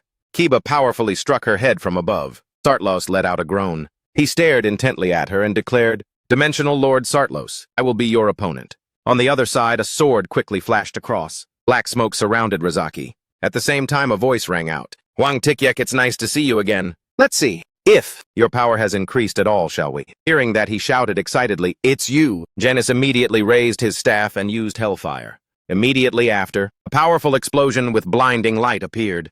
On this side, Elo looked up and said, "We finally meet." He stared intently at Ujin and added Tarassi, the destroyer's harbinger. Hearing that, he smiled brightly and asked in return, "You talk as if you've been waiting for me for a long time, huh?" Elo looked up and said, "Well, that's the truth. You are also a chosen one just like me." He raised his hand and shouted loudly, "This meeting today is truly what people call destiny." Ujin gripped his weapon tightly and yelled, "Destiny, my ass. Stop with that damn nonsense and just give me your head." Elo immediately reached out his hand and shouted, "Idiot! It's a complete waste for you to have the power." Immediately after, he pulled forcefully toward Ujin. "Hand over the deletion code to me and disappear." Ujin, with a big smile, let out a cold laugh and said, "The one who's about to disappear is you." Immediately after, that sword powerfully slashed at Elo's arm. The sword emitted dazzling light and shattered his hand. Ujin also widened his eyes in stunned surprise right there. His eyes widened as he asked in disbelief, "What?" In Ujin's head, a scene appeared of two people in research attire, talking to each other. "I will handle it. But that's too dangerous. Maybe there's still another way to not. This is the only way to save Earth." His face blank, he wondered. A hallucination? Ujin and Elo suddenly stumbled back a few steps. He raised his head and stared intently at his opponent. He looked at his hand, staring into his palm, and let out a loud laugh. Elo's face was full of excitement as he asked, "Is this a memory stored in the code, or an image from another universe?" He looked toward Ujin and said, "It seems the code still hides many other mysteries that I am largely unaware of." Ujin thought of the two codes, pondering. Did he also see what I just saw? Is it because the hidden codes on both sides are resonating? Elo immediately raised his hand, gathering ice energy, and declared, "I still have many things that need to be answered, but that's fine." He raised his hand and lunged quickly toward Ujin, punching, because as long as I kill you, all secrets will be revealed anyway. A strong explosion appeared. Ice crystals quickly condensed. Die and leave your code for me. His face was smug, keeping his hand raised in the same position. Ujin's mouth corners slightly curled up as he said, "So, the hidden code can also be stolen, just like other common codes." Elo was startled to see him appear in front of him and thought, when did he? Immediately after, Ujin raised his sword and powerfully slashed toward him. Elo immediately fell down, hitting the ground hard and kicking up dust. His face bright with the smile, Ujin declared, "Then I will take your code." At a laboratory building on a planet, extremely modern, the screen continuously displayed measured values. Just then, a sound rang out, making the old man look over. Professor Toffler. He looked toward the person who arrived and asked, "What is it?" The young man quickly explained, "Something's happened." Kang Ujin and Elo. The employee's voice broke as he replied, "Kang Ujin and Elo are fighting, sir." Toffler shouted in shock, "What?" He thought of the two of them and asked doubtfully, "Why are those two fighting already?" "I sent Kang Chun to prevent them from meeting." Toffler looked toward the screen and asked himself to test the hypothesis. "I need both of them." He frowned silently, deciding I have to stop. Their battle was right at that moment. Immediately after, Toffler gave an order to his assistant, "Get ready to launch the aircraft." "Toffler, let's go. We have to get to Earth right now." The young man immediately replied, "Understood." The old man quickly headed towards Gate 3, the launch area. The door opened, a man appeared and coldly said, "No." Toffler asked doubtfully, "What?" He saw the man standing in front of the door, blocking the way, so he spoke up to question him. "Did you forget who I am?" The man clasped his hands behind his back and replied, "No one is stupid enough not to know who you are, sir. Professor Toffler." The old man was agitated and yelled, "Then open this door immediately. Our future and our lives are being threatened over there." The man with a calm expression requested, "Please get the council's approval first, sir." Toffler was startled to realize, so that's it, the council is stopping me. Just then Sorel's voice rang out, "You look quite worried, Professor." Professor Toffler immediately turned around and looked behind him. Immediately after, the staff member immediately raised his gun and aimed it at the old man. Sorel walked towards him step by step and asked, "Without the council's permission, where are you planning to go?" "Huh." The old man turned back and asked in surprise, Why are you here?" The man pursed his lips and spoke, "Without our permission, you dared to contact the administrator on your own to remove one of the 12 members of the Lunar Council." President Sorel clasped his hands behind his back and said, "The place you'll be going is a detention center, not Earth. Over there." Ujin stood still looking at the giant ice crater below. He gave a bright smile and asked in return, "You look so smug. I thought you were a big shot or something, but you already croaked." Inside the ice crater, Elo still didn't move, silent for a moment. Then he burst out laughing, "So that's it. Now I understand the reason why all the dimensional overlords didn't take you seriously." Immediately after, Elo stood up and shouted, "Immortal army, both your army and your combat strength are at an extremely high level." His arm quickly grew back, which surprised Ujin. However, Elo immediately raised his hand to attack the young man, saying, "You still have no chance of winning against me." Immediately after, Ujin was hit all over his body and flew backwards. He silently sighed, thinking he took a critical blow like that, and he can still regenerate. Then he spoke up, saying, "High-level healing magic, huh?" Immediately after, Ujin's soul clone skill was immediately activated and struck forcefully towards him. He immediately raised his sword and lunged towards Elo. Immediately after, a reminder appeared on the screen, Warrior's hammer weapon. He immediately raised his hand, gathering ice crystals, and shouted, "Don't you dare!" Immediately after, the ice crystal shot towards Ujin's chest. The moment it pierced him, the figure immediately turned into a shadow and laughed loudly. "Fooled you." Seeing this, Elo gritted his teeth and shouted, "Clone!" Ujin's figure holding a hammer appeared behind him, shouting, "I'm the real deal!" Then Ujin powerfully smashed the hammer downwards. Immediately after, smoke and dust quickly billowed upwards. Elo's head shattered into pieces and fell down. The corner of his mouth lifted slightly as he smirked and said, "Even with high-level healing magic, you can't heal that headshot." Elo's head quickly regenerated, and he chuckled, "It seems you've misunderstood something." Ujin furrowed his brow, wondering. He regenerated. Again, he raised his head, looked over there, and chuckled. "This isn't some ordinary magic. This isn't some low-level magic. It's the ultimate power, stemming from my modified code, Immortal. You have started a war that you can never win anymore." Inside the city now, everyone is being attacked by the monsters. The skeleton soldiers are fighting fiercely and striking back. The monsters are extremely strong and lunging forward to attack. Elo and Ujin were still standing opposite each other in the final round. He asked, confused, "The power of the modified code?" He chuckled, "That's right." Elo spread his arms and confirmed, "This power will reset my entire status to a certain level. When I take a certain amount of damage, The MP, and status screen appeared. Elo added, it doesn't just reset my body, but also resets my mana, stamina, and all status effects. Ujin stared intently and grumbled, that's a pain. If what he said is true, then ordinary attacks will have no effect on Elo. His lips curved into a faint smile, and he spoke with a provoking laugh full of arrogant confidence. The look has disappeared from your face, hasn't it? Now let me see how long you can hold out. As soon as Elo finished speaking, he immediately swung his hand, unleashing power. Powerful surges of energy flared up around him. Elo declared, as soon as you run out of mana and stamina, you will lose this battle immediately. At the spaceport area now, Gate 3, the launch area. A person walked in and said, without our permission, you dared to contact the administrator on your own to remove... Toffler heard the voice and turned around. His eyes filled with surprise as he exclaimed, why are you here? Sorel walked up and replied, the place you will be going is a detention center, not Earth. The old man yelled, President Sorel!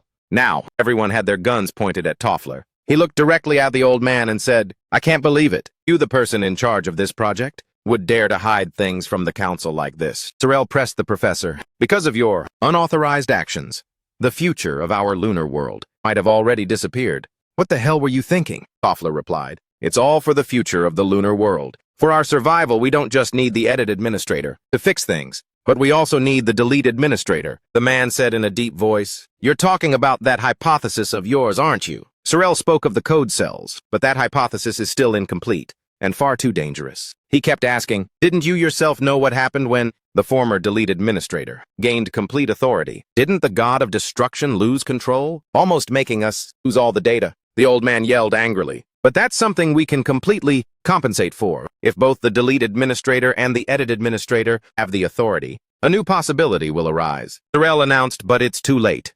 Because right now, the two of them have entered a stage of life and death conflict. Professor, just because of your reckless intervention, the worst-case scenario has occurred. He declared, in the next few days, all your authority will be restricted. Toffler silently listened on. We will let you know what your punishment is, as soon as the council makes its final decision. Having finished speaking, the old man's hands were cuffed behind his back. Suddenly the sound of the radio rang out. Sorel picked it up to listen. Commander Zion.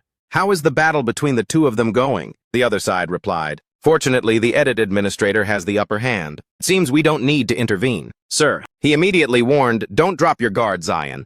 We cannot relax until all factors that could help the delete administrator win are eliminated. The spaceship is now constantly moving towards the planet, with Sorel's determination to stop Kang Ujin at all costs. On this side, Elo was bending over and swinging his arm, concentrating all his strength to prepare for the attack. Ujin immediately lunged away. Dodging his powerful strike, he turned his face back and shouted, looks like someone is excited that you've cornered me. Huh?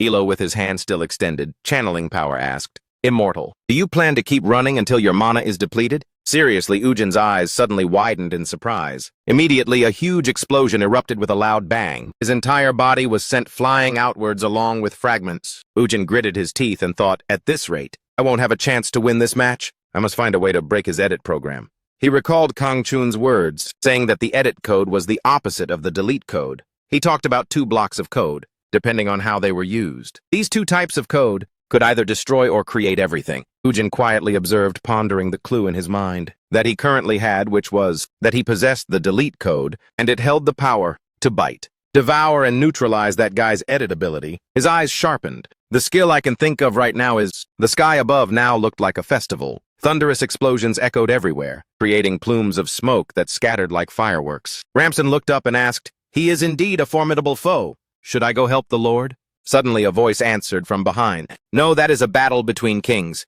And that was Sorel. A man standing nearby spoke up. Let's deal with the enemies on the ground, until we hear the next command. Meanwhile, in the sky, there were still constant explosions taking place. Ujin was launching counterattacks against Elo. Suddenly, a beam of power grazed his thigh, causing blood to spurt out from the wound. Ujin clicked his tongue. I knew I couldn't counter all of those attacks. The opponent, seeing him falter, mocked. Are you running out of mana? Elo smirked arrogantly. It seems that even maintaining that tough shield is putting a strain on you, huh? Ujin chuckled. Oh, really, is that what you think? He remained confident, raising his hand and saying loudly, that arrogant look on your face will disappear right here. Let's end this time-consuming battle now. As soon as he finished speaking, powerful energy currents like a sharp stone spike pierced straight down toward him. Elo laughed loudly. Farewell. The victory is mine, Immortal. But Ujin showed no fear. On the contrary, a sneer spread across his lips. He remembered Jimin and Ramson thinking to himself, I have fulfilled all the conditions. The notification appeared, level up, you have reached max level 99. Now surrounding Ujin, powerful surges of energy arose. He whispered, equip Terasi's judgment. At that moment his eyes widened in surprise and he exclaimed, that skill is... Ujin had now completely transformed into a destroyer. His eyes were bright white, and dark, gloomy auras radiated around him. This is activating the skill Punishment of the God of Destruction. Ujin assessed. He is the man of metal, with no heart or weak points. Ilo also possesses the regeneration ability, which takes effect instantly against all critical attacks. Now to defeat a being with nearly unbeatable power, there is only one way. The notification appeared, level up, you have reached max level 99, a skill he could only use upon reaching max level and equipping Terasi's judgment. Ujin was surrounded by countless gloomy energy currents. He thought to himself, the skill capable of destroying an enemy's very soul by consuming all of his own mana. At once, that is the punishment of the God of Destruction. The opponent saw this and laughed loudly. Is that the power of the delete code? Nice one! Ilo lunged forward, raising his voice. Let's see who possesses the most supreme power and let the codes battle it out. Instantly in the sky, a powerful aura spread down into the space below, like an eye with blood-red streaks spurting out. The intense aura overwhelmed his attack. Elo still wore an arrogant smile, thinking to himself, even if he uses the power of deletion, he's already running on fumes. He raised his hand and asserted, in other words, I'm clearly dominating this match, because I'm always at peak condition. Meanwhile, Ujin chuckled softly. It's working just as I thought it would. Suddenly a flash of light appeared, which slightly stunned Ilo. He couldn't believe he was being suppressed and wondered, how could this be? My edit ability is being deleted. And repelled. Ujin provoked, why do you look so surprised? The streams of aura were seeping. Inside Ilo, Ujin continued, if the power of the codes is equal, then what decides it is the ability of the user, and now I've reached max level. Of course I am stronger than anyone. His entire body was now controlled by Ujin's full power. Elo gritted his teeth and shouted, it can't be!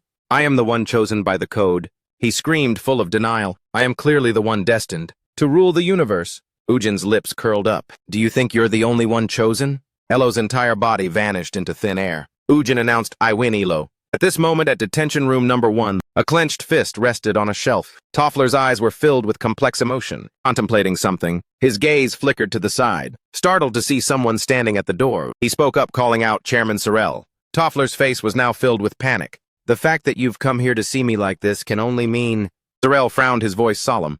It seems the worst thing we feared has happened. He announced. The delete administrator won before the airship. Jane arrived. The old man couldn't believe his ears and blurted out, no way. How can something that wasn't written in history come to pass? Sorel's reply stunned him. Soon enough, the null administrator will descend and take over the entire system, and then humanity will face extinction. Toffler's eyes dimmed as he thought to himself, the null administrator. He feared the most terrifying catastrophe was approaching. It will swallow up the last lifeboat. For mankind? Sorel's voice was cold. Professor, you have ruined everything. Toffler's eyes narrowed, his gaze filled with anxiety. Kang Ujin and Ilo. He realized that their selfishness, to perfect both their powers, had led to the worst result. The survivor is Kang Ujin. Toffler's mouth slightly opened. Then now, there is only one thing I can do. The old man spoke up. There is still one way, Toffler proposed. I will persuade the delete administrator. He thought to himself, we need to bring Kang Ujin, the one who absorbed the edit code, to this place and reset the entire system. At this moment, Ujin was standing on high ground, looking down at the city landscape. He slightly moved his lips. It seems Elo's subordinates have all been dealt with. Suddenly, a dark aura appeared from behind. Janice spoke up. My lord, how was the judgment? Ujin replied, I'm not too sure. I don't feel much of a difference, he frowned, confused that even after equipping the full set including Terasi's glory, there was still no reaction at all and he wasn't even sure whether Elo's edit code has been transferred to me yet. He reminded the lord, we must use the code of Earth's master to execute the judgment. Ujin cut him off, raising his voice. Enough! He looked away. That's enough. Ujin's eyes widened, a look of complexity in them. He recalled meeting Sue and refusing. If that's the only way to get the judgment, then I don't need it. He looked toward the now peaceful city and continued, because I will protect Earth, even without the judgment. Meanwhile, on another planet, the atmosphere was gloomy with piles of ruins and debris. The astronauts were startled by something they saw and turned to run. The astronauts facing each other spoke. Apologies for keeping you waiting, Commander Jalen. Toffler spoke up. Since we don't have any more time to waste, please quickly tell me your plan. Professor Toffler, The old man added, the plan is quite simple. First, I will connect to the dimensional interface of the spaceship and convince him, Toffler explained. If successful, I will bring him along with me, using the logout code, so I need Commander Ryan to rescue him when he comes over. Ryan considered deeply, but we don't have enough time. How about we try to force him over? The old man chuckled lightly. If we do that, who knows what could happen within his code? At this point, the best way is to convince him. Hearing that the man urged, I understand, then hurry up. We need to complete everything before the null administrator descends. Toffler immediately agreed, all right, then let's proceed with that decision. Now Kang, Ujin has returned to the BB castle. After defeating Elo, Kang Chun was knocked back by the force of the attack. Ujin spoke up, tell me. His eyes were cold, and he asked, how can I meet those scumbags of the Moonlight Realm? He still couldn't believe it and thought to himself, how could this be? Elo and Kang Ujin clashed, and the winner is Kang Ujin. Kang Chun looked up at Ujin's fierce face and pondered. Could it be that a completely different history has begun, unlike what Professor Toffler predicted? He spoke up, why? Didn't I tell you that they would contact you as soon as you killed the god of Earth and completed your power? As soon as he finished speaking, Kang Chun's collar was tightly grabbed. Ujin completely disbelieved his words nonsense. Do you have a death wish? Ujin stated, if they don't come here, then I'll go find them myself. If it's so hard for them to come to me, then tell me the way from here to the Moonlight Realm. Kang Chun trembled, gritting his teeth. I don't know. First you have to complete your power, before you can ask to meet them. Ujin furiously growled, you jerk. Suddenly Toffler appeared and spoke up. You won't be able to get there by normal means. The old man said, but with my help, you'll be there in the blink of an eye. Ujin turned around and called out, Toffler!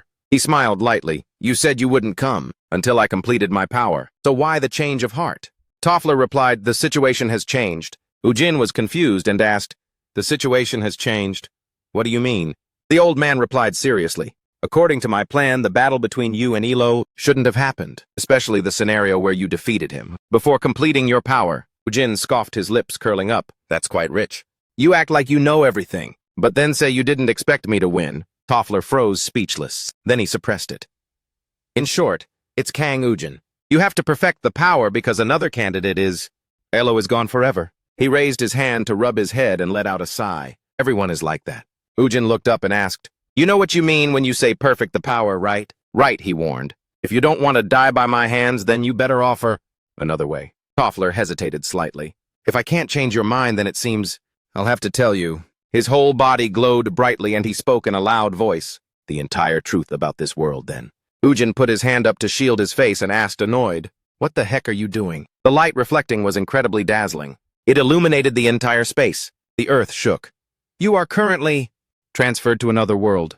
The surrounding buildings had collapsed, buried by earth and rocks. Ujin asked, bewildered, where is this?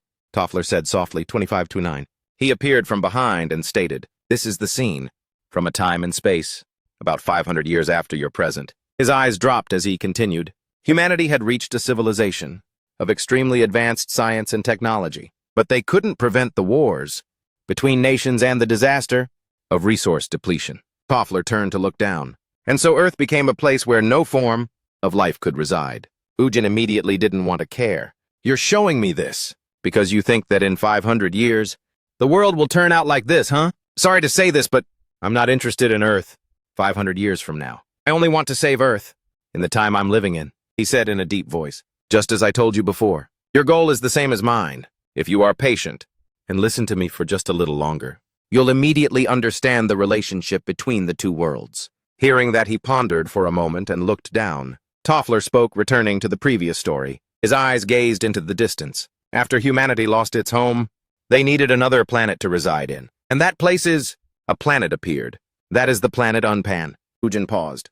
Planet Unpan? Ah, well, it's true that Unpan is very suitable for Earthlings to live on, Toffler denied. No. The situation at that time was completely different from the Unpan you know. He stated that the planet Unpan was originally not a suitable place for survival. So if humans wanted to reside on this planet, they had to terraform its landscape, Toffler analyzed. And to handle this urgent matter, they created a research organization named Nguyet Joy Moon Realm, he continued, and after this organization left Earth, they researched terraforming technology for centuries at the Nguyet Joy base. Hearing that, he turned to ask, Nguyet Joy is an organization from the future. 500 years from now, then? You mean you are from the future, huh? He laughed loudly. Of course not. Even if it is 500 years from now, Earth still hasn't invented time travel technology. No way, Ujin said sternly. Then stop joking and explain it clearly to me. Toffler was faintly surprised when he suddenly felt this oppressive pressure. A scene of a gloomy city with wandering people. He recounted, when Earth was polluted and depleted of resources, people no longer had time to wait for the terraforming process, which would take centuries to be completed. Next to a station. Therefore, they chose to hibernate in temporary shelters, Asian Toffler said in a deep voice. There was a special device, preventing people from aging, and everyone was preserved, using the least amount of energy expenditure possible. A new world unfolded. Then their consciousness was connected to a virtual world, to live out their lives again and again, waiting for the terraforming process to be completed. He contemplated with complex eyes. A virtual world was created. Subconscious memories surfaced. Kang Chun asked, "Haven't you ever found all this? A strange leveling up monsters or mana or whatever?" He added, "Don't you feel like this life is just a game?" Kang Chun's eyes sharpened. "Do you have any sense of reality, or is this a world without a sense of reality? Just like a game." Ujin spoke coldly again. "You mean the world I'm living in?" Toffler replied. "That's right, you must have guessed it by now." He looked into the distance. "The world that you consider reality, Earth split into two halves of light and darkness, with loops of numbers, is actually a virtual reality created from the real world. Happy memories flooded back. The family you love, friends, teammates, all the relationships you have are nothing but a dream. Therefore, you have no reason to hesitate about perfecting the power." He heard those words, and his expression grew darker and darker. A faint laugh rang out.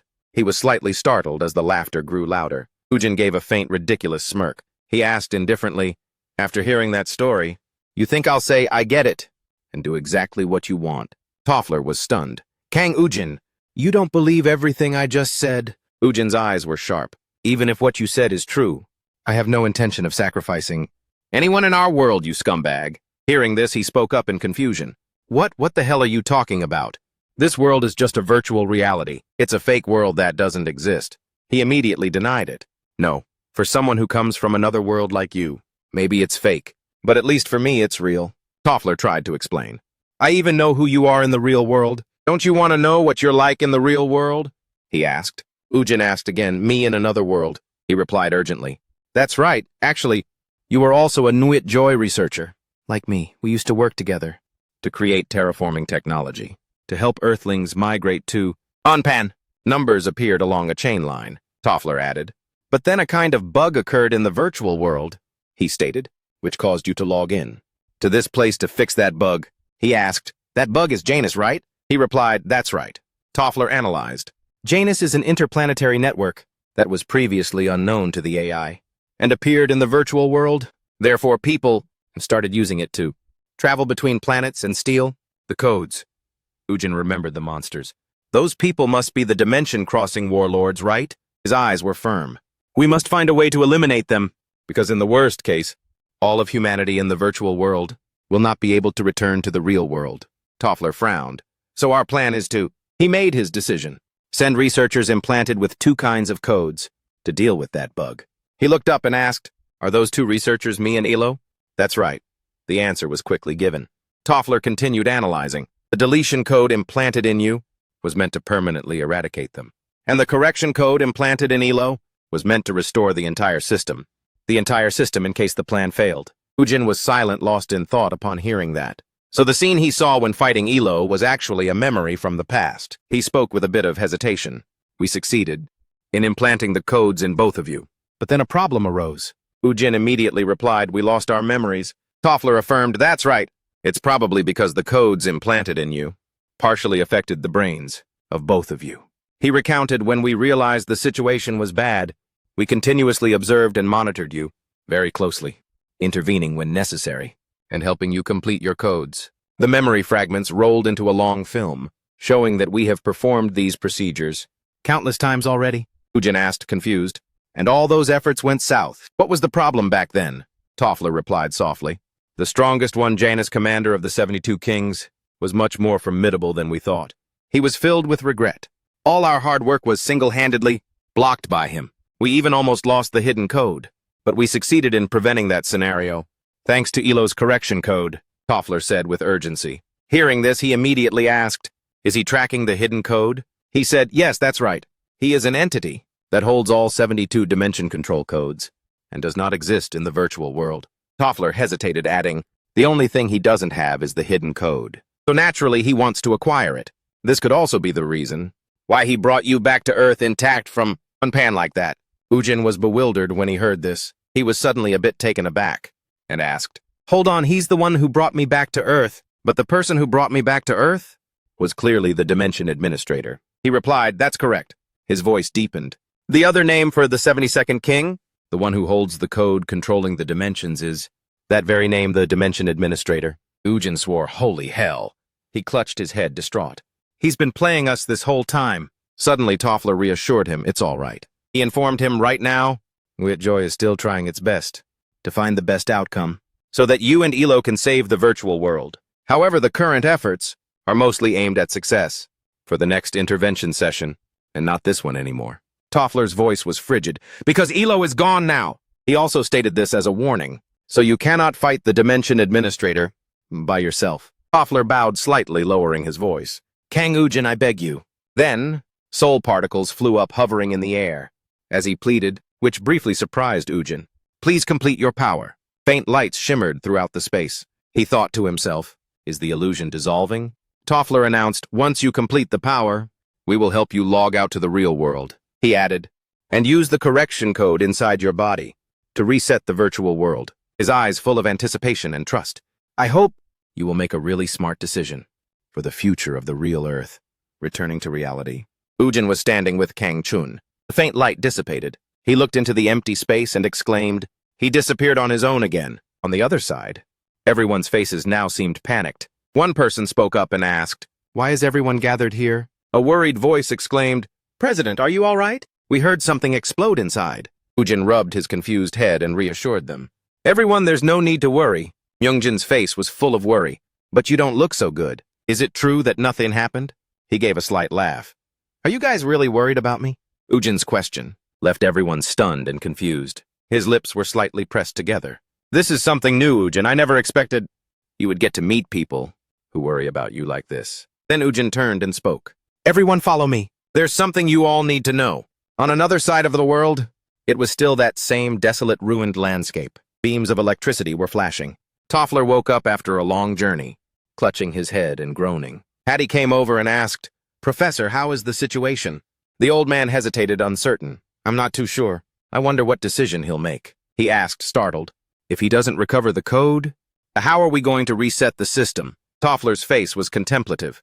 He's right. If Kang Ujin doesn't become the holder of the Earth's code, then bringing him back here will be useless. Thinking of Ujin's sister Suha, if he doesn't do anything to the god of Earth, the old man's eyes darkened. The only way left is, meanwhile, somewhere else. Unja was looking at his phone, muttering to himself. It's true that I have some free time right now, but seriously? Do I really have to guard the dungeon underground like this? Damn it! Suddenly his eyes widened. His face was startled as he looked to the side. A hand lunged forward at lightning speed. Kang Chun appeared out of nowhere and grabbed Unja firmly. He spoke in a low voice. How do I get to Kang Sua's room from here? In the sky, a giant spaceship was flying. Everyone gathered around a round table to discuss matters. They whispered softly to each other. I wonder what kind of huge announcement the president has to hesitate for so long. Let's just wait a few more minutes and see. It must be important news. Ujin closed his eyes, took a breath, and spoke up. Everyone, please don't panic too much. Listen very carefully. Everyone immediately returned to a state of focus. Yes, Mr. President, he sternly announced. We may not feel it clearly, but according to what I've learned, this world is actually a virtual reality. The real world is currently in the year 2529 and is on the brink of apocalypse. Not only that, in the real world, we are all inside a kind of dream pod chamber, this virtual reality dream. Hearing this, everyone was astonished, exclaiming, What?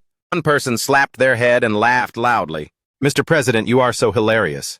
We are living in a world where even monsters have appeared, so that scenario could also happen. Ah.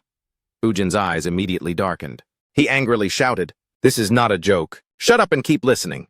Myungjin, his face full of tension, asked the president, Where did you hear that from? This is too absurd. We can't just suddenly believe it. He replied, You're right.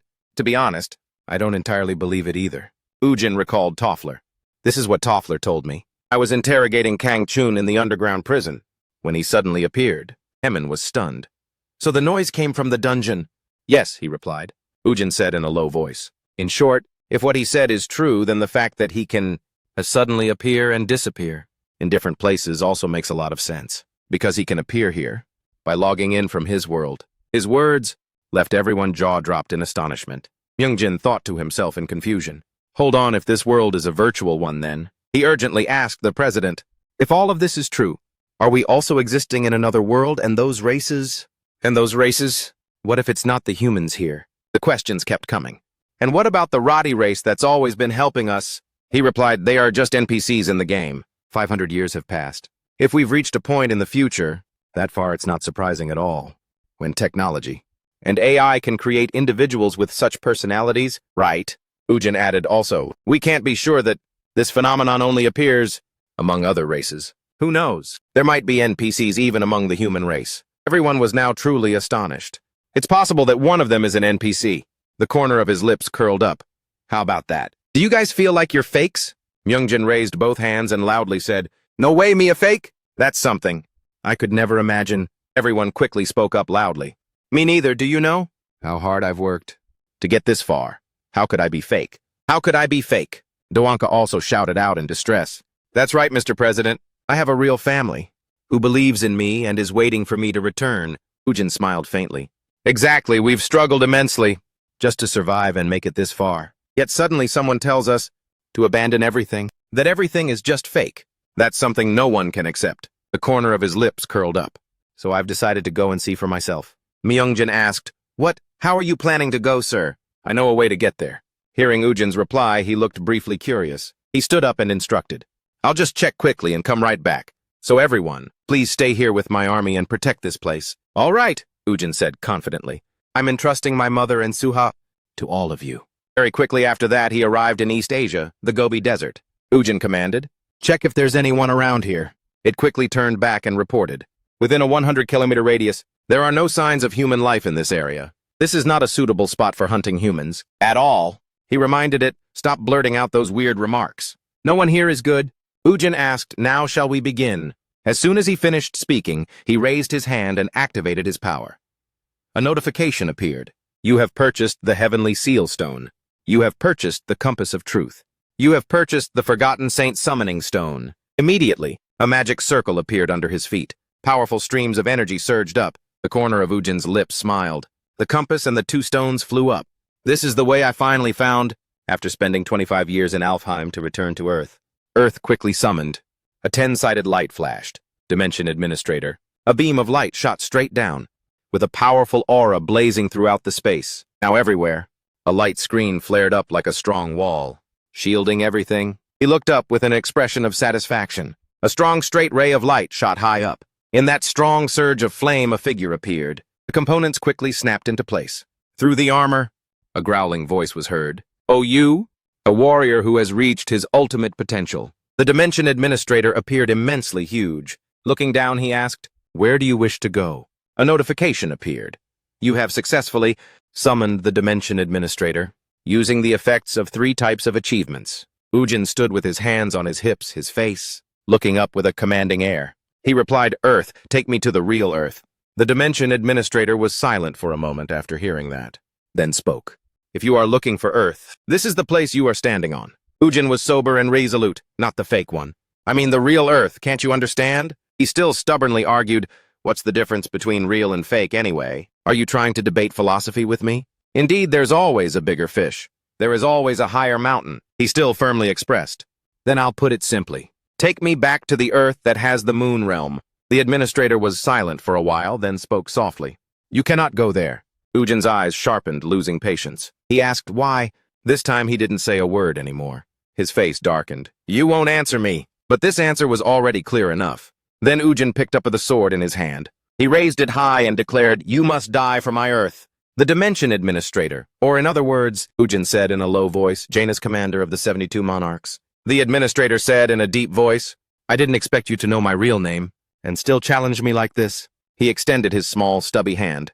Then unleash all the power of the delete code that you hold upon me. So it turned out that the Administrator also knew about the code he held. At this moment his hand glowed brightly and suddenly Ujin's eyes widened with surprise. The Administrator growled. drown in despair, before my power. Now, a powerful stream of energy flared up around him. The administrator spoke. "Oh, warrior who has reached his ultimate potential," he declared, "you shall drown in despair before my power." He thought to himself, is he absorbing 10 mana?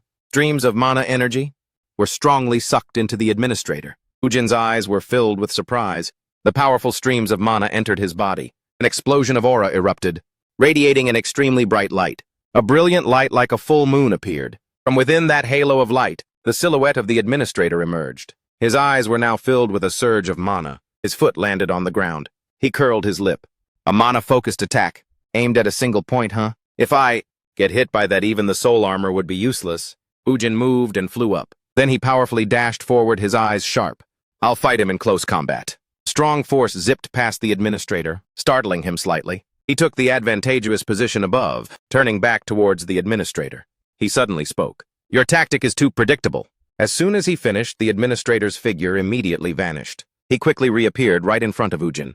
A colossal, brightly shining stream of mana appeared. From below, the administrator was projecting strong mana rays, powerful, but he didn't give up and lunged down, shattering that stream of mana. The entire stream of energy was completely scattered. Ujin smiled lightly. How about that? Was that too predictable?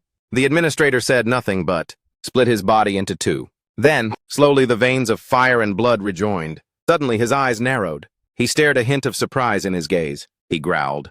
Your attacks have no effect on me. Ujin couldn't believe it and wondered. It just stuck back together. As soon as he finished, the administrator clenched his hand. Ujin was now completely stunned by the situation before him. A powerful punch from him was unleashed. The administrator retracted his hand and watched. Luckily, Ujin managed to quickly fly high up and dodge the attack. He spoke from above. An attribute that nullifies physical damage. Huh? As he spoke, Ujin picked up a bow and arrow. He raised the bow high, pulled the arrow back, and took aim. A message appeared. Then how about this? The warrior's weapon changed its form, bow and arrow. Immediately, the arrows shot out like sparklers, aggressively attacking the administrator. A huge explosion erupted with a loud bang. Ujin chuckled softly. My arrows are made of mana, so it might leave a slight sting. After the white smoke cleared, he looked up, his body riddled with arrows. Looking up, suddenly a 10-shaped mana light beam burst forth. The blinding light shone directly onto his face, which made the boy stunned. The powerful mana stream launched directly towards Ujin. It was like a jet stream, piercing straight from the ground up to the high sky. An explosion once again erupted in the middle of the vast desert. He lay down on the ground, his jaw clenched tightly, trembling in pain. Ujin slowly held his head and sat up, placing his hands behind him, as if it was about to break apart. He asked in utter confusion, but how could this be? Even an attack that suppressed mana couldn't do anything to him. Now on the administrator's body, the arrows are gradually fading away. Ujin's eyes widened as he watched. The arrows have now vanished. Ujin truly couldn't believe it. Is the administrator absorbing his mana arrows? Ujin's lips curled into a slight smile. Oh my gosh, what an unfair ability. Should he now summon his legion? No normal attacks. Do absolutely nothing to him. Even if he summons his own legion, it would only make this battle more exhausting for him. Ujin observed. The only attack that works on him was his clenched fist. The dark energy surges appeared. This is the destroyer god's retribution. Ujin's eyes sharpened and glowed ferociously again. An attack possessing the power of the erase code. The administrator spoke. This is the aura of the erase code. So you finally decided to use it. Without saying much, he immediately launched an attack, growling. Come here and channel all your power into it now. Ujin gritted his teeth, full of resolve. With such a strong enemy, he must channel all his mana into this strike. The energy surges rapidly flew towards him. The administrator's hand blocked the boy's powerful punch. He said coldly, I see, so this is the power of the erase code. Ujin's lips slightly curled into a sly smile. He asked, how long do you think you can keep pretending to be calm? Ujin brought his hand forward, making a power move, and declared, too bad for you, but it's too late to regret now. A cold word was uttered. Goodbye. A purple energy orb violently burst forth. Blinding light beams filled the entire space. Suddenly, the administrator's provocative voice rang out. The administrator is erased. Indeed, I am a little surprised by your power. His eyes widened in astonishment once again. A stream of mana descended and shone directly onto Ujin, but he appeared and said coldly, you cannot destroy me with that incomplete erase code. He looked up, his eyes narrowed. Damn it, I have to find another way to. But while he was still immersed in his thoughts, the administrator's gigantic hand had already lunged forward, trying to grab Ujin. His whole body was quickly subdued, clasped within his hand. The administrator growled, You and your code will become a part of me. Instantly, a powerful surge of light flashed. The light shone directly into Ujin's eyes, leaving him utterly astonished. The light intensely radiated throughout the space on the other side. The girl's face was slightly agape, her mouth trembling as she cried out. Myungjin was startled and asked, "What is it, Bibi?"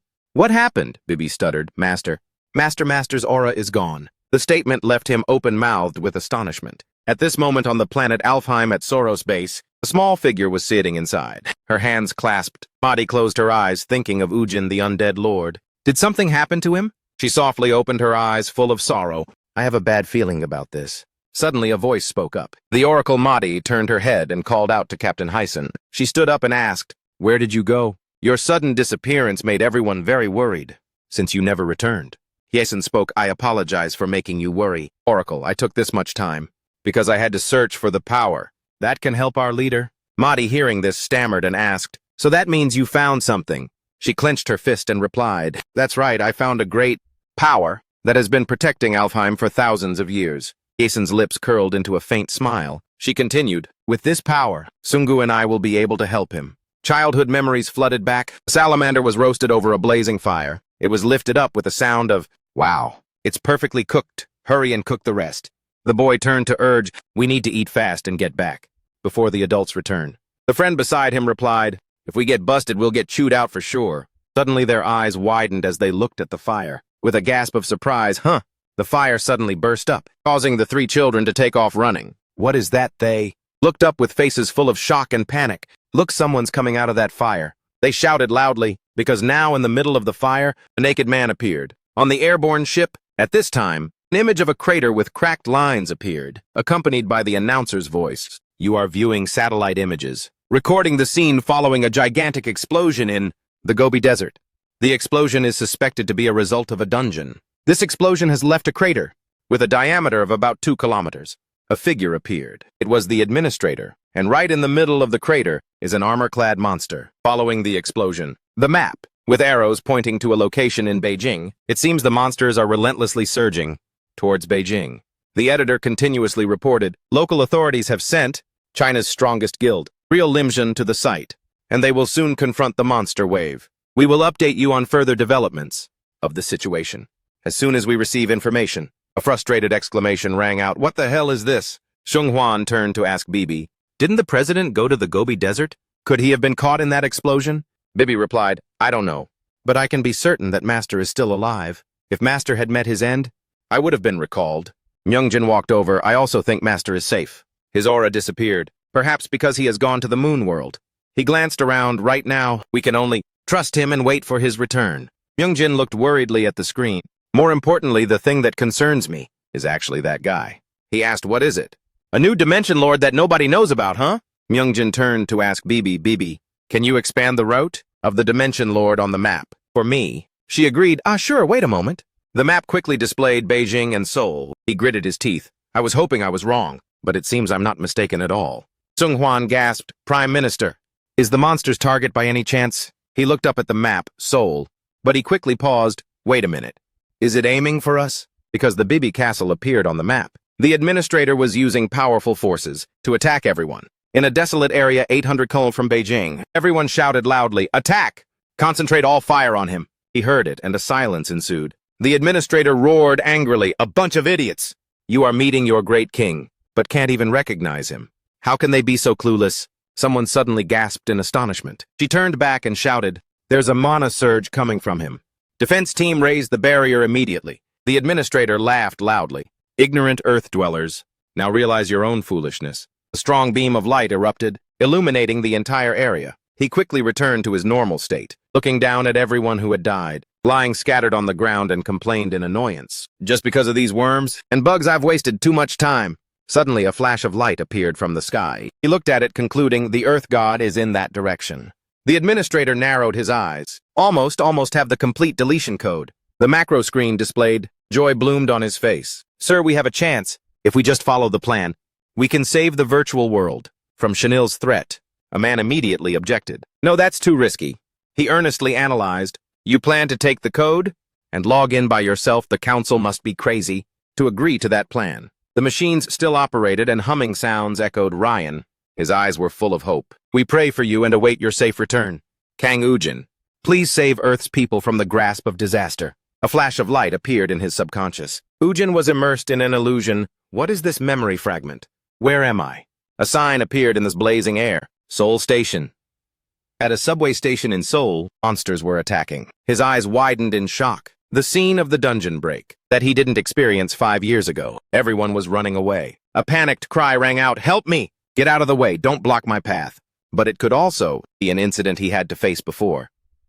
Could this be the phenomenon where just before dying, people get to see all their old memories from the past flash before them? On this side, Myungjin was protecting Sua and Bibi. He turned back with a look of great urgency. Bibi, quickly take Sua and evacuate her from here. We will stay and hold him off until the president returns. The airborne ship began to burn in the sky. Is the Bibi castle being attacked? The administrator roared, "Earth God, it's too late for you to run now. No, you have to stop him." Ujin tremblingly reached out his hand. A light character burst out, engulfing the entire castle. It created an incredibly violent explosion. Smoke and dust flew everywhere. He reached out his face full of panic and screamed. Fragments of the castle ship fell down. His family and friends. Ujin reached out into the void. They're all gone. So in the end, you couldn't protect them. Ujin's jaws were clenched so tight they trembled. His eyes widened. No. A little girl suddenly appeared. You still have time, sir. Ujin reached out his hand. You are the little girl who sacrificed herself in the Middle East battle. Why is she appearing before me like this? Ah, no. If I also died, then meeting her here like this is only natural. But the little girl spoke. You are mistaken, sir. This is not the afterlife, but the inner world of the Dimension Administrator Kwokong. The little girl said differently. A place where all the events in the past, including people who have died like me, are preserved. Frames of memory appeared behind Ujin. The past is stored inside the dimension. Administrator Kwokong. The little girl replied, yes. Anyway, the Dimension Administrator Kwokong is the one who holds all the codes that control the virtual world, she continued. Therefore, everything you have seen up until now are all things that have happened in the past. The things you are worried about haven't happened yet. But if you give up and do nothing, that permanent ending will occur. The little girl reminded, then you must return to Earth right away. Since she said he still has time, she must know how he can get out of here. Right. The little girl suddenly spoke. Even if you return to the virtual Earth, your physical body is already dead. There's nothing left. The code appeared, but as you said, there is a way, sir. Ujin panicked. How did she get that? Where did she get it? The little girl cracked a faint smile, and then replied, the Dimension Administrator Kwokong is the most greedy jerk in the world. The reason he craves the Earth's code so much is not because he can't get it, she explained, but because he wants to get the deletion code without sacrificing the Earth code that he holds. She then held out her hand and instructed, here, take the Earth code and follow the code's instructions. The little girl affirmed, the end of that path will surely be the salvation of Earth's future. Returning to the devastation of the city, soldiers were bringing a device and reporting. Commander-in-Chief, the transport device is ready. Rand spoke up. Professor, have you succeeded in persuading Kang Ujin yet? A voice came through the intercom. I have tried to persuade him, but I'm not sure if he will follow my advice or not. His face was filled with panic upon hearing this. Rand spoke up. Then isn't having him log out? When he doesn't have the code meaningless? Toffler replied, I know. He added, therefore instead, I have ordered Kang Chun to go get the Earth code. We may very well have to risk sacrificing the code's stability, but at this moment we have no other option. Toffler ordered Commander Rand, I need you to bring both Kang Ujin and Kang Chun here. I will complete the repair code and the planet code right here. Rand quickly complied, understood. Once I rescue the two of them, I will contact you again. Returning to BB Castle, a hand was placed on Sua's head. Her mother asked, Sua, staying in your room all the time like this? It must be stressful, right? Sua replied, no, Mom, I'm fine. The little girl turned to ask, but why hasn't Big Brother come to visit me, Mom? She lowered her voice. Ah, that's because your brother is busy saving the world. After this battle is over, she continued, we will definitely be able to return to our precious life from before, as a warm and happy family. So no matter how stressful it is here, we have to try and endure until then, okay? Can you do that, sweetie? Sua immediately obeyed, yes. Suddenly, a knock came from outside. She stood up and went out. It seems like the Prime Minister is here. Mom already told him not to worry about us, but he still reached for the doorknob. She was a bit surprised. Oh, a hand held the door. Kang Chun arrived and spoke, excuse me, ma'am. At the transport room, the screen displayed the names. Hands clacked on the keyboard and a voice spoke. Kang Ujin IDG 529 check. Proceed with logout. The lines of text appeared sequentially on the screen, displaying denied. A voice exclaimed in surprise, "Ah!" Ran was perplexed. "What's going on, Depp? What's the problem?" Depp replied, "Access denied, sir." The general rushed, "No way, try again." But the screen still displayed denied. He turned and stated, "Something's not right. I can't access Kang, Ujin's pod alone." Ran exclaimed in disbelief, "What?" His face was filled with confusion. This has never happened before. Thinking of Ujin, he wondered, has something happened to Kang, Ujin in the virtual world? He turned and asked Nick, "What is the situation with Kang Chun?" Nick replied, "I received a message saying he has successfully accessed the Earth code. He requested we rescue him exactly 5 minutes from now." Ran reminded, "We don't have time." He pointed and urged, "Depp, you stay here and figure out a way." He complied. "Yes, sir, I will get everything ready." Having said that, Ran turned and ordered, "Everyone else follow me. We will proceed to rescue Kang Chun first." A chorus of voices shouted, "Yes, sir!" Inside the glass pod, Ujin showed no sign of life. Suddenly, his eyes opened. Meanwhile, Ujin's mother was extremely panicked. "Who are you? How did you get here?" Kang Chun walked in. "Please step aside. I'm doing this for the world." She shouted, "Back away immediately or I'll call for help." His eyes widened. He spoke, "It will only hurt for a moment." Kang Chun looked towards Sua, who was hiding behind her mother in fear, and added, "Besides, you won't remember anything, kid." With that, he raised his hand to stroke her hair. Streaks of aura rose up. Her face was now full of panic. She immediately rushed forward to stop him. Kang Chun yelled, "You won't get away with this while I'm here." She turned back and urged, "Sua, run, my child." The little girl cried out in fear. "Mom!" her mother screamed. "Hurry, go!"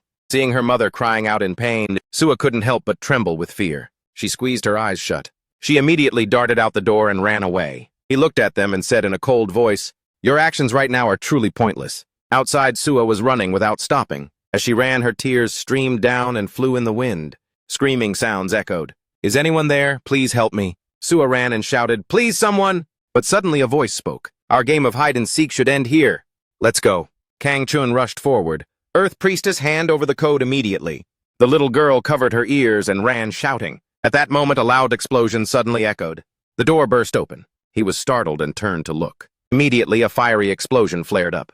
Thick smoke billowed. Everything was quickly reached and burned by the flames. A person stepped forward and spoke, "I came here to check, because I sensed a suspicious mana. Who knew I'd find you trying to harm Sua like this?" Sungu arrived with a powerful wave of fire aura and asked Sua, "Are you okay?" The little girl was stunned and exclaimed, "Sungu Oppa." Meanwhile, Kang Chun was kneeling on the ground, his whole body shaking in pain. Kang Chun looked up and asked, "You're Hong Sungu, the awakener of Adon. Your appearance has changed a lot." He struggled to his feet. "All these actions of mine are to save the earth. Don't get in my way." Sungu gave a slight laugh. "I don't care, because all I see here is a wicked grown man threatening the life of a little girl." Kang Chun, full of resentment, grumbled to himself, "I don't have time to persuade him." He held out his hand with the dark aura. Sungu looked briefly panicked. Kang Chun was incredibly ferocious with that aura power, with the firm will to get the code immediately. He lunged forward and shouted, "Get out of my way!" Kang Chun growled, "Otherwise I'll slice you too." With that said, Kang Chun raised his hand, lifting the dark aura sword. Sua was terrified, clutching her head and screaming. The dark aura rushed aggressively toward her. The little girl tightly shut her eyes. But Sungu quickly reached out and stopped it. He gave a slight laugh. "What do you think you're doing? Why would you swing that black mess at a child? Don't you know that's dangerous?" Kang Chun clenched his jaw, unable to believe his eyes. He grabbed my dark sword bare-handed. Quickly, streams of fire aura wrapped around Kang Chun. They then tightly bound him, like an invisible rope. A scream echoed. Sungu warned, "Looks like I'll have to tie you up, so you won't do anything reckless anymore. If you try anything stupid, I'll melt you down. Just stay still, Kang." Chun looked at himself tightly bound, and couldn't help but be astonished. What is going on with him? He looked at Sungu and observed, his entire body is made of fire. I've never heard of a case like this before. Sungu turned to Sua and asked, "Are you okay, Sua? Did I scare you?" Suddenly, a flash of light appeared, causing Kang Chun to open his eyes wide in surprise. His whole body faded away with a panicked voice. "No, is it time already?" Sungu's eyes also widened in surprise. Kang's entire Chun body had now vanished from the fire aura restraints. Sungu asked confused, "Where did he go?" On the other side, a curse was shouted, "Damn it! Where could the problem be?" Depp fiddled with the equipment, muttering to himself, "No matter which way I try, I can't log him out. I have to find a way before the commander returns." A voice rang out. "Hey, you don't need to struggle to log him out anymore. Just open the pod." Depp heard it and asked in confusion, "What the hell are you talking about? Are you planning to bring a zombie back to base or something?" We have to log him out before we can take him back. Suddenly his eyes widened in shock, because inside the glass pod Ujin was fully awake. He cried out in panic. How can you? Ujin chuckled softly. What's wrong? You look like you've seen a ghost. On the other side, sounds of vomiting came out. Kang Chun was soaking wet. He looked up, opening his eyes vaguely with confusion, and asked, Where am I? Ran shouted from outside, Hey, are you okay? Can you speak? The call rang out Kang Chun. Kang Chun's face was blank. Guards were covering him with a towel. He vaguely realized he was in the real world, the moon realm. Ran spoke asking, What's the situation with the code?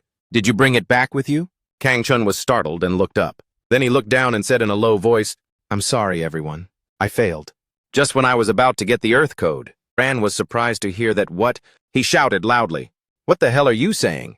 Did Janet steal the code? Kang Chun replied, No.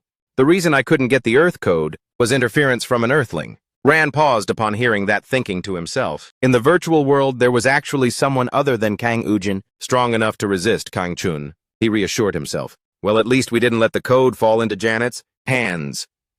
Then he turned and ordered, Put protective gear on Kang Chun and put him on the stretcher. Professor Toppler will handle the Earth code matter. Let's go to Kang Ujin first. Everyone then gathered. Suddenly Ran was slightly surprised. Everyone quickly ran towards Depp, who was lying motionless on the floor. Yelling, Depp! He shook him urgently, asking, Depp, what happened? Depp's rapidly moving status displayed on the helmet. Ran asked in confusion, his vital signs are still normal. Is he just unconscious? Suddenly his eyes looked up, shocked to see the glass pod shattered. He quickly asked, Where did Kang Ujin go? The scene shifted to Bibi's castle. Everyone was now gathered around. Myungjin spoke, I can't believe Kang Chun targeted Sua like that. He bowed his head and apologized.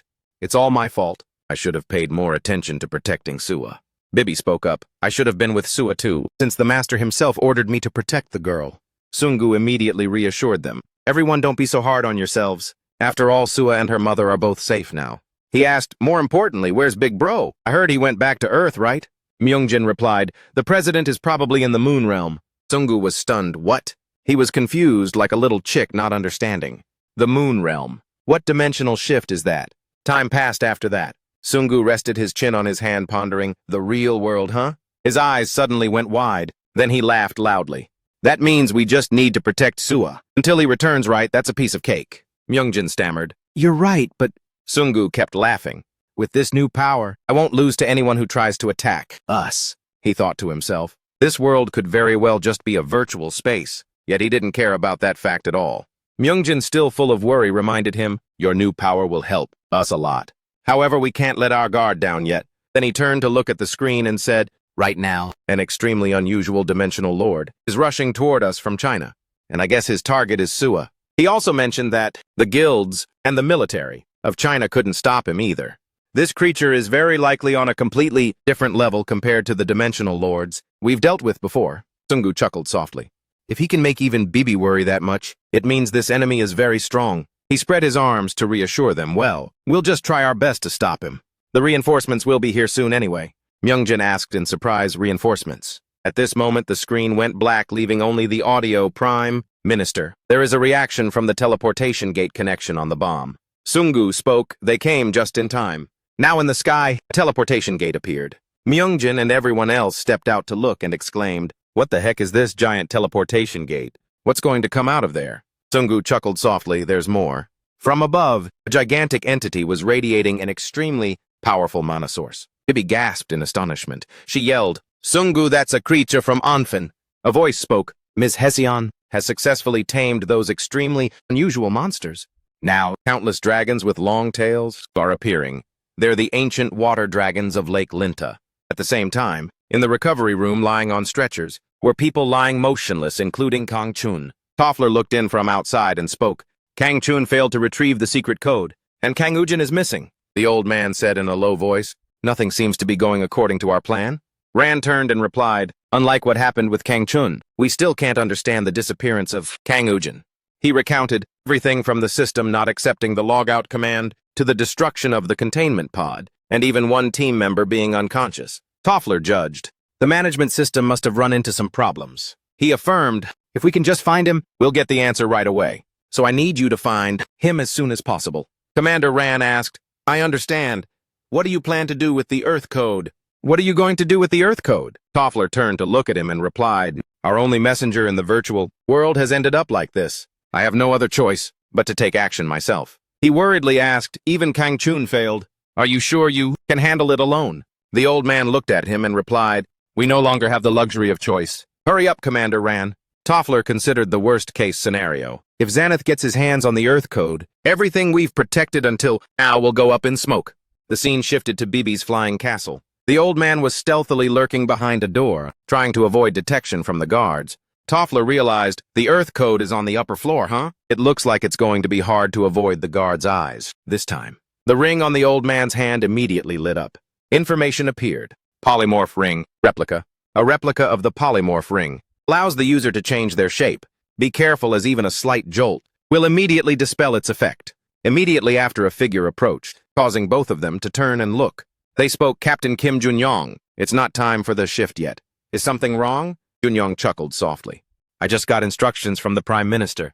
He turned and ordered, I just stopped by to check on Miss Sua and the madam. You two continue to keep an eye on the surroundings. Both replied, understood. Then they slowly moved up the stairs. In reality, this Jun-yong was Toffler in disguise. He glanced back slightly, so the old man fooled them. Now all he had to do was get the code. Now, Toffler had arrived at her room door. A voice rang out, Madam, it's me Kim Jun-yong from the Shadow Squad. But there was only silence. The old man knit his brows, thinking, no response. Don't tell me. Toffler placed his hand on the door and pushed it open. Looking inside the room was completely different, making the old man exclaim, this place! From inside, a person's mouth curved up in a slight smile. A voice said, I've tricked you into the trap. The old man was startled and looked up. At this moment, Blanca was leaning against the wall and spoke, Who are you? On the other side, everyone was focused on looking up, following the administrator's path on the map. A voice spoke, That person is the dimensional lord targeting Sua. Hesiod turned and worriedly asked, Sungu went out there, alone. Will he be okay? They said this enemy is much stronger than the ones we've faced before. Bibi spoke up. Sungu has been reborn as a Yongan dragonoid. His power is comparable to a dragon, so he won't be easily defeated. She added, and, when it comes to mobility, Sungu is the best person here. There's no one more suitable to assess the enemy's abilities than him. Suddenly, a voice came from the screen. It's me, Team Leader Doan. He reported, I just captured someone who was targeting Miss Sua. Everyone was surprised and exclaimed, Who is it this time?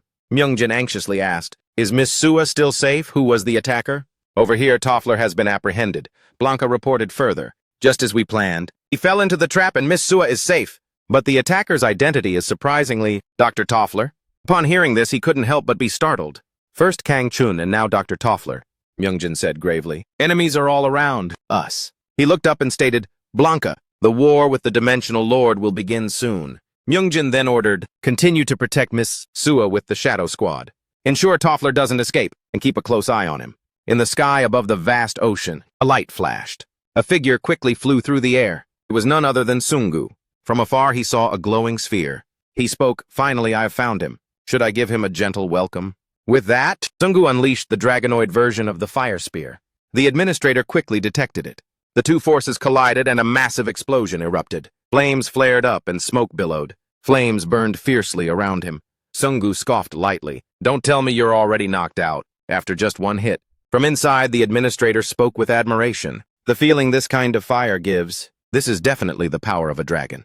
It's been a long time since I last met a dragonoid like this. Sungu was slightly startled and thought, my fire had no effect on him. The administrator spoke gruffly, You the one who dares to block my paths. Are you the guardian of the Earth God? He replied without hesitation. What if I am? The administrator offered an option. I am the administrator who rules over 12 million dimensions. I will give you a choice. He said coldly, presenting the options. Will you die protecting the Earth God, or kneel before my power? While Xanath was relentlessly approaching Bibi's castle, in the real world, the ruins remained. Inside the Moon Realm, an announcement echoed. Area A13 clear. Other announcements followed. Area A14 clear. Nothing here either. A voice called out, Roger. Ran ordered, increase the search speed. We don't have much time. Everyone immediately spread out, shining their flashlights and observing. One person asked, Colonel, don't you think something is strange? He turned and asked gently, What do you mean? The man looked away. After logging out, almost no one can stand up and walk around? He looked into the distance and stated, He definitely couldn't have gone far, yet we still haven't found him. Man reassured him he must think we're a threat, and is struggling to run away somewhere. Don't overthink it. He turned back and affirmed, anyway, Kang Ujin can't survive without a protective suit. We just need to find his body and retrieve the recovery code. Another person suddenly opened his eyes wide and stared intently. He immediately reported, Colonel, there's movement above. Ran exclaimed, what? He looked at the dark, deep passageway. A living creature. How can there be such a fluctuation here? Suddenly a voice spoke. I've been wandering around for a while now. Ran immediately held his position. Ujin stepped out and asked, confused, what the hell is this place? Ran's eyes narrowed. The voice. He couldn't believe his ears. How is he still alive? The young man stepped forward and spoke, I'm asking you one question. Is that old man Toffler here? Ujin said coldly. At this moment in the sky, an energy beam shot out at lightning speed, creating a long, thin streak. The energy sources headed toward the ship. Blazing flames glowed in the air. Very soon after, there was a flash and a sound. Sungu appeared at the door. Seeing this, Myungjin urgently asked Sungu, how did things go? Do we stand a chance against that dimensional lord? He let out a soft, oh, with a smile. Then he recounted, I went in with very high confidence, but unfortunately, it seems my attacks didn't cause him any harm. Myungjin was immediately puzzled upon hearing this. How is that possible? Sungu said, luckily, I think I managed to slow him down, so I was able to temporarily escape from him, somehow. Bibi asked sharply, did you get any clues about his identity? He put his hand to his chin, looking thoughtful, and answered, oh, now that I recall, he did tell me to kneel before him, and that he is the sovereign of 72 dimensions. The statement caused her to gasp in surprise. Bibi exclaimed in shock. You said 72 dimensions. If that is true, then he is the supreme lord among the dimensional lords.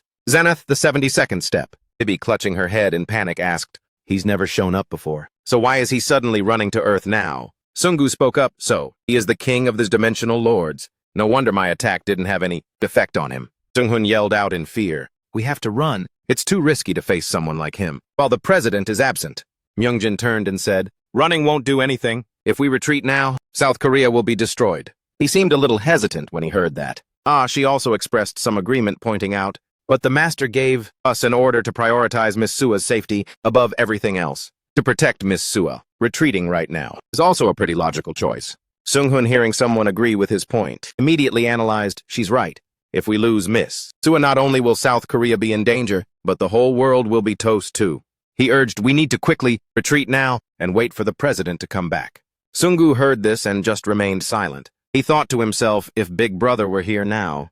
In another location, a pile of firewood was lit with burning flames. A voice called out, hey, Director of Operations Hong? Sungu glanced towards the direction of the call. Ujin asked, what do you think the Director of Operations' job is? He turned and replied, isn't he the one responsible for handling all those tiny errands and such? To be blunt, I'm just a well-paid runner, is all. He sighed. That's not right. Do you understand the significance of handling all those minor things? When I'm gone, someone has to step up and act on my behalf, don't they? Who do you think that person will be? Sungu was ecstatic when he heard this. Wait, Big Brother, are you saying? Ujin smiled faintly. That's right. You are the Director of Operations for our guild, and number 2 in our Team 5. In other words, you are the second strongest person, right after me. He stood up and promised, now I will turn you into a true fireman. Sungu's eyes narrowed slightly. He had risked his own life to become stronger. That was because Sungu spoke up. Everyone calm down and listen to me. Everyone immediately turned their attention back to him. He asserted, it is true that our current situation is extremely unfavorable. The enemy targeting us is truly on a completely different level, and we have no idea if we can win. Sungu then said seriously, but that doesn't mean we should step aside and let everyone on Earth be sacrificed. He stated, when Big Brother gave us the task of protecting Sua, he certainly didn't mean for us to sacrifice others to achieve that goal. Suddenly, a surge of power swept in and a voice spoke, that's right. The figure appeared and stated, running away is not the style of the immortal. The deep voice declared, the immortal will fight to protect. Everyone shouted, Kiba! Sungu's lips curved up. He turned and decided, let's fight. Sungu, his eyes full of confidence, urged, let's protect Earth together until Big Brother returns. The scene shifted to another location and a loud shout rang out. Listen to me, all of you. We can't be wasting time like this. Toffler yelled. We need Kong Sua to save Earth. I have to retrieve the code. If Xanath gets here, it will be too late, the old man said anxiously. Duanya spoke up. Doctor, please stop talking nonsense. He declared, what do you take us for? We will protect Earth. Just you wait and see. Toffler heard this and thought, this is no good. He won't listen to me at all. Outside on the vast ocean, the administrator was unleashing powerful surges of energy. He lunged forward, saying to himself, I can sense the Earth Code. A house at the BB Palace, and Sua appeared in the sky. A light flashed. Sungu looked up. He's here. He turned and asked, Is everyone ready? A hand drew a sword. We are the undead army, Kiba declared. Of course we are always ready to fight. Everyone shouted, Let's fight! We will fight, and obey all the commands of our master. Xanath high above said coldly, Xanath, today I am about to fulfill the wish I have harbored for so long. With such determination, Sungu became even more confident, a slight smile on his lips. He turned and called out, Miss Bibi, I need you to focus on defending the flying fortress. Sungu reminded her, and tell Jimin to continue earning points through the sanctuary battles. She immediately obeyed. Understood. I will maintain the defensive front for as long as possible and support you. With that, streams of fire energy shot up. He looked up. Now, let's make him taste our strength. Sungu and everyone looked towards the approaching light. Over in the moon realm, Toffler was lying motionless on a recovery bed. His eyes were tightly shut and he barely moved. The people around him were frantically trying to stop Ujin. You mustn't do that. Forcing him to log out with brute force like that is too dangerous. But Ujin ignored them, walked over and grabbed Toffler by the collar. The old man was pulled up astonished and cried out. He spoke. Hey Toffler, he shouted. How long are you planning to sleep for? Toffler opened his eyes and excitedly called out, Kang Ujin. Ujin's eyes were fierce. Yeah, it's me, you old fool. This time I came to see you in person. The old man was shocked and sat bolt upright. You're still alive. I'm so happy you were rescued. He turned and asked, Commander Ryan, has his memory returned? Ryan replied, well, as you can see. Ujin's voice spoke up. Do you mean the memory of when I researched Xanath in the moon realm? Hearing this, Toffler couldn't help but be glad and turned back. Your memory is back. That's a huge relief. The old man offered his idea. Then let the person in the virtual world retrieve the Earth Code. And Ujin cut him off. No, from now on there will be no more resets. Toffler asked, confused. What do you mean, no more resets? Ujin said coldly. The only reason I came here to see you is that I wanted to see with my own eyes your soul, something I couldn't sense until now. The old man was confused, asking himself, isn't he Kang Ujin from the real Earth? He turned and walked away. Now that all my memories have returned, I have nothing left to do here. Toffler urgently called out, Where are you going, Kang Ujin? The old man turned and yelled at Commander Ryan. What are you guys just standing around for? Stop him! Ryan just looked on silently. He watched Ujin's back. Give up, Professor. We can't stop him. Toffler was shocked. What are you talking about? The scene shifted to outside the moon realm. The old man chased after him, calling out loudly, Kang Ujin, Kang Ujin. Toffler reached out and yelled, Stop, it's very dangerous outside. The old man knelt down. At least put on a protective suit first. Ujin's lips slightly parted. Around Toffler, monoparticles flew up glowing brightly. A notification appeared. You have been cured of the poisoned state. The old man looked at his hand. This is... Suddenly his eyes widened in surprise, as right in front of him, Ujin was holding out his hand, channeling power. Toffler asked himself, bewildered, Kang Ujin, how can he use this ability? In the real world? The old man stammered, shaking, No way. Ryan approached from behind and said, Professor, I'm sure you've figured it out by now. Toffler jumped and turned around, calling out, Commander Ryan? Ryan's eyes were full of complexity. Ryan confirmed. We were wrong to think that we were the ones helping him log out. From the moment he opened his eyes in the capsule, he was no longer the person from this world, but Kang Ujin from another world. He said he is the immortal max-level Necromancer. Now Ujin's eyes were filled with determination and a will to win. The old man walked over and said softly, I sincerely apologize for my recklessness.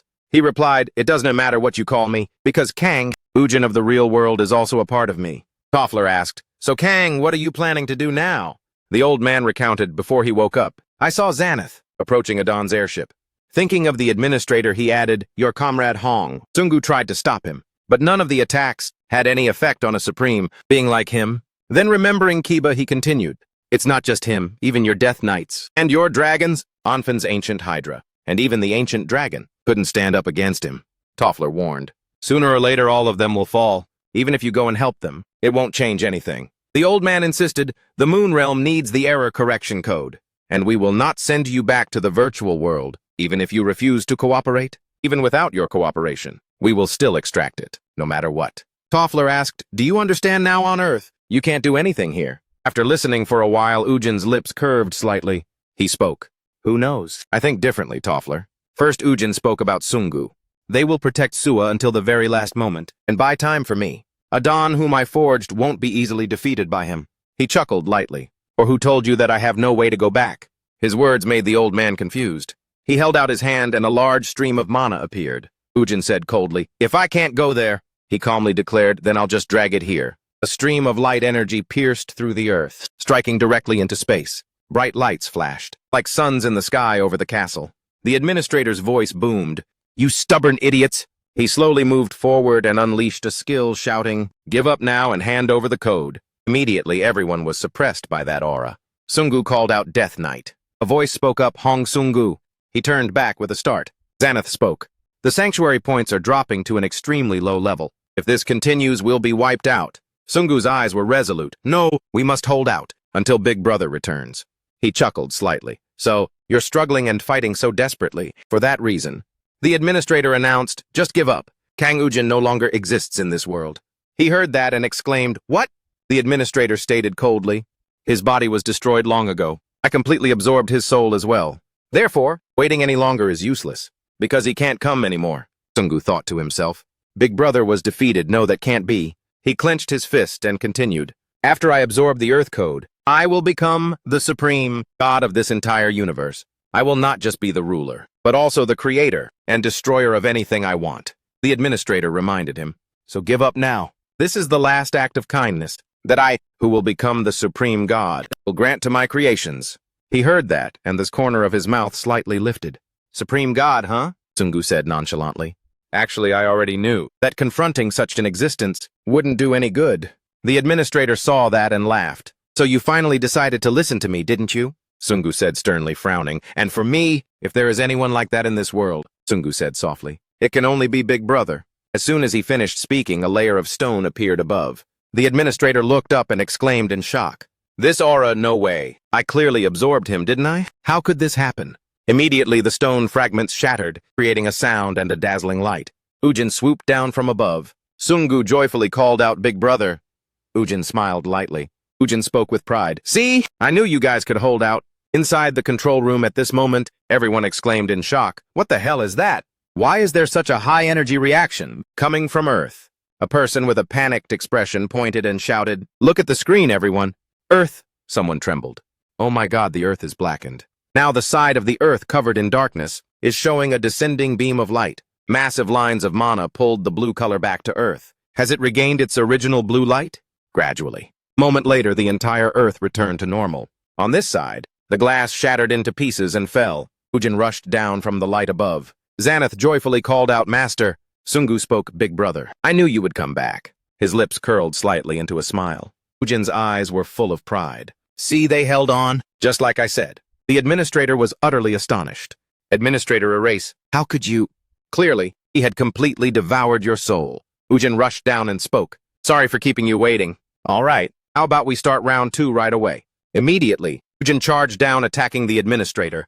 The administrator emanated mana arrogantly. "No matter what round we fight, the result will be the same. I will devour you once again, Administrator Erase." A cross-shaped beam of light appeared. It was as powerful as a torrential downpour, striking directly at Ujin. Sungu called out loudly, "Big Brother." Ujin raised his staff and praised. "It really is effective."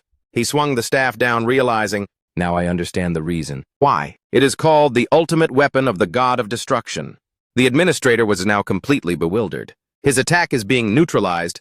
Xanath was utterly surprised and exclaimed, "Could that be?" Finally, the judgment we've been waiting for has been completed. He shouted loudly, "Master, you truly succeeded!" The auras were slowly rising up. The administrator couldn't believe this fact. "You!" he growled, "How dare you!" The administrator shouted loudly, "Give it to me now!"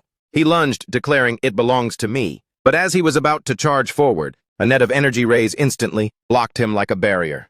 The staff began to glow with light. Ujin said coldly, "Anything that falls into my hands will never be handed over to anyone." He spoke clearly, "This earth, my family or my allies." Ujin turned and stated resolutely, "I will not give you anything, Xanath." The administrator screamed in pain from the attack. The administrator screamed in pain from the attack. "Administrator Erase," he growled. "I am the chosen one. The being closest to the position of supreme god. There is nothing I cannot have." The administrator's body parts were slowly reconnecting. He unleashed a terrifying source of mana and shouted, "I will devour everything about you." Along with that code, Ujin looked at him like a clown and slightly smirked. Is that your final say? The way you're puffing up your cheeks and eyes, puffing up your whole body, makes one easily think of your bottomless greed. Ujin raised his staff coolly. Well then, let's just end everything here, shall we? Ujin recounted the endless stream of history that they had to repeat countless times, and this meaningless game with 72 dimensions. The staff was now raised high. A powerful stream of energy erupted. He swooped down quickly, shouting, "It's time for you to face judgment, Xanath." He plunged the staff straight down. Turn to dust. Powerful streams of energy slammed directly into the administrator. His painful scream echoed in space. The administrator was on the verge of death, but still arrogantly screamed, "I am the ruler of the 72 dimensions. There's no way I can fall here. I will continue to exist forever." Along with Ujin's shout, his scream continued to echo forever. A strong beam of light fiercely erupted. Afterwards, an explosion occurred. Everything quickly disintegrated into dust and vanished. He said coldly, "Goodbye, Xanath. Don't ever show up in this universe again." A while later, everything returned to peace. Birds fluttered and flew across the blue sky. At the harbor, boats were anchored by the shore with gentle waves. A frantic call rang out, "Professor Toffler!" "What's going on? What happened on Earth?" the voice asked. Professor Toffler heard clearly and replied. Toffler spoke Kang Ujin. He looked at the current piece and couldn't help but be astonished, exclaiming, "I can't believe it! He actually managed to bring the virtual world into reality." Then Ryan turned to ask the professor, "Is this truly the real world? How could this happen?" Toffler turned and replied, "I don't know either. Perhaps science would need a few more centuries to develop, to be able to explain this phenomenon." He turned back, but if I had to guess, I would say that Xanath's interdimensional travel network responded to Kang Ujin's code and created a portal that could bring the real world into reality. Toffler looked into the distance and commented, "Regardless of what it is, this phenomenon is far beyond human knowledge, and Kang Ujin has saved the Earth. So, Adam and the Earth in the virtual world did not disappear. Even the Black Earth, where no life remained, has been saved." He softly called his name Kang Ujin. Toffler affirmed, "He truly became the savior of all Earths. The day he defeated Xanath, all dungeons and dimensional gates on Earth disappeared, and a new world, where both the real and virtual worlds have merged, was born. The era of a great catastrophe has ended. All of humanity hoped that this new world would bring true peace and stability. However, there were still some issues that needed to be resolved. Now the monsters are being attacked, screaming piercingly. They were hit by a powerful attack force. On another side, a person ran in breathlessly reporting boss. More people reported near Gangnam Station.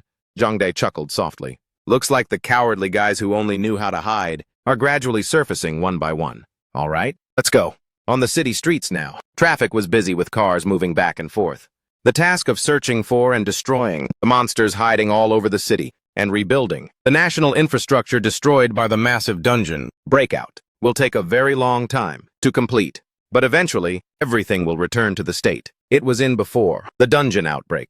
However, there still remained an issue that could never be resolved, and that was the coexistence of refugees from other dimensions who were still on Earth. These included beastmen, elves, orcs, and dwarves. Unlike monsters, these were highly intelligent and sentient races. Some had adapted to human society, but most races had caused local terrorist attacks and territorial conflicts. It was highly likely that this would ignite a new war. Fortunately, humanity and the other races managed to sign a treaty to prevent the spread of the conflict. And then they established the Earth United Nations, centered on Adam, to maintain and promote coexistence and shared development for all races. And now, 5 years after the birth of the new world, humanity is ready to welcome a new member on this journey. Heading toward the era of coexistence, the cameras are currently focusing on them. The speech rings out. Throughout the past 5 years, since the battle with Sinead arose, things have never been easy for us. Everyone, AI and all, is intently listening. Nevertheless, we have all done our best and successfully rebuilt the world, achieving peaceful consensus among all races. Now let us welcome a new member to this world, the World Peace Organization. Earth United Nations First President Young Min Chan. The speech continues to ring out. We are ready to awaken and welcome all the AIs who are still asleep in the underground GA trains and help them fully adapt to this world. Now the cheers echo. Let us begin the Future Humanity Rescue Project. Everyone immediately responds, raising their hands and cheering at the construction site. Now the growling sound of some beast rings out. A restrained monster strains and speaks. Just a little more time, and I could have succeeded. Sungu speaks up, reminding it. Stop being a salty boy and sit still, unless you want to turn into a pile of ash. Earth United Nations Peacekeeping Force. Awakener SS Hong Sung-gu. A person walks up and speaks. A terrorist attack right in the territory of Aden. The new world has been born for 5 years now. But it's true that we can't let our guard down. And be vigilant. Hessen smiles slightly. Thank you, Mr. Hong. You've had a tough time. Thanks to you, this matter was resolved smoothly. Earth United Nations Peacekeeping Force Awakener. S. Choi Hesson on the other side. Soldiers are restraining the other T's. Sung-gu remarks, I'm sure we'll meet them soon. Those future people who wake up from that dream sleep. There must be someone among them who looks exactly like me. Right, she replies. In terms of appearance, that's very possible. But according to what Professor Toffler said, even if the two of you look exactly alike, your personalities will never be the same. Hezen turns to look at the square. So they are still themselves. And we are still ourselves. He exclaims, oh, so that's how it is. She instructs, when you get the chance, you should go watch Professor Toffler's interview.